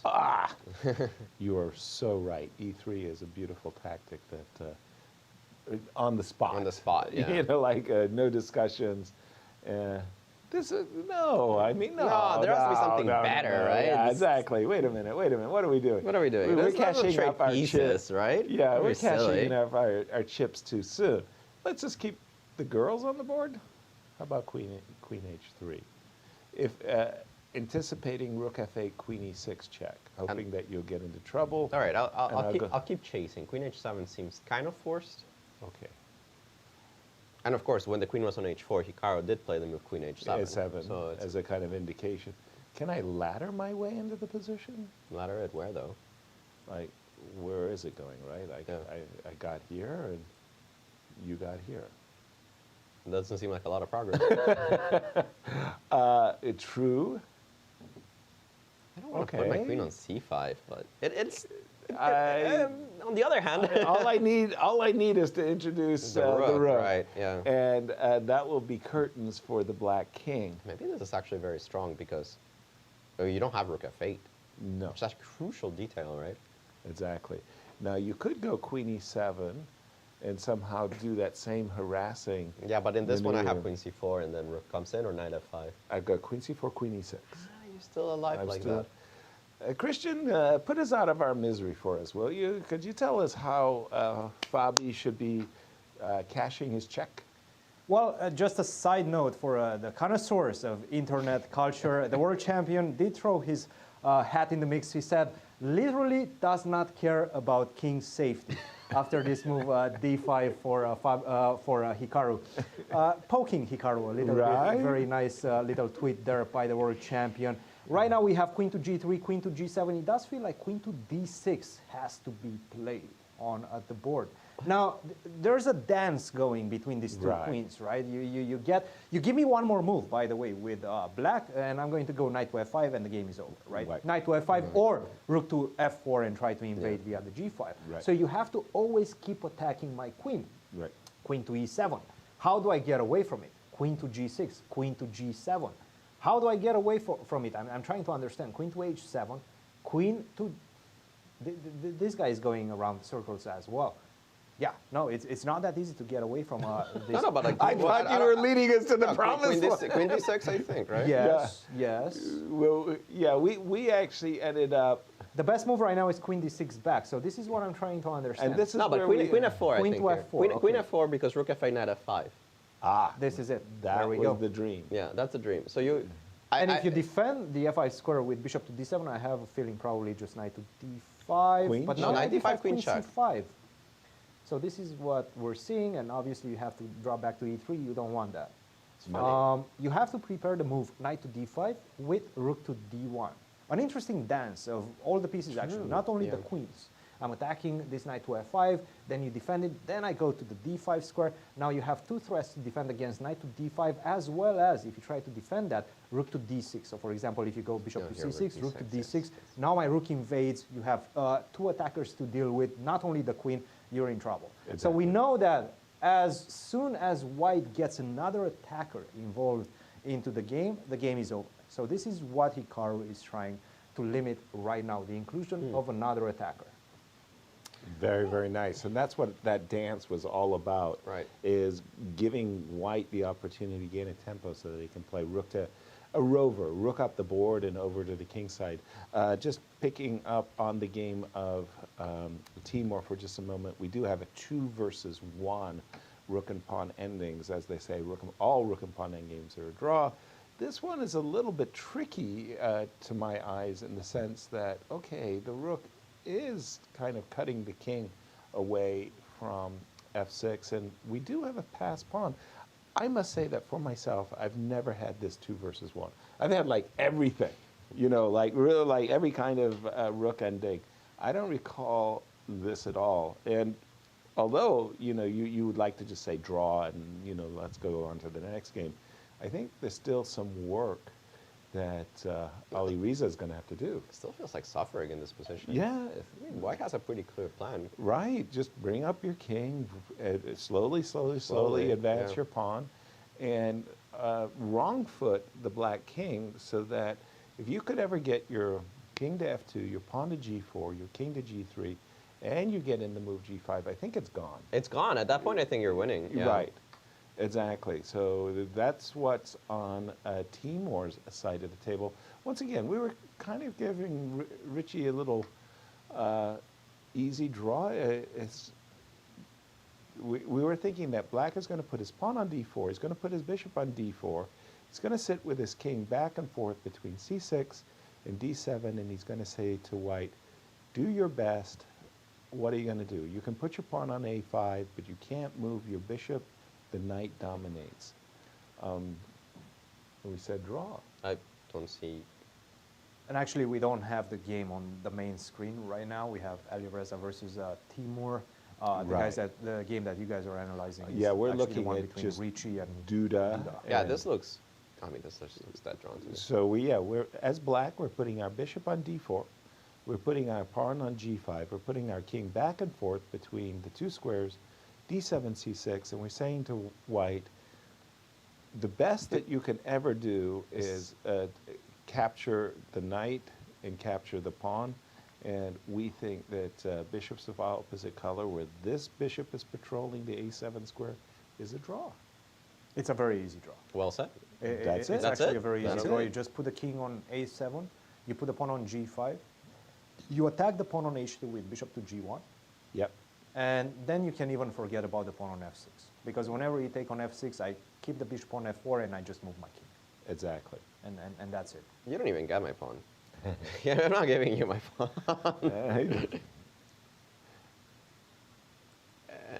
And remember that after move 40, they are allowed to offer a draw. Draws. Yes. Okay. And that's fair. I always felt that the first time control, you know, you got to give a performance. Fair enough. And I kind of dislike it in the no-draw games where it's so obviously drawn and the players are looking for a threefold repetition and sometimes they can't find it, that they allow the draw offers. Speaking of a repetition, we do have another move that... Which game? In the Fabiano game. He didn't go queen d6, which I think was the one we really liked. Yeah. He went queen h4 back, and Hikaru could go queen h7. Okay, let's say he does. I assume, he has not played it yet, Right. but I assume that you don't play queen g3. You actually want to play for more. Right, and it's been that dance. It's been that dance here. that we've been trying to avoid. How do we play for more? Maybe just queen f2. Queen f2. The problem that I have with queen f2 is I so desperately wanted to play any rook move. But we rook also f5, said queen rook- to f4, right? And we were getting queen to f4 with the queen on g7, which I think is a little bit better for black. But with the queen on h7, queen f4, isn't that much easier? Okay, so But now knight f5, right? Yeah. Thank you. That clears the cobwebs. Yeah. So it's a better Morning version face. actually with the queen on h7. Wow. Yeah, so queen h7, queen f4 is kind of lights out, no? That's it. Yeah, queen h7, queen f4. Which Thank I'm not you. 100% sure why Fabiano hasn't played it before. I guess he was just trying to make He the didn't time have control. time, right? I think he was just trying to make time control. He was down to seconds. That is true, actually, yes. 1 minute and 39 seconds as we entered move 39, and then he made, with 1 minute and 20 seconds. Yeah, queen to h4 right now. Hikaru has all the time in the world. By the way, both of these players were down to their last minute. Right now, 58 minutes for Hikaru. He's going to spend a long time trying to figure out this position and try to figure out what the best defense is What is for it? his position. Bishop to d7, by the way, is another move that has to be taken into consideration. Well, then you got knight to d5. But knight d5, queen d4, right? Oh, that might be a sorry. problem. That actually might I be was a looking problem. with the queen on h7. Well, what and if I the go queen rook on f6 though? Bishop d6, rook f6. Bishop d7, rook f6. Yes, this makes the most sense. Because And rook now f8, what knight if I go d5, right? here? Or rook to f8. Let's say I d5 make here. the normal move, natural move, rook to f8. Knight to d5. Knight I think d5. that's the problem, Christian. And I'm wondering if you can take on f6 at all, because queen takes f6 might just win. Knight takes f6 might just win. No, let's say I go bishop c6. It's not the best move, but let's say I go bishop c6. Here I You can survive this? well, I can pick up your queen, but I don't know if that's You enough. can, yes. So this is the idea that you are King mentioning, f7. king to King f7, f7, rook king g7, or queen to g7, It is you winning, take. though. Should be. Is this a win? Yeah. Well, if the bishop was better, I would doubt it. But the bishop cannot easily participate in the defense So you're of just this going to g-pawn. push the g I'm just going pawn, to push my Right. g-pawn, get the yeah. king in play. Put the queen on I g5 as a actually- starter. I actually had a very similar endgame once. And all I had to do was push my pawn. Yep. The rook, the bishop, and the king actually cannot hold. Yeah. Because it does, and you never control the dark squares. That Yeah. makes a lot of Yeah. sense. Exactly. Yeah, so, okay, let's say you're not going to give up the queen, right? There's one way to defend against that. So, for example, after knight d5, instead of bishop c6, I can go to f7. Jeez. And if I wait, You're one move wait a away. second. What if I You're take on one move f7? away from finishing me off, but you're not there Are you yet. taking with the king on f7? I will take with the king, yes. That's crazy. Yes. So right now you can take a pawn, right? Right. And by the way, I have to go to g6. I cannot go to g8 because of knight Knight f6. And f6. f6. So yeah. I have to go to g6, and now you can just simply take a pawn. With the That check. has to be win. This has to be winning, right? Right, yeah. Weak This has to be king and winning. everything else. Everything. But we're far away from that. And bishop d7, by the way, is not the easy move and not the natural move given how the game has been played up until this point. This dance of queens, queen to h7, queen to g7, queen. We've seen this position before. So right now, Hikaru with queen to h7 would repeat the position. He might get the conclusion after thinking for a while that after queen to f4, he's busted.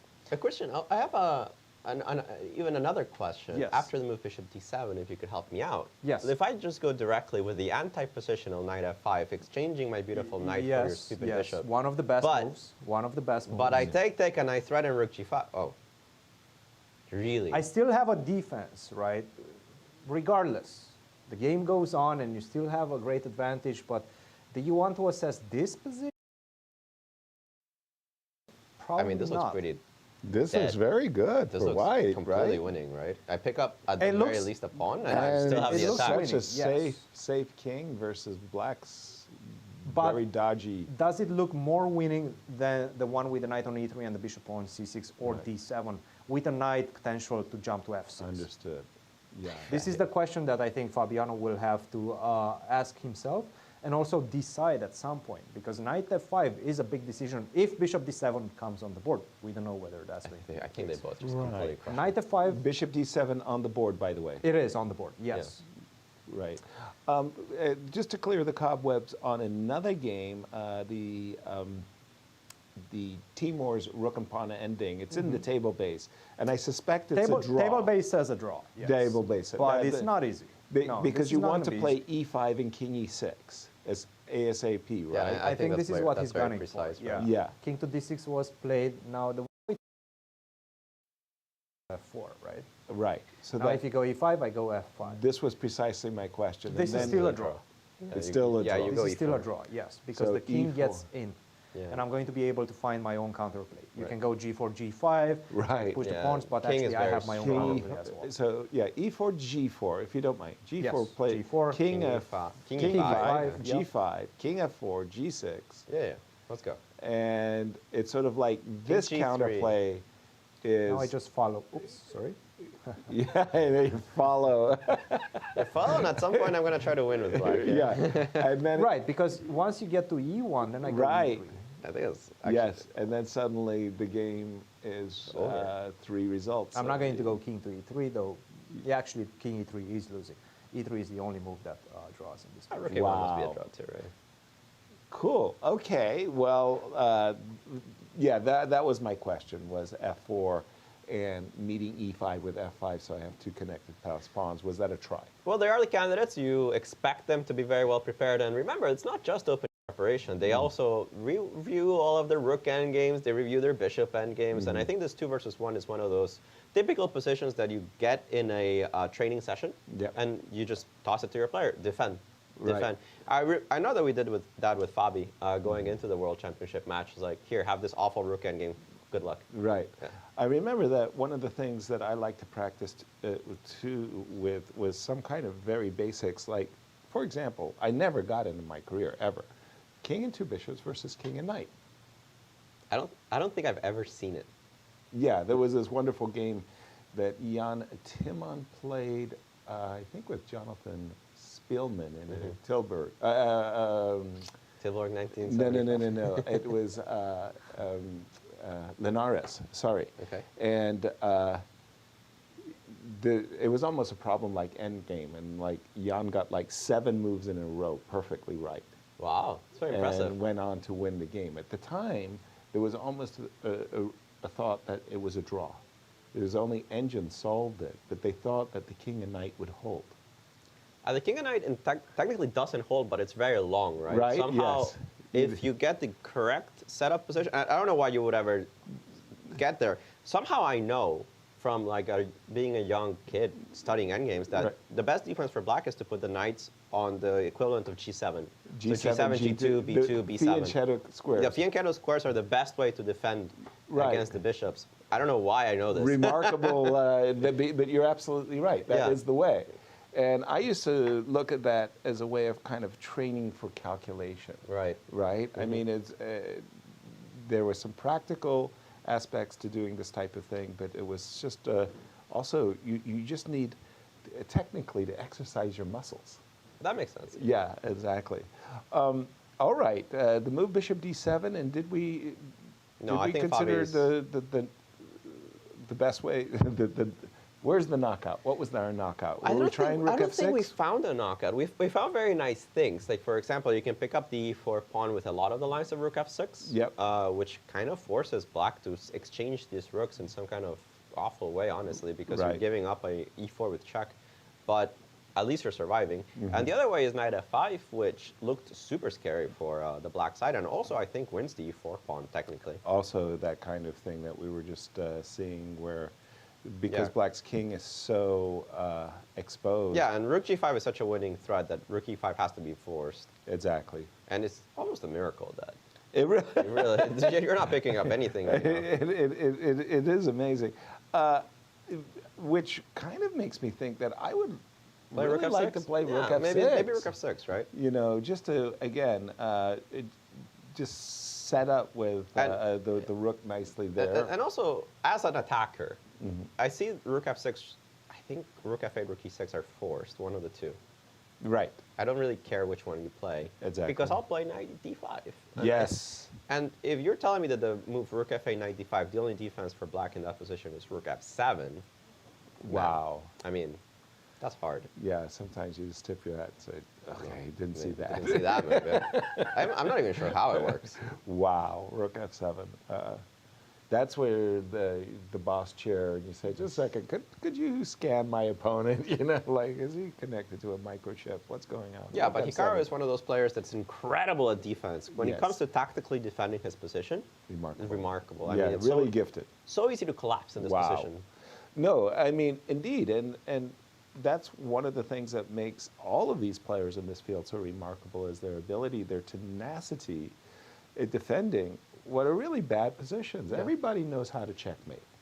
But holding a position where you're seriously worse and probably even lost, practically lost, and these guys do it almost, I've seen the guys like just hold positions that mortals would just say, okay, I'll resign. So this is one of those, and Hikaru has certainly earned his bones by holding bad positions. And let's jump over to Christian and ask him what he has for us. Christian. Well, I was taking the pulse of the Twitter sphere, and another great player is throwing his hat in the mix. That is Anish Giri, who is missing from the candidates. He says, completely irresponsible play in Madrid. Great. And a popcorn emoji.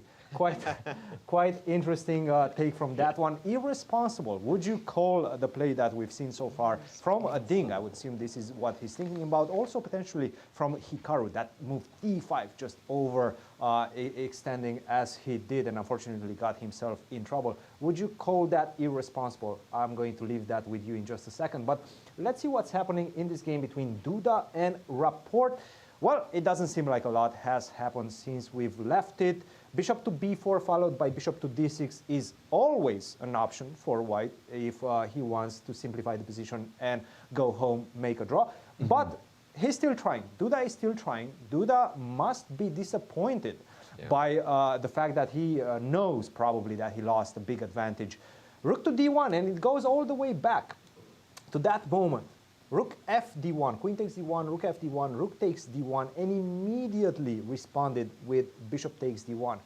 If he would have stopped at this moment and tried to look for ways to punish bishop takes a2, because whenever you see a bishop come within your grounds on a2, you know that there are some options in which you could potentially punish that piece, especially when the king is not castled, especially when you're so far from involving your pieces into the defense. And rook takes d1, even after bishop to a2. By the way, knight to b5 is one move, right? But knight to white, a tremendous advantage. The point being, your king is not as easily getting to a safe space. You have to go f6 followed by king to f7, and even that is not going to be safe enough because knight to d6 comes on the board. He should have stopped. This was a big moment for him. He took with the bishop on d1, and this allowed the king to escape. Once the king escapes, I'm getting my own play. The rook comes on ba, the rook starts attacking some sort of weaknesses on the queen side. I'm getting something to play for. After rook takes d1, allowing bishop to a2, black would have absolutely nothing to play for, and I think he would have white that is cruised towards an easy victory. Unfortunately for him, took on d1 with the bishop.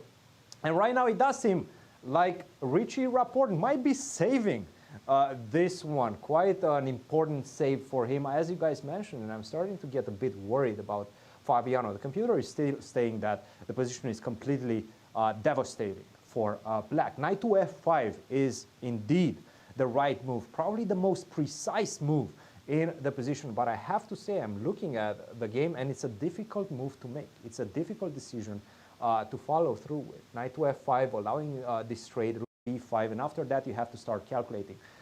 I'm a bit worried for Fabiano Caruana, who is my pick, and objectively, the position is starting to become a little bit difficult to win. Now, at the same time, it's much more difficult for black to actually defend this one than for white to win it. So I still give Fabiano a clear edge in this one. And of course, Radjabov versus Ali Reza, we still have the same position on the board. E5 was not played, F4 was not played. This is going to be a long one. Wow, thank you for that, Christian. I'm still on that game of Hikaru, and I must say that if I was in Fabi's shoes, I would resist playing the move knight e3 to f5. I would want to do it without the possibility of black giving up his light squared bishop for the knight. And so, I mean, the computer sits there and says, yes, absolutely, knight f5 is the best move, and that is the way to go.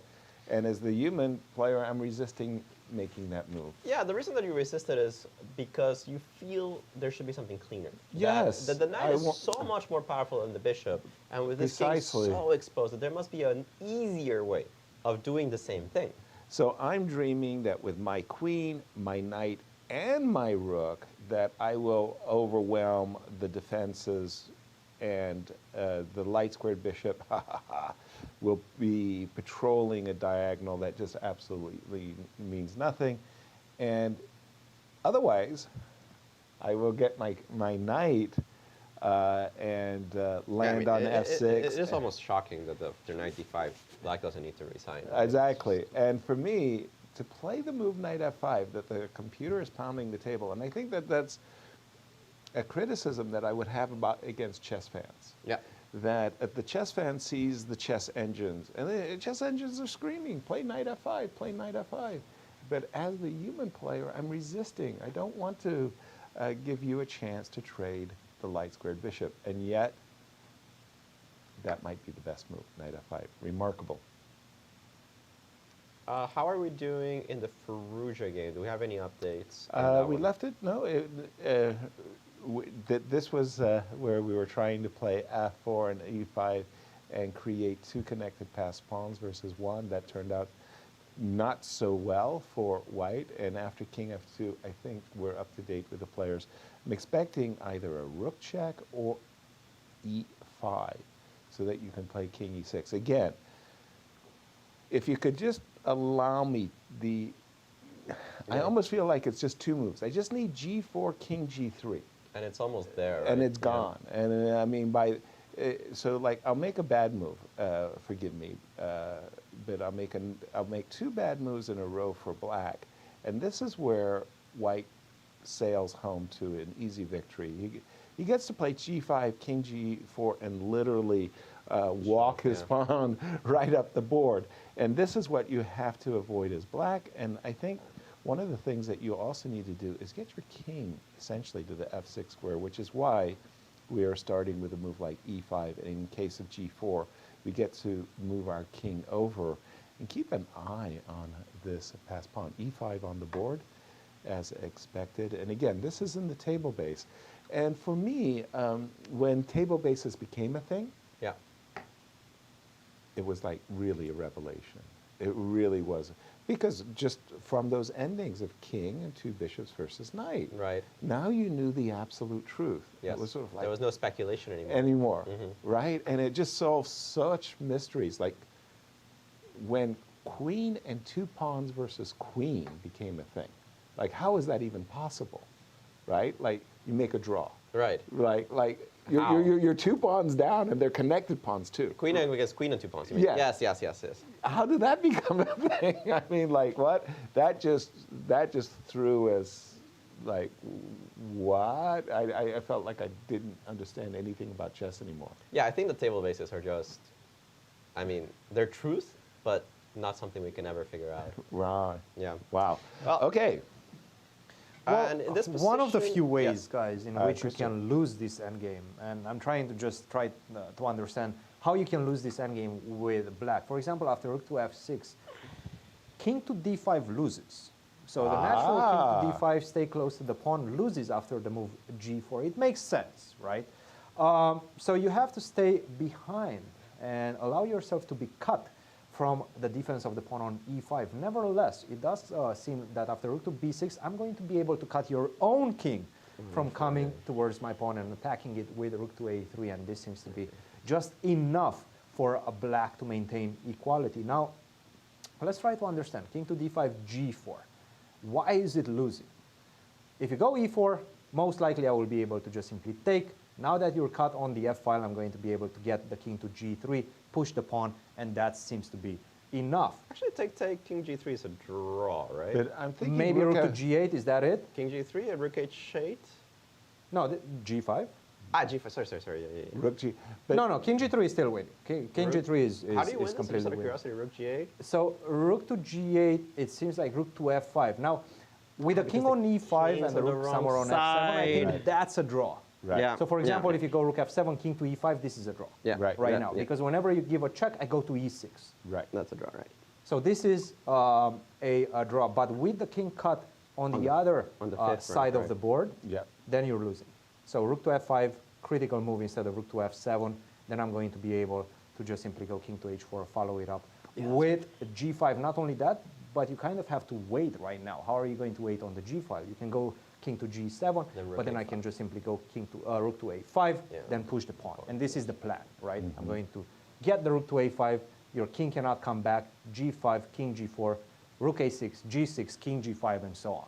Very, very easy win. So this is one way in which Alireza could lose if he doesn't know that he needs to keep the king on the 7th rank. Let's see if rook f6 is going to come on the board. Let's see if white is going to give the option for black to go wrong with king to d5. Yeah, there was just one other important tactical point that you to mention was that after, for example, rook f6 check, king to d5, g4, e4. I've got rook f5 check. It's not even so easy for black to trade. There goes d4, rook f4. Yeah. Exactly, king d4, rook f4, and you don't get to trade off the e-pawn for the f-pawn. But I'm sure rook f6, king e7 will come in a nanosecond because king d5 really has that air like, wait a minute, I'm leaving the g-pawn. It does feel like it's going the wrong way. Exactly, it really does.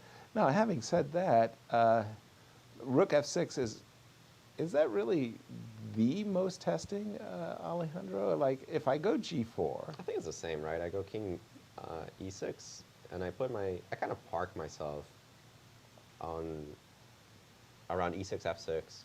Okay, so you park yourself, and essentially I park myself, right? I'm trying to, on a good day, I don't know, worm my way all the way to g7. That's very true. That sounds very nice. So I assume I have more than one way to do this, but if I just wait, rook b8 or whatever. Or rook a3.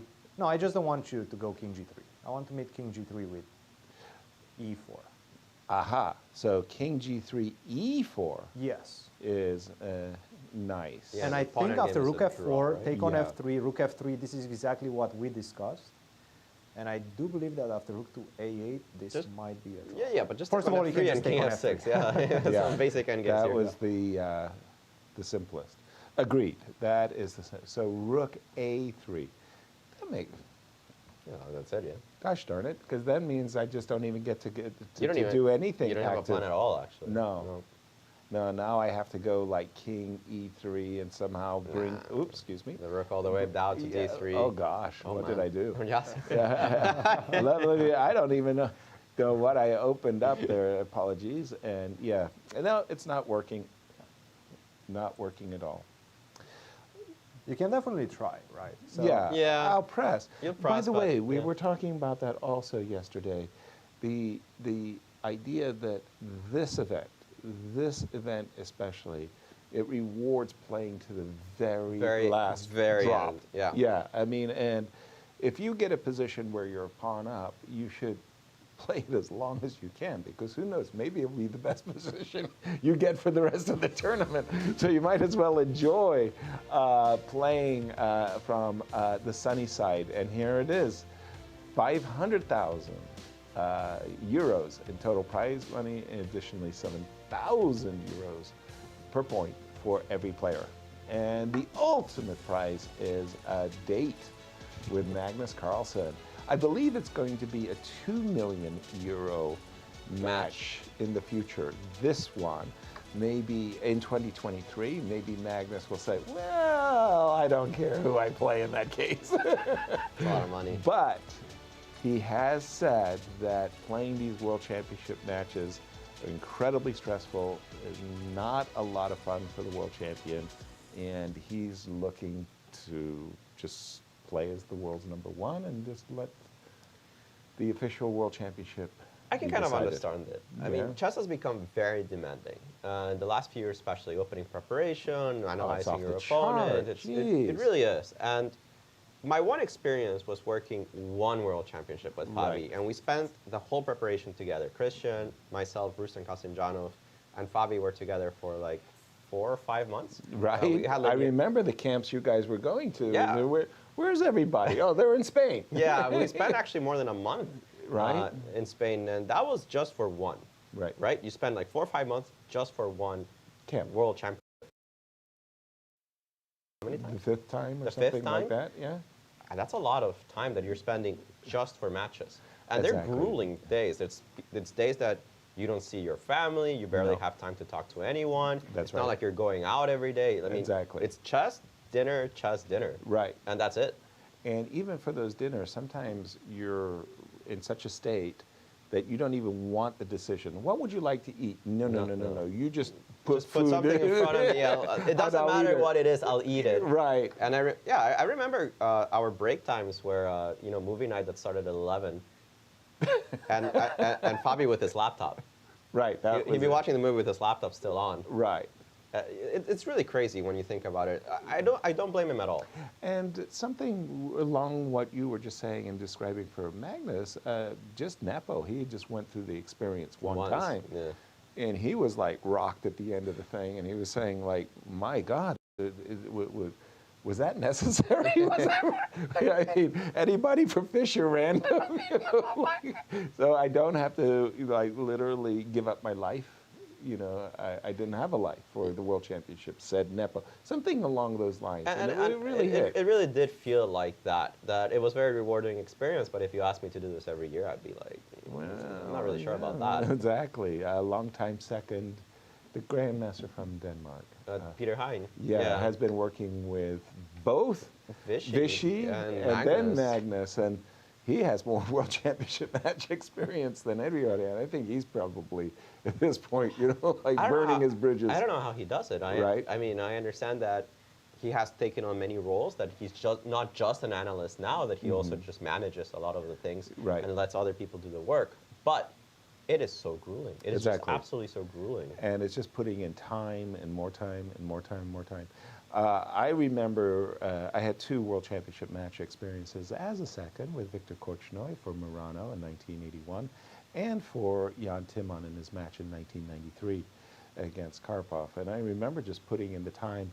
And I was a young guy, strong as an ox and everything else. And boy, at the end of these, let's say, months long period, you needed a good rest.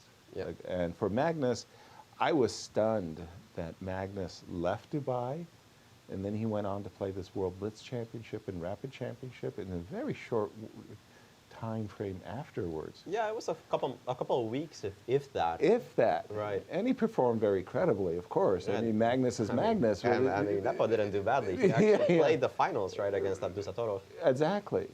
Wow. Yeah. Remarkable.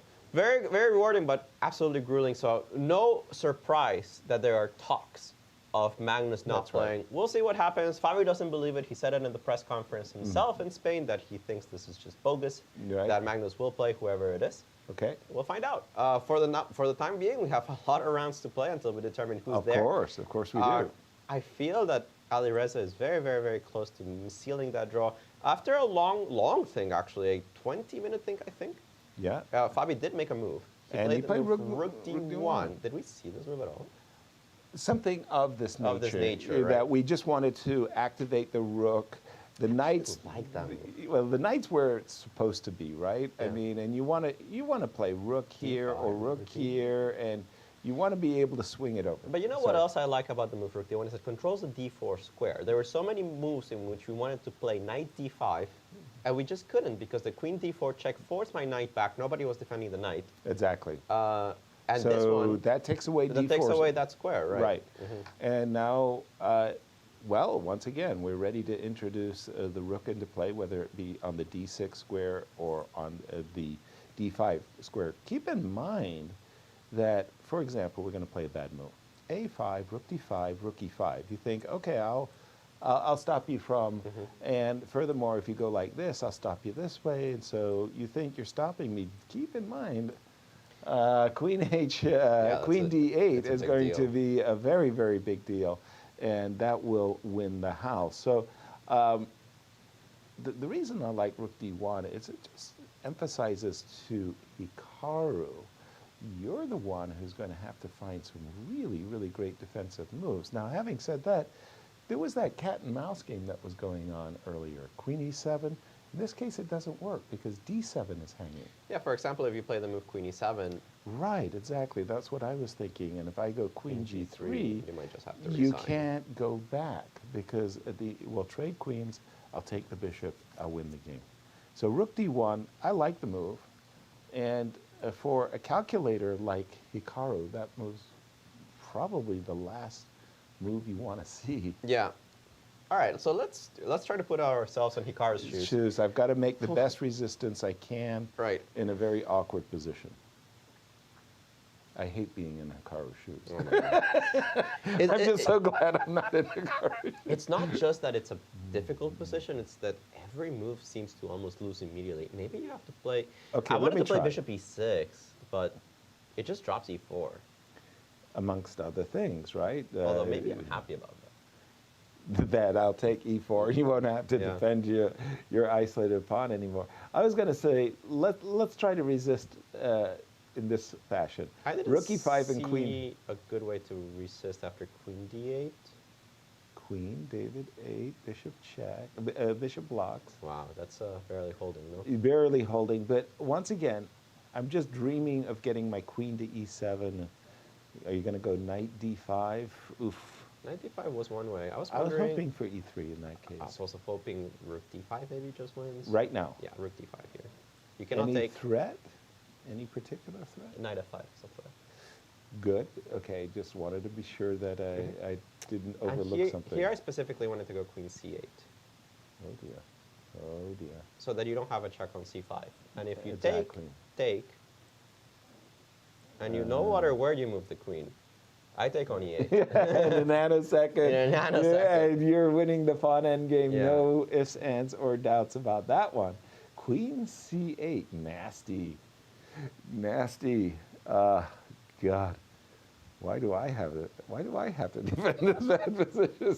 Hey, you volunteered. I mean, yeah, that's true. That's true. I certainly did. Queen h3 is oh boy. yeah, Oh queen boy. h3 just wins, right? Oh boy. Yeah, it's very, very, very difficult. Christian, how do you defend this position with the black pieces? How do you actually not defend? How do you hold on for a little bit? It does seem like rook e7 is the only move. Only move. Only. Yes, rook to e7, and it's a bit counterintuitive d5, because right? you do allow knight d5 with tempo. You encourage it. That's not something that you generally want to see on the board. But you do get this setup with the rook on f7. This seems to be what the computer is striving to get. This also allows white to take on e4. Just simply take on e4 and get this position, and here we go. We're going to play with a pawn up. I understand. Maybe you actually wanted me to take this pawn so that you open up the long diagonal. Bishop to c6 now has an active role in the position, and maybe also you're going to be able to find the perpetual. This is what the computer is recommending. Rook to e7, bishop to e6, as you guys were mentioning. Again, knight to d5, and this trade-off after bishop takes d5, rook takes d5 seems to be the best way forward for white. And I know a lot of people in the chat are saying, why didn't he play the move knight to f5? This is the computer's recommendation. This gives white a tremendous advantage. It's not easy when you have such a powerful knight blockading the pawn on e4, but also just a couple of moves away from delivering devastating checks to the black king. You want to keep that, and you have to keep those options on the board. And this is exactly why after a long thing he played this move rook to d1.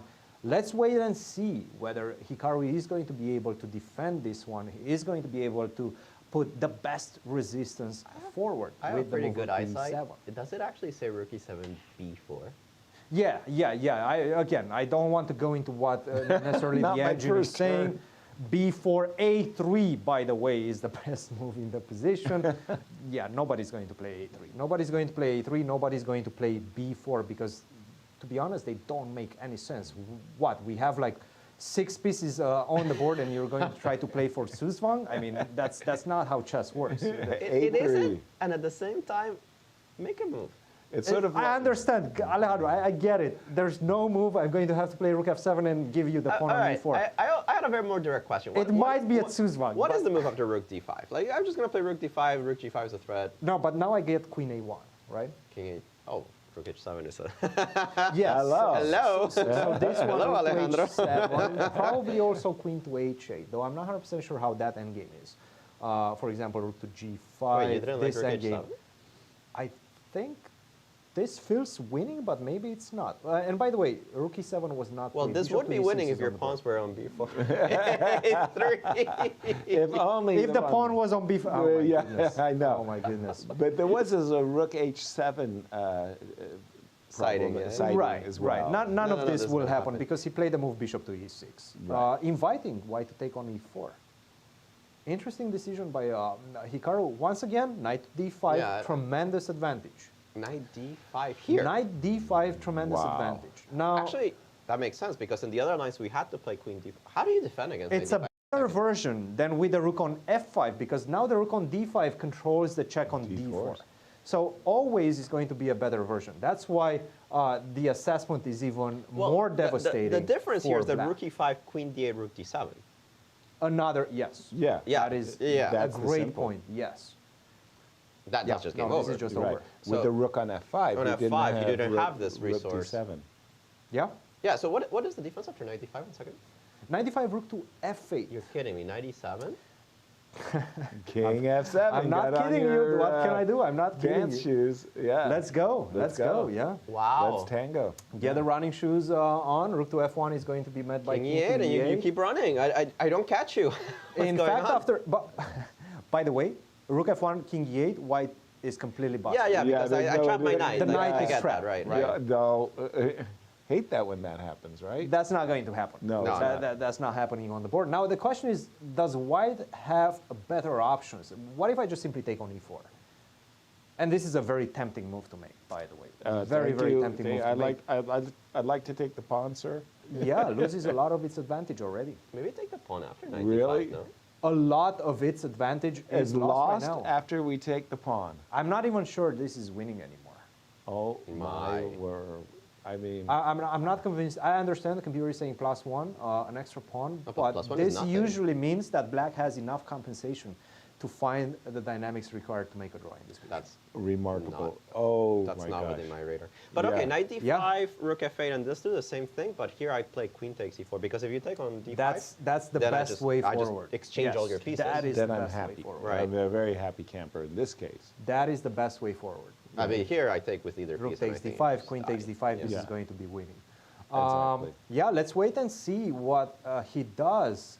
And what by the way, Fabiano does, and he only has 28 minutes left, 46 minutes for Hikaru. Now, just to take you back to the game between Radjabov and Ali Reza, we did indeed have this move, rook to We f5, got rook to a3, as we anticipated, rook to f8, king to e7. Unfortunately for white, he just doesn't have this king to g3 anymore, and that's Exactly. the problem. I'm going to go king to e7. You will probably go on that long route of getting the rook all the way to e3, kicking my rook off the third rank, and then trying to invade with the king, but unfortunately that's not going to be enough. I'm going to keep my king on f6. So for example, if you do this, I go here, you try to go all the way to e2, that's okay. Actually, you don't want to run into f4. you're not going to go into f1. Yeah, sure, rook sure. b3. You're going to, I'm just making it. Yeah, rook rook b3. b3. Rook to b3, rook to e3, rook to b2, and we're going to get into this position. And now, with the king not cut on the e-file, this g5 square is not available. So after king to h4, I'm just simply going to give you checks. There's no king g5. There's no entry square for you. No. And this one is pretty much impossible to Yeah, win. this feels easy, actually. Yeah. This, I don't think Ali Reza will have any problems defending this. Now, I've been scouting and remembering some games from his past, and we know that there was a lot of talk about Ali Reza not necessarily being at the elite level yet in terms of endgames, specifically because of a couple of accidents. Now, this was one of the accidents that the naysayers are usually mentioning, is the game between himself and Magnus Carlsen from Norway Chess 2021. After knight takes h5 and they got all the way to this position, Ali Reza panicked. He only had a couple of seconds on his clock, and he played the move king to c3, which instantaneously loses to king c5. If you don't play king c3, it's actually a draw. You can play king to d2, and after king to c5, you're going to maintain the opposition. Nevertheless, the point being, there's these accidents that are occasionally happening to Ali Reza, pointing to the fact that maybe he's not at the elite level when it comes to endgames. That's why I think Radjabov right now is still trying, and rightfully so, is still trying to win that game. Nevertheless, Ali Reza is still a 2,800 level player. I don't think we're going to see any other result but draw in this one. Yeah. Thank you, Christian. I think it's time for us to take a commercial break. And let's take a look at what we have so far in the tournament. We only have one result, but a very important one.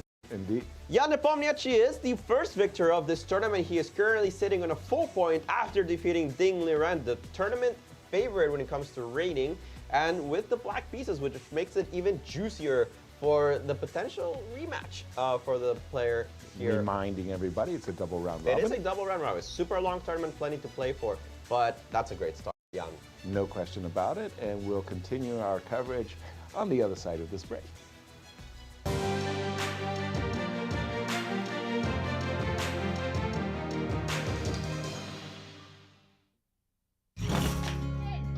We're the Manos. Welcome to our show. Go, go, go.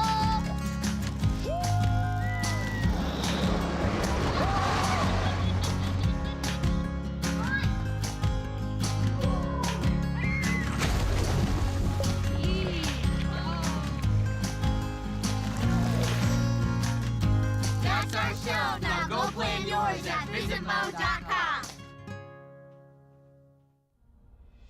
A St. Louis Public Radio journalist's most precious possession isn't a notepad, camera, microphone, or recording device.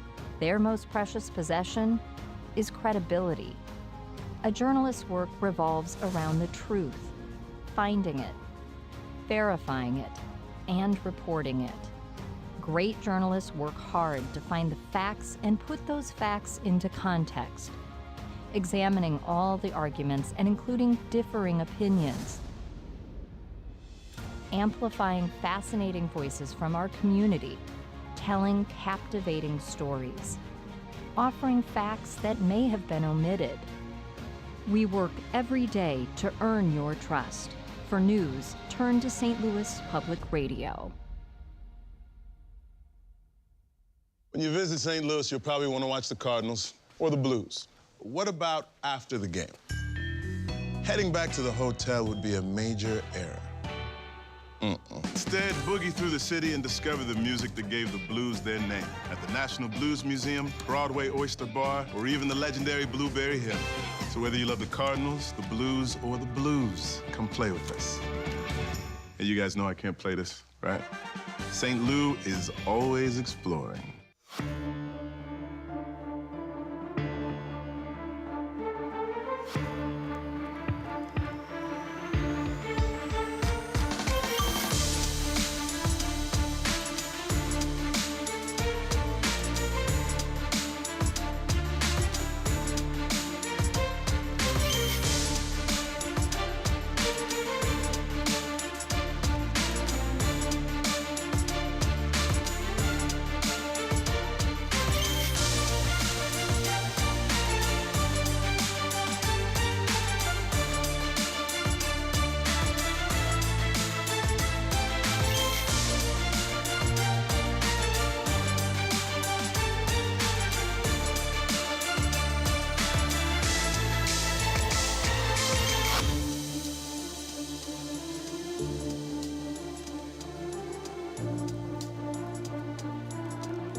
Welcome back to the 2022 candidates in Madrid as we have only result so far in the event. Ding-Liren with the white pieces fell to Jan Nepomniachtchi in a sharp game where the Chinese player kind of disappeared. The middle game was reached. You're absolutely right. It was a very one-sided game, in fact, as Nepo kind of sacrificed a pawn, which was not accepted, and he seized the initiative, and he just cruised right through. Big, big disappointment for our top seed. I'm very worried about Ding-Liren. He started the same way 2 years ago against Wang Hao, and he never recovered. I want to see him back in the tournament. He's clearly one of the best players, not just in this tournament, but in the entire world. He has earned his second rank in the world rankings, just not out of coincidence, right? No, absolutely. No, very, very deserving. Another game we think is going to a decisive one, and that's between Fabi versus Hikaru. I just love the way Fabi is approached this position. He had a very comfortable advantage, probably a winning advantage in my point of view. I love this move, Rook D1. I think this is a tricky, difficult move to meet. Hikaru played Bishop E6, Knight D5, offering that piece exchange, but on the D5 square, so there's no Queen D4 check ideas. And after Rook, after Rook F8, he clipped the pawn, Queen takes, Queen H6, this is the position they have reached, and this masterful move, Rook E1, on the board by Fabi. Not yet. Not yet? Oh, I'm sorry. I'm looking up there, and I thought that was the live. But in any case, Rook E1 was certainly the move that we had anticipated. I apologize. Rook E1 on the board. Wonderful. And that was the move we had anticipated. We thought Rook E1 was an iron winner. You hit the bishop, and it's just, the problem is it's the exposed king. It's a combination of factors. But most importantly, it's the exposed king, the queen, knight, rook, working really, really well together. Any trades end up being immediately decisive for white after bishop takes, queen takes d5. And there's simply nothing in the position for Hikaru to do after this move, Rook E1. No, it looks completely dead. If you don't take on d5, you're probably going to get mated. Exactly. If we drop back with the bishop, it's like this knight check is just going to be, You basically stop calculating. Exactly. Say, okay, I cannot survive that. I can't. And so you look at captures and queen takes, and we were not surviving this ourselves. So talk about starting with a bang. This could be two decisive games. We do think that Richie somehow put together, can we say Miracle Fortress? I don't know if that's a little stretching bit, the point, but I mean, a little blame on Duda because he was given a lot of chances from the opening. True. Not just the move Rook takes d1. Even later in the position, there were a lot of chances for Duda to actually create chances. He didn't take them. He was unable to play precisely and really allowed Richard back in the game, and that should not happen at this level. I mean, you're given this kind of chances, you're not going to see them very often. No. You get a plus 1.5 to position from the opening. You really need to put more pressure than this. Exactly. And he's been nursing the two bishops for some time. But the last move, f7, f5, was met by king to c3. Yeah, then a take inviting the capture on h2. Really? Bishop takes h2. What am I missing? I don't think you're missing anything. Well, that's too easy, though. I mean, I could take on c4, and it's probably still going to be a draw. Well, takes, g5, and I do have to go back, but that's okay. Right. Well, we were looking at a position like this where the king would drop back, the bishop would go to f4. We'd just say, a fortress, what are you going to do? You put a bishop on c3, a king on d5, you allow me g4. Yeah, we were looking at it actually with opposite color bishops. That's true. That's true. This is that right. Yeah, this is the same color of bishops. This is the same color. But I don't think it changes the evaluation of the position. Good point. How is the evaluation after just simply taking on e4?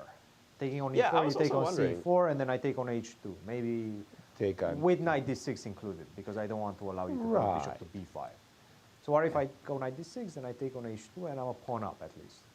Well, exactly. I mean, you know, I play chess. I understand. You have the 2 bishops, and you're most likely going to be able to have enough compensation for equality. Do you have more than equality as white? I highly doubt that. Truly, the king on c6 is simply excellent. Yes, you have a passer, but this king on c6 is very, very close, and the knight is doing stuff, and the bishop is doing stuff. Bishop will come back, pawn will go,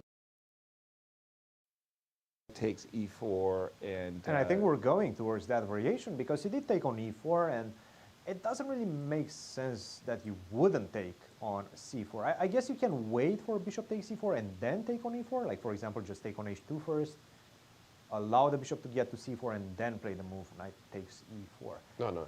Not 100% sure why that would help me, but because bishop to f7 also comes on the board at times. No, I love the idea of leaving that, keeping that bishop on a6. The bishop is terrible on a6. Come on. I do feel it's a position in which every move is a draw. Right. Yeah. It doesn't really matter which move order you play this in. The concept of the position is that white is down a pawn. Right. You're going to probably have to sacrifice some bishop for the amount of pawns that black has, and then it's just going to be some sort of draw. But from such a dominant position to get that's the thing, this right? position, I mean, Duda must not be feeling very content with his decision-making this game, and Rapport is in cloud 9 right now. Yeah. I feel this crazy sense of deja vu.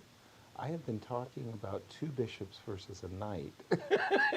And what are the chances? No. What are the chances that we end up with 2 bishops? I want to go to sleep tonight. And I'll be the expert on the panel, having actually studied this one ending that I never had in my life. Let's go back to the Fabi game, because he is putting the final touches. Was played, after which rook d8 was played. What? Rook d8, so that on queen e6, rook Thank e6, you. rook d5. I was about to say, I got hanging the bishop, but at the end of the day... And it's possible that that endgame is winning, but 97 is just cleaner. And 97 played. 97 check. King now, f7. Any move other than king f7 drops the bishop, so I'm assuming king f7 is forced. It was played, knight f5 was played as well. It's another position where you just cannot take on f5. You're just too weak with the king. The king is too exposed, I agree. And after the move knight f5, queen f6 came on the board, rook f1? I kind of expect the move rook f1 resigns as the sequence, because I don't really see a defense. Can I move my king? You could, but I'll keep chasing you with queen g4. What? Okay. And now I'll play rook f3. Well, that's unfair. Hold on, rook f3, just a second. What am I missing? Bishop f5? Oh, rook f5? Yeah, it's rook f5. But then I got queen d4 check. Then you have queen d4. Oh, okay, so you survive. I mean, I'd like it with 9 lives. I've been surviving just barely. I feel like I've been, sliding down a cliff with my hands just... But if you keep on in the game... Well, let's continue this line. Let's see. Queen g4 check, king h8. Okay, sorry. So this is the current position. We're anticipating king g8 as opposed to resigns, right? Yes, queen g4. Queen g4. King h8. Wait, hold on. Let me think for just more than 1 second. Wait, what is your move after queen h5? I have to move my king. Yeah, then I go knight h6. Knight h6 is over. And that's a discovery on the queen. Yeah. That's easy. Oh, thank you. That is simply, that will provoke resignations for sure. Yeah. Yeah, I'll give that one a rest. And I think that if I play king f8, I'm sure there's many ways to win here, but knight e3, I thought. Oh, no, knight e3, queen f1 is not, oh my god, I'm like blundering everything. Whew. Queen b4. What about there we go, queen queen b4, you don't have a place for your king. King b4 is over. Yeah, queen b4 is over, yeah. So king g8 walks into knight e7, check. Yeah. King e8 walks into knight d6, check. Rook Again, f1 was played. Discovered against the queen. What was played? Rook f1 was played. As expected. It just feels like at this point you resign, right? There's no way to continue. There's a lot. You guys are hoping. There's no way to put another one in the record books here. Then you can't survive this. Come on. No, of course not. But he's been on the edge for quite some time. Yeah, if this wasn't the candidates, I think you just resign. But it is the candidates. You try your best. Every half point is just absolutely so crucial. Exactly. And Let's take a look at how Hikaru tries to keep fighting in this one because not Okay, easy. so king g8, queen g4 check, like king f8, queen b4. b4 was really a nice sequence that He played bishop d5. Okay. bishop to David 5. Okay, fine. There has to be like 10 ways to win this position. 100 ways to Let's, leave let's, it. How about we let's choose find one? a 50 couple of ways. them. Does knight d6 Knight d6 work? wins, but I kind of want more. That's kind of cashing your chips in early. I suspect. Not that early. right? It is completely winning, right? Like knight d6 takes, rook takes f6. You have to Yeah. take with the king. Queen f4, king e6 only move. G4. Okay, Right. Let's completely find something winning. more brutal than that. Correct. We're looking for the brutal. What We're about looking queen for the, e3? the cart to take away. Which one? Queen Sorry. e3. Queen e3. Or queen b4. Somewhere where I control your only check in the position, which is queen b6. Also, I'm threatening knight to h6. Exactly. So how do you defend against Can that? I can't drop back with my king because once again, knight h6 check. And if you go to g8, yes, knight to Knight- h6. If knight you go to h6. f8, I just move the knight. Right. So you have to move the queen, right? Oh, by the way, knight h6 was played, Okay. which makes sense. Knight Oh, h6. this is probably even easier. And then King queen g7 is the only move, and queen to g4 is coming. Oh yeah, And this then is much queen easier. Oh, rook f7. No. No. No, Yeah, knight yeah, rook f5, f7. knight f5, knight f5 check, and then queen h4, and then I pick up the rook on d8. Okay, you can also play rook f7 and pick This up one. everything. There's mate on g2. I pick it up with check. Because you have to go king h7, then I go queen h4, then you have to go to g8, g7 is controlled, and queen takes d8. Oh, that's Everything J just, knight e7 also an issue. Ties together nice. No, this is over. Okay, this is over. At this point, Knight I mean, every tactic works. h6. Knight h6 check. Queen g4 King is already on the g7. board. Queen g4 check already on the board. Right now he's blitzing out his moves. He knows it's over, and actually we got a resignation. And wow, what a Wow. result for Fabi. Terrible for Hikaru. Terrible for Oh, yeah. Hikaru. I mean, Yeah, this is not he- the start you wanted. No, this game, Hikaru comes in with the black pieces thinking, if I get past Fabi with black, I can really make some hay in this event. Conversely, losing really takes the wind out of your sails. It's like, damn. That really, really hurt. But for Fabi's chances, doubled his odds. It is amazing. I'm just trying to remember, what were the predictions once again?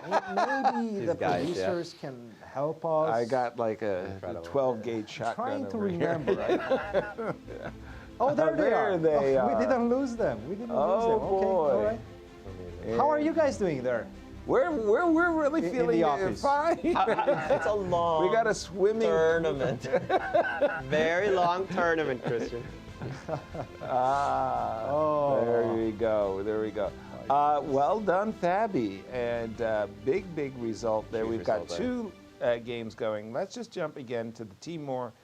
For quite some time, that has been a rook ending that we've been thinking, well, it's a table-based draw. Will Ali Reza just hold it? And he's doing very good job thus far. Yeah, this is the easy version. Now that you got your king to f6 and the rook had to maneuver all the way back to e3. E3, right. This is the easy version of this endgame, relatively. And essentially, the one thing you don't want to do, unless it's absolutely a basic draw, is trade rooks. Yeah, you'd never trade rooks here. Right, yeah. And we're expecting rook check and something like, for example, king up, and we can harass the king. We just don't let the king waltz up the board Yeah, actually, through so- h4 and We actually have a g5. bunch of new moves. We do? Yeah, king Oh, G3 wonderful. rooks. Yes. So the king is already, I think, go rook to forward. b2 was played after rook to a3. We have a rook on a3, and then rook to b2 was played. And now the question is, what if I just give you a check on a6? I think this is the position we currently have on the board. I might be wrong because we're having some difficulties with transmission, but rook to b2 is what I have. Anything that defends e5, right? And that's the thing. King You g5. don't King want g5 loses not to good. rook e6. That has to be loose, right? Yeah, rook to Lost. e6, Yeah. this is just Rook over, e2, rook right? takes e5 is a pretty basic rook Right. endgame. So now you go to f7, and if I go here, how do you do it? You just attack the f3 pawn. Yeah. Yep. This is it. And now you cannot even go back, because once you go back, I go e4, and that's it. Makes sense, makes sense. So rook to b2, it seems like Alireza is still very much in control in this one, and Teimour Radjabov is running out of ways to try to swindle his young opponent. Let's see where that goes. Well, that's the whole point too. You've got to, each move is kind of a test for your opponent. What do you do if I do this? And if he answers all the test questions right, well, that's how he earns the draw. But once again, we have two results. Both of them decisive. And both decisive. Yeah, Fabiano Caruana, Nepomniachtchi, they're the ones with 1 full point out of 1. Meanwhile, Hikaru Nakamura and Ding-Liren relegated 0 out of 1. And we're still trying to figure out what's going to happen in the other two games. It feels that a draw is a clear favorite in both. Most likely. Most likely, but still stuff to play for in both. Where we still think that, well, Teimour is running out of resources. But in the game between Duda and Rapport, well, things are happening. 4 minor pieces on the board. Richard, I must say, probably has the best position he's had since the opening. Yeah. He's actually a pawn up, remarkably enough. And considering that he barely got out of the opening, that was not G7, G6, I don't know. I mean, he's very, very creative, but sometimes a little bit too much so.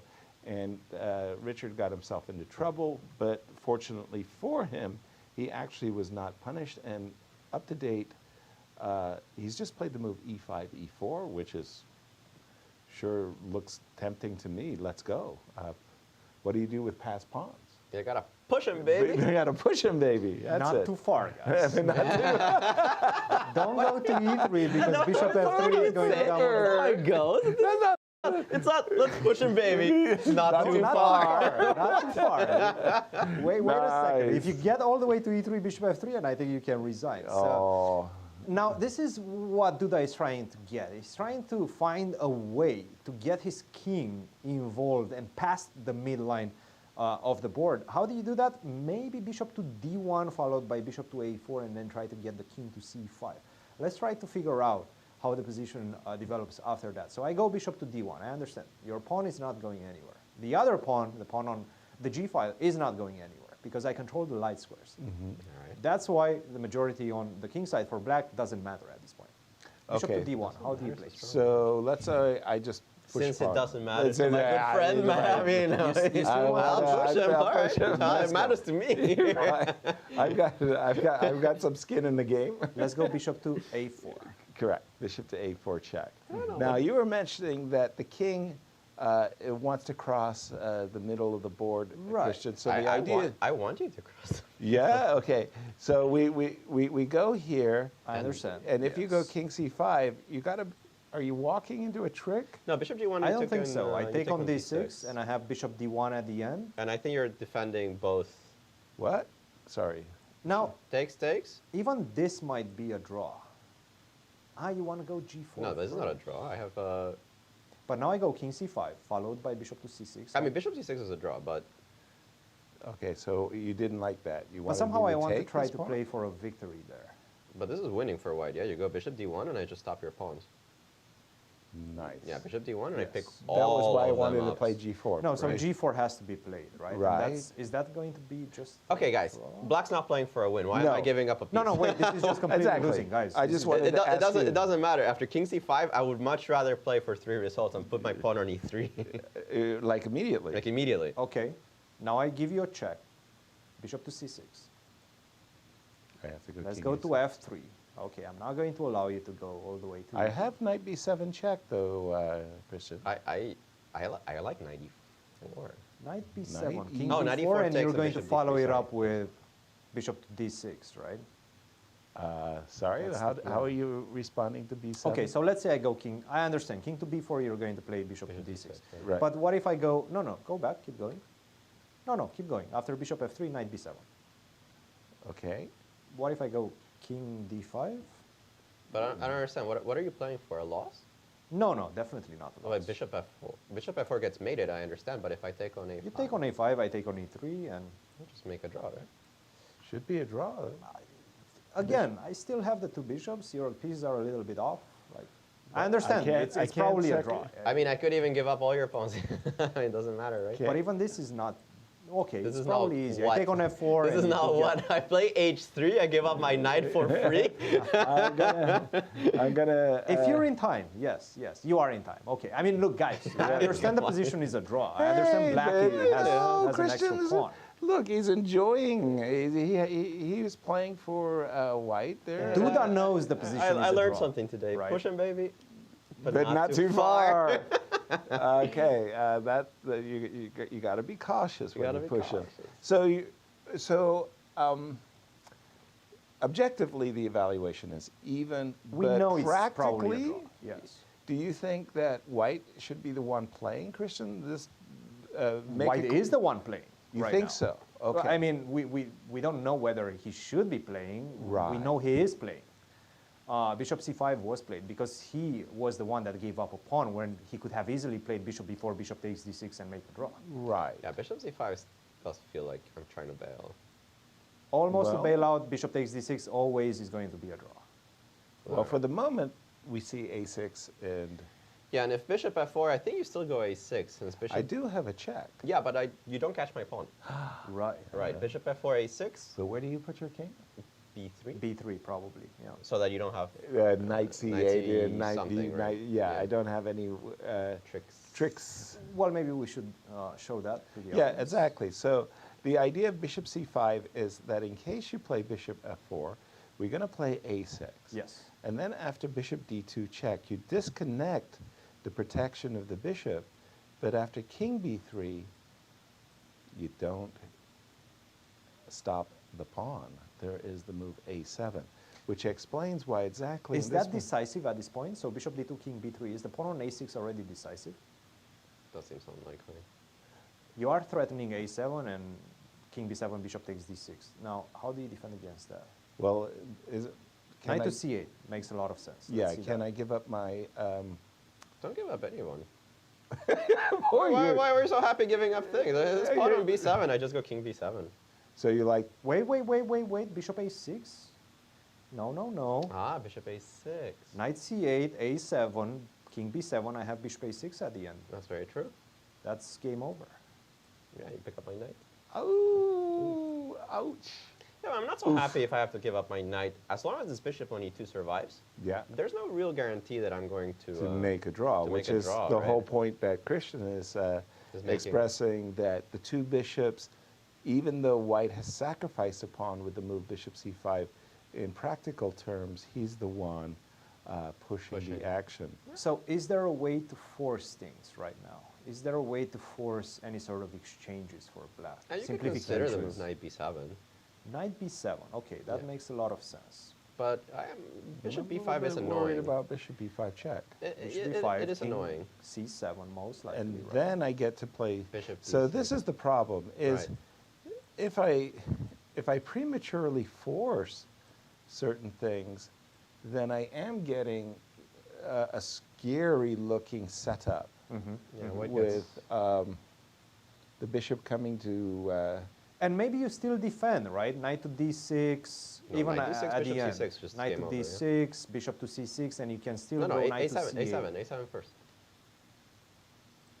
a7, king a8? Bishop c6, and then king b5, Knight king... b7. like a study, right? King b5, king a6. I feel like I'm going to get mated here. I think so too. Even my last move may not even be e1 equals queen when I get mated, you know. Oh boy. So there are difficulties still for Richard to overcome. Yeah, perhaps practically, right? There's still... yeah, I am convinced it is white that's playing for a win here, but... Yeah. But I just find this remarkably funny, that I could get a position like this one, giving up my bishop for the pawn, and having the two knights versus, the two bishops versus the knight. You still have a pawn on g2, but that would be, wow, that would be a deja vu. Let's try to find something a little cleaner. Exactly. Bishop c5, bishop c5 is on the board, we're told. Instead of bishop d1, I apologize. Bishop c5. Right. You know, my problem is that this knight is so wrongly placed. Like c7 would be, for example, an ideal square. I could then put my bishop back on d6. Maybe just bite the bullet. Just knight c8. Yes, that was what I'm thinking as well. Knight to c8, intending bishop to d6. Yeah, bishop d6 or even bishop b8. And you know, you can get your pawn here, but after bishop to d6, now my knight is actually doing a great job at controlling the a7, and I do have a majority over there after all. So maybe knight c8 is the easiest. Yeah, it's kind of ugly, but it might be sufficient. Christian, if we could put a test to you, we're settling in on the move knight c8. How does the engine feel about them apples? Knight c8, not as clean. Not as clean. Not as clean. I'm going to go bishop b5, and then I'm c7? actually going to play this move, bishop to e3. I can play knight d6. I don't really Knight see d6 back, and then a6, and how easy is that? No So way. take. How do you ever expel me from A8? Yeah, Like, what do you- he's putting a path. But can I go bishop to e7 and go g5, g4 by the Correct. time Yeah, you're yeah, winning yeah. my e4 pawn? Yeah, I that's mean, it. That's it. That's doesn't it. even that's matter, right? Yeah, I just get it. Yeah, but no, I get that And in. you get just g5 in. G4 Yeah. and You're h3. right in time to go g4. And Exactly. I also think the passive defense with bishop on g3 is good enough. Also Yeah. good enough. Yeah. Okay. Must be. The material is just too simplified at this point. Knight to c8, of course, is one of the moves. It's a bit passive, and maybe that's why he's going to reject it. Knight to f5 is the computer's choice. Even the lines that we analyzed, we looked at with bishop to f4, a6, bishop d2, king to b3, and now it does get a bit dicey because you do have to find some very precise moves. One of them is knight to e8. Knight to e8, try to defend the promotion square from c7. That's the best move in the bishop position, e5 which can seems to take. be giving black enough for equality. Will he want to allow the pawn to go all the way to a7? Does he even have an alternative at this point? I'm looking at it and I don't see it. It does feel like this a pawn is going to push. The way you're going to defend and the way you're going to try to stop him from promotion, that's going to be the question for the next few moves. And let's wait and see what these players are going to come up with. Now, Knight the game f5. between Radjabov and Ali Reza, I don't think anything has happened. In fact, let's see. No, we still have moves coming in. No, this is the other game. It does seem like there we go. This is the game between Radjabov and Ali Reza. Nothing has happened. The king is still stuck to the defense of the pawn on f3. King cannot go to g3. The only way to get the king to I think this is just a draw. At some point, we're going to see some sort of a repetition. Radjabov cannot lose all his energy trying to break through an immovable object. So this is exactly what's happening right Yeah, it's actually a good point, right? This is a very long tournament. Yes. Everybody prepares physically for this event as well as mentally and over the board. And But also you talk about pacing. you talk about pacing, and of course you have to try. You have to try, but I also feel like this one you tried as much as you can. Right. You already got your rook on the 6th rank, you brought it to the 3rd rank, you brought it to the 6th rank. You're running out of ideas. Right. I remember I was playing in the candidates, and I had this adjournment. Now, you talk about the old school. We had 40 moves in 2.5 hours, followed by a break and then adjournment. And I was playing Vasily Smyslov, and I was on this worse endgame. And I was making one fortress and another fortress, and he tried, and he said, draw. I was expecting him to go even that extra half measure. And I went, thank you. And I said, well, why didn't you try this? And he says, well, you just gave me the answer. Like you were ready for that, and I have to conserve my energy. Makes sense. I thought, wow, conserving energy. Okay, yeah. Sometimes you got to do what you got to do. Our schedule. It's tight. It's 3 rounds and a rest day, 3 rounds and a rest day, 3 rounds and a rest day. And we finally finished with the last 2 championship rounds on 13 and 14. It's a very long tournament. I mean, we're looking at Independence Day being the very last day of this tournament, and we're halfway through June. I'm looking at the schedule. Now I seem to remember that the old schedule that I played in Montpellier was 2 games of chess, adjourn game day, rest day. 2 games of chess, adjourn game, rest day. So that schedule looks really easy now that I think about it. We have an interesting once question again, in the chat. where we stand. And where we stand, of course. Ding-Nepo lost to Nepomniachtchi, Caruana lost to Nakamura. They're in first place. An interesting one for the 3 of us. Yes. A predictions one. From Goblin Tenebre in Twitch chat. What opening trends do you think we'll see in this event? And I think that from the first round, it already broke some of the things that I expected, and we already saw some interesting things. I expected the Berlin. I mean, yes. I think everybody saw Hikaru playing the Berlin from 20 miles away. Right. But Taimanov in the candidates, I don't remember the last time I've seen that. That's especially with the move. Very, very rare. It's very rare with the move Bishop F4 especially. This English has become very popular recently. Right. I am not surprised to see the English. I think it's very common. But Firouzja, Neo Vienna, that's something brand new to the candidates. Brand new. And I love that we're seeing new stuff at this high level of chess. I think that one of the things for queen pawn opening players especially is they've been kind of more cagey. They're not just playing d4 and walking right into a Grunfeld or whatever. Right. Rather, they're playing knight f3, c4. They're doing different move orders to get to a d4 position, but trying to avoid a lot of things on the way. So that's one trend. Berlin, I think, is here to stay. Yes. I mean, against one e4, just all the top players are playing e5 and Berlin. So that's a good question, by the way. And it's not only about the trends, but it's also about the players. And Taimanov could only come, it seems like it, from Radjabov. Because Radjabov does play the Taimanov. Also, Radjabov in previous interviews, he mentioned that he's probably not going to have time, energy, or seconds, or a team that will be able to create a new repertoire with. And this is exactly what we're seeing. He's playing exactly the same things that he's been playing for the past few months. So I think from a Radjabov, we're probably going to be seeing the same things that we've been seeing in the past few months, and potentially just a couple of new things if Lubomir manages to find some new ideas. But definitely, I don't see. I like this Neo Vienna trend. Definitely one to follow, and I know a good course by one Alejandro Ramirez on Limitless. Go check that out. Yeah, we got to subscribe to get those courses. LimitlessChess.com. Go check it out. Go for it. We have another question from a Twitch user. I'm not going to try to pronounce that. If you had to pick only one opening to play for the rest of your life as white, which would it be? Well, if I only had one, and I'm looking for as much action as I can, it's e4. Well, it's e4 because there's galaxies, it seems, after e4, whether it's in a Sicilian complex, a French complex, Caro-Kann, perks. Think of all the things that black can challenge, Alekines, that you can get challenged with against one e4. And I think e4 is actually the richest of all of the openings. And too much work, which is why I never...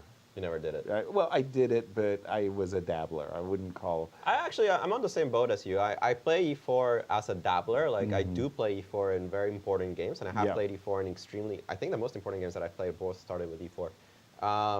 But again, I do specific preparations, and I just hate building an entire repertoire with e4 because you have to renew it every so often. Like, Geary comes out with a new course in the Nighterf. Well, guess what? You have to redo your Nighterf. So somebody comes up with a new idea in the French. Guess what? You have to redo your French. And it is a lot of work to keep up e4. It's such a demanding opening. That's exactly Whereas throughout my life, if I arrive to a tournament where I haven't studied chess in months, and I go knight f3, c4, g3, bishop g2, castle, I'm always going to get a good position, and I'm going to play some chess. Exactly. That was me all the way. Lazy man's guide, because, you know, whether it was school, work, whatever it was I was doing, I couldn't be the devoted chess grandmaster that I wanted to be. For me, it's probably going to be one d4 and everything that encompasses under that umbrella. Because after e4, I have to deal with the Petrov, I have to deal with the Berlin, and I'm just going to simply hate my life if I have to. I prefer the Queen's Gambit decline. You know, QGD, we're going to play that. I'm going to be able to come up with some new ideas that will throw you off and give us an interesting game. What do I do against the Petrov? What do I do against the Berlin? I understand I'm probably going to go d3, anti-Berlin, and so on. Still, for me, it would be one d4. Good question. Thank you to the audience.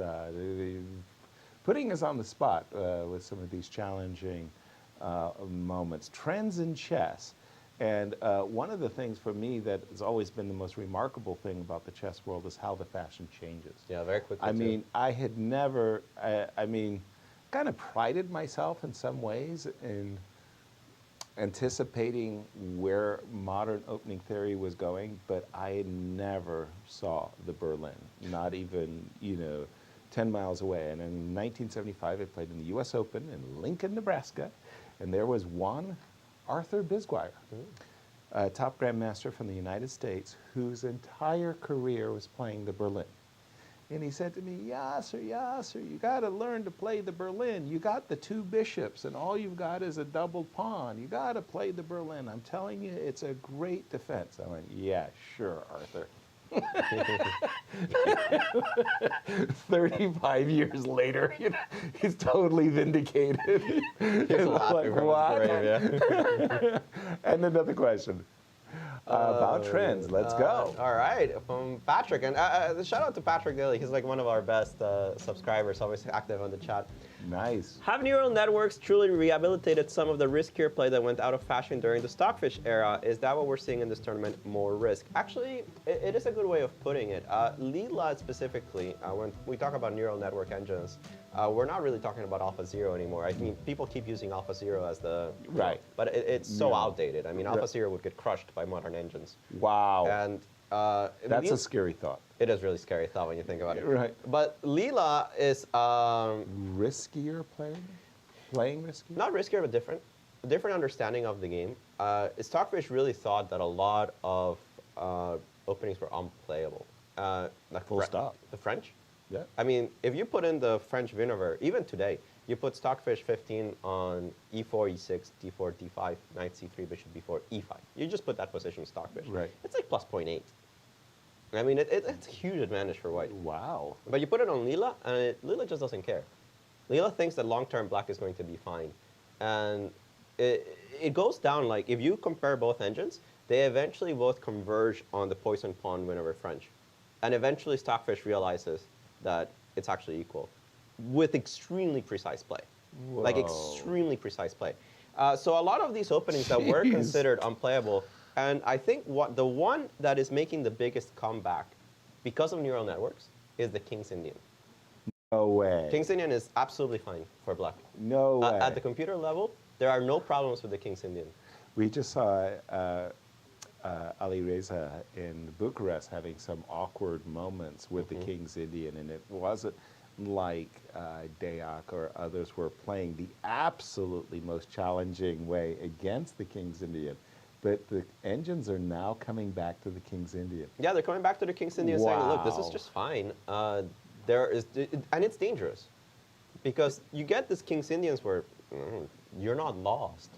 And as long as you're not losing in a King's Indian, you have chances. I mean, the King's Indian is one of those openings when with so many positions, you're down a piece, you're okay. You see, you have an attack, you're going, you're pushing pawns, you're making your opponent. Let's do it. Let's do it. And I think that's why it's become such a popular opening for a lot of my students, because I think 5 years ago when my chess program started at SLU, I mean, I was already working with 2600 level GMs. None of them had the King's Indian, not as white, not as black. They didn't have to look at it for white side because who's playing the King's Indian as black? Right. The new generation, the ones that are 18, 19, 20 years old, yeah, King's Indian is bread and butter.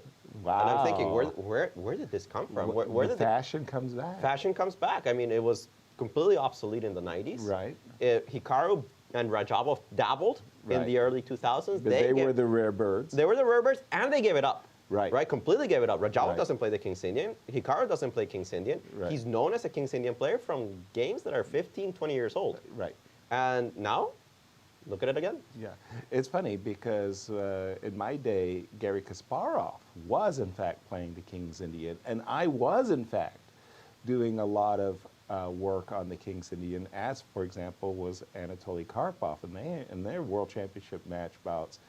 The King's Indian acquitted itself pretty darn well, all things considered, and the King's Indian was tough, and I must say that I enjoyed the work of the King's Indian. Yes. a very dynamic defense that allowed a wide approach. Yes. You could castle short, you could castle long, you could go for the center. F4, G3, you could whatever. You're taking on E5, going into endings. It was a very rich defense. Then everybody started playing the Queen's Gambit Declined, and it was like trying to play a risk-free defense. Yeah, it was like, I missed the King's Indian. I think as he was coming up, also Ding was quite an expert in the King's Indian, if I'm not mistaken. Yeah, for like a year. With online. the black pieces. He played it for a year, but he played it very successfully. So that's quite interesting. And just to give you kind of an example of most likely an AI that came up with this idea, as early on as this position in the Sicilian, probably if you asked me a couple of years ago what I think about Bishop F4, I'm going to look at you and I'm going to tell you to stop drinking. Bishop F4 is apparently a playable move. Not only that, but as you go along through the lines, you start understanding that black does have some problems to solve. Most likely Stockfish would have never thought about this move, and I guarantee you that Leela probably came up with this idea. Quite interesting, and it also opened up a lot of avenues for us as humans to dabble into very risky territories, and pretty much in every single move. Now you look at the Najdorf. Let's take the Najdorf for example. D4, C takes D4, knight takes D4, knight F6, knight C3, A6, right? We know that everything can be played. Bishop E3, Bishop G5, F3, G3. Recently, Bishop to D2 was played, a move that once again, if you would have told me about it a couple of years ago, what I think about this, the same answer would have came. Bishop to D2 is just a crazy move. A3, H4, G4. It's just incredible what the engine actually finds nowadays, and what humans, how many possibilities humans have to follow up with crazy ideas that will probably work if you use the new engines. Yeah, and to make a final point, I think something else that AIs have given us, or not exactly AIs, the neural networks have given us, push the H pawn. Yes. It really is. It really does seem that when I grew up as a chess player, you push the H pawn against some fianchettos, not all of them, and it's usually like a fringe idea. Some attacks with H4 will work. But nowadays, I think you just play H4 in every position. You play it against the Najdorf, you play it against the King's Indian, you play it against the Grunfeld. And people, you know, I asked them, well, what do you play against the Grunfeld? Oh, I play Bishop E to H4. What? What do you mean? It's like such a fringe line. Nobody really plays that. It's so dangerous. And they're like, no, what do you mean?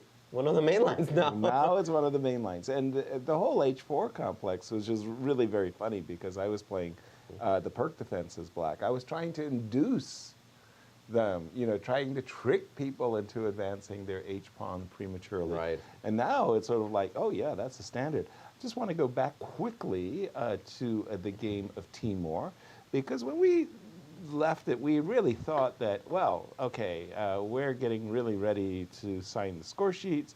Rook check. We did point out that the move King G5 was a loser because this goes into a basic king and pawn endgame that is winning for white. So you don't go King G5, and black did drop back, and we got to this position, and all right, he's here got we are, all the way to G4. Which is some progress. I mean, you got to say. I mean, if it was white to play, so what if I give you a check on A4? Right. If it's white to play, I'm ready to go rook check and king F5. So we're expecting rook A4 check. Yeah. Even that's a draw. Rook A3. King H5, rook A3. King H5, rook A3 was. Like, how do you continue? You have to go back. I guess you have to go King H6. King H6? And hope. King H6 is also a draw. I can take on F3. Right. G6, King F6, G7. Right, and just go King H7 instead of G6 maybe. Yeah. But then you go rook G3 and it's quite easy to I catch your pawn and the pawn on E5 is like we do in fact have rook A4 check on the board. Rook A4 I think is the cleanest. I also don't think you have a threat. Sorry, you thought in this position that would be very disconcerting. Like if I you play pass, King G6, let's play King G6. Okay, wonderful. Well, this was what I was hoping you would do. Check. Yeah, King G7. King G7. And aren't I threatening? You are, but I'm playing King F7. And my trick is that when you play King F5, just a sec. King G7, doesn't matter. The moment you play King F5, Or King, King F5 walks into E4, right? That's my idea, right? And if you play King H5, you don't really have a... Yeah, this is good because after King takes, Rook takes G5 is pretty basic. Yep. Yeah. And if you go to H5, again, you don't have a threat. Rook F6, King G7, King H5. I guess in the long term, you'll play like Rook B6, Rook B7, but take so many moves. Here I have the time to go Rook A1. And check me. Just check you forever. And the moment I step to F5, then you'll hit my F pawn, yeah? Something like this? I think we played this one. No, because here you have Rook E7, right? Let's go back a little bit before Rook H1 here. Yeah, I think here you defend the pawn again. I don't think you have a threat to win. Wow. Yeah, I think you go Rook E1. The idea is that if you go F4, I give you a check. Then you're happy. Then you're happy. Yeah, F4, check, and then you can simply take the pawn on F4, and that's a basic draw. But that's giving you everything. And yes, I'm shocked that you can give me everything. Right. But Alireza's solution, I think, is just much simpler. Which is what Christian wanted also. Also, yeah. Rook A4 check. Sorry, we just get to this. No. Oh, did I do it wrong? I apologize. What? Yeah, there you go. Rook A4. Yeah, King H5 had already Rook A3 on the board, which we thought was by far the cleanest. Yeah, and we do have F4, and a draw will be very forthcoming. Now we know. Now we know for sure. Now takes, Rook takes, and King G7. King G8, Rook A8 also. And, well, I just wanted to say that we should know our Philidors. You wait for the pawn to advance to the 6th rank. And, let's make it an educational... and then you go behind. Yes. Okay. And specifically with the G-pawn, passive defense also works. Oh. King G8, you put the Rook on A8, and you just keep... so the game has been agreed to a draw because, well, this is very basic for players of this caliber. And... Draw agreed. Draw agreed. A fighting draw. Wonderful. I would say both sides with some chances. I mean, Alireza... Well, this exchange sacrifice... This exchange sacrifice is really cool. But 5 H4, put some pressure. Initiative? He seized the initiative. Felt like he outplayed Alireza from an equal position. A back and forth game all the way. Yeah. I loved it. This was a fun game. This was really cool. I mean, if you guys are, and a lot of, Teimour has earned a lot of haters throughout the last couple of years. Sure. Not the most fighting chess. This one was great. When you force the guy to fight, look what he can do. He's impressive. I mean, if anybody was in danger of losing to I totally agreed. I love the game. I love the round. Tough, long fighting round, and we've still got. We still have one game, and we might actually be seeing a repetition in that one. So after Bishop to C4, this is the position. Knight to D6, Bishop to E2, King to C6, and now we've seen this position B4. This is where it all started. Knight to F5. Bishop to B5, King to C7. Now, once again, the repetition is there if you want it. Let's see whether he goes for that. 2 minutes and 58 seconds, and I do think we're going to get another 15 minutes after 60 moves, and that's in only one move. So Duda is still trying. And he's playing move A6. The pawn is on A6. The pawn is getting ready Bishop to D6 is There's the absolute box move, right? Yeah. Only move. Not A7. Only move. No. So you cannot go knight to D6 because this allows A7, King B7, and this is the idea, Bishop to C6. Right. You have this threat in the position, and the only way to defend against that is with Bishop to D6, which most likely is going to be played. A7, take, and then King to B7. Yeah, that catches the pawn, that's it. This is just it, yeah. We're going to see no, this. 93 you take There's nothing to right? worry about this. Yeah, A6, asking a final question from his opponent, Bishop to D6. If it's found, is going to pretty much end the game. Yeah. When you think about the longest game you've ever played, just the actual sitting at the board, not, like how much preparation you did for the game and stuff like that. What's your longest game? Aeroflot Open, actually, back then, had this exact time control. With the Germans? No, Germans were before my time. Okay. I never played with the Germans. Right. Actually, by the time I was playing chess, the Germans were already kind of a thing of the past. Yeah. No, it was straight up 8.5 hours. I was defending I forgot which Russian Grandmaster I was playing. It was the 9th round of the Aeroflot Open, so it was the absolute last game left in the tournament. People were already like clear. You know, when they start clearing the boards around you, they pick up the pieces, the vacuum cleaner's coming, they're preparing for the opening ceremony. People are looking at you like, why is this game not over? I got napkins that I want to put on the table. And it was an opposite color bishop endgame where I'm down a pawn. Oh, how and it's not like a fortress, it's a fortress that you have to go around. God. 8.5 hours. Nice. But I drew it. No, worthwhile. Christian, jump in. Your longest game. I actually cannot think of a very long game of mine. Most likely somewhere around 6.5, 7 hours, but there's nothing memorable. Okay. I didn't have like an 8.5 hour game ever. For me, the question was, could I take your longest game and Christian's longest game, put them together and outdo you both? I had a 13.5 hour game against the guy from China, the game that couldn't devour China, but that was with the Germans. With the Germans, right? And there were like 5 Germans. Every morning we played at an Olympiad. That's a, during this adjournment, the never-ending adjournment, my team captain eloped with the Russian gal on board. The American team captain eloped. John Donaldson took off with Elena Ashmoskaya, who was like she scored like 9 out of 11 or something. So he took their superstar away. Fortunately, Natasha Oos, the wife of Grandmaster Larry Christensen, took over as team captain. And she did a very, very commendable job in John's absence.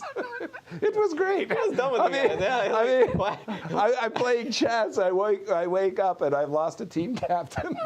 Did that marriage last? Like about 5 years. 5 years. Yeah. Okay, that's not bad. Nice. 2 more tournaments. 2 more tournaments. After this move, Bishop to D6. You just showed one line with A7 and Bishop C6 check. That looked really easy draw. Like there's no problem going on. Any other? This move Bishop D6 is just. I don't think so. I mean, at some point, Black plays for a win, right? Right. If you're not. I mean, if you don't do anything, I'll play like E3, Knight G3. Yeah, like that will work. Yes. No, maybe no A7. Just take on C5 and King B7. The pawn is caught. There's, I don't see it. I really don't see it. I need. I'm looking at the engine. Okay, Bishop to C4 is another move, but do you really want to risk? Bishop takes C5, take, and then I can go E3. I can go Knight to E3. Already E3 is saying that Black is slightly better. Obviously, it's still a draw, but it is White who has to make the draw. No, I think at this point you understand that your opponent just passed the final test. As you were mentioning, give your opponent tests. This is the final test. He passed it with flying colors. Bishop to D6, the only move that doesn't lose in the position. And right now you have to accept the inevitable, and that is this game is going to finish in a draw. Well, if we get this kind of fighting chess throughout these rounds, boy, it's going to be a marvelous, marvelous tournament to commentate. But it's going to be a long one. So that's why we're going to appeal to our audience and say, you know, you guys got to keep us on our toes, ask us questions, feed us positions, and we'll do our best to answer all your questions. By the way, we should probably take a look at what's in store for second round. Let's do it. What's our we have an absolute crazy match. Already, round 2. Round 2. We have Richard Rapport, Firouzja, Nakamura, and Fabi.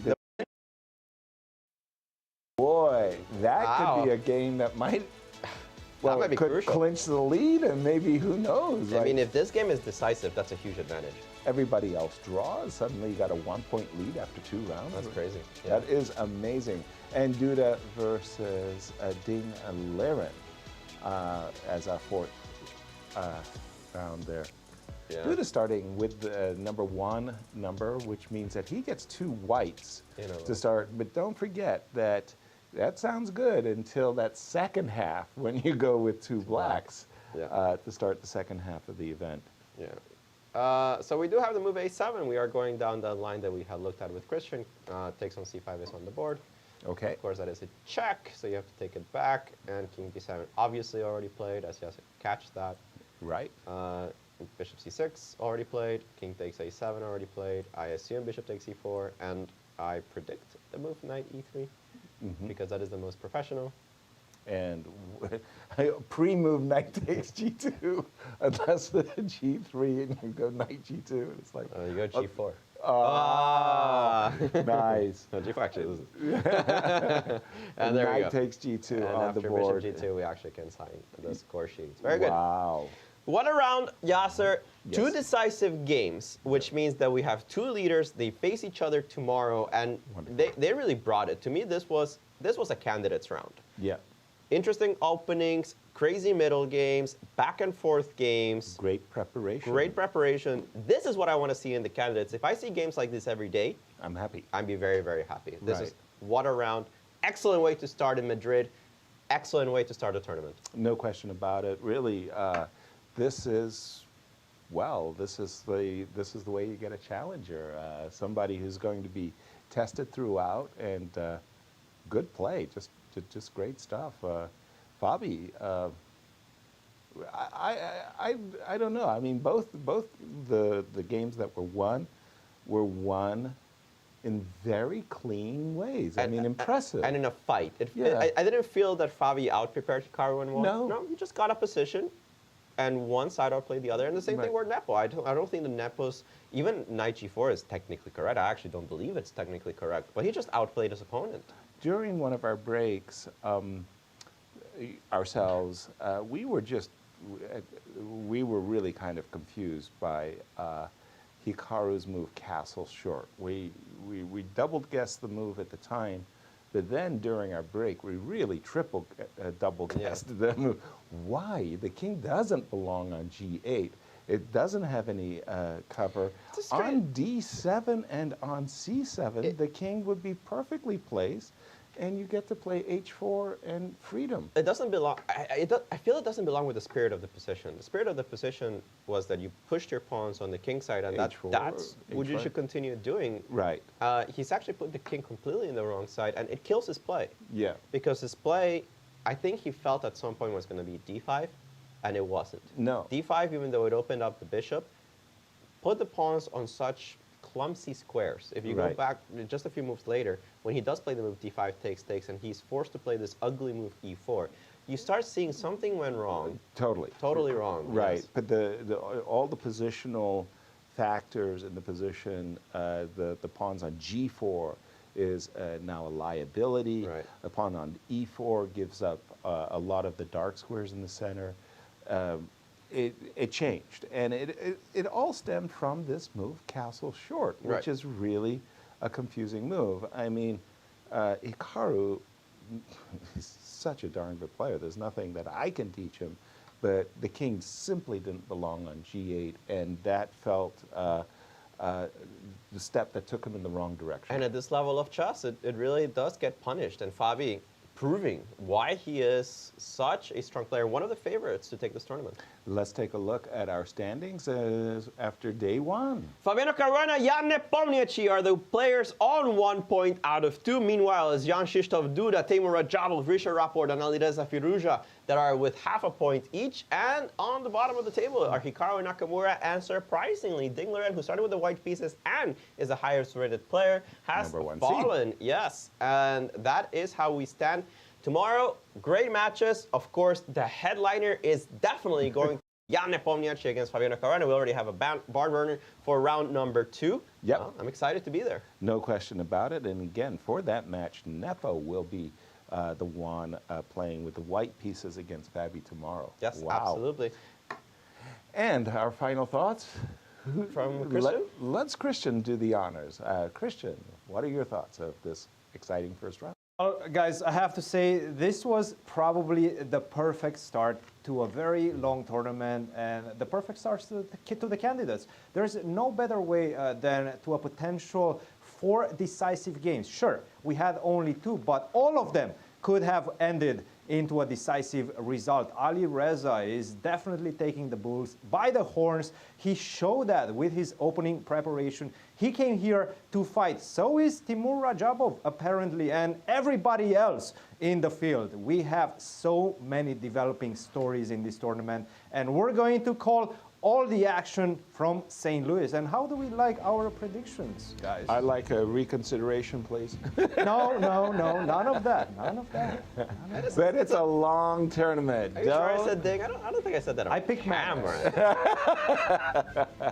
But, nah, he can come back. I still have faith. You and VAR are looking very, very good, Christian. Our congratulations. And once again, thank you so much for sharing your day with us. Tell all your friends where you've been hanging out, and we'll see you all tomorrow. Yeah, see you then.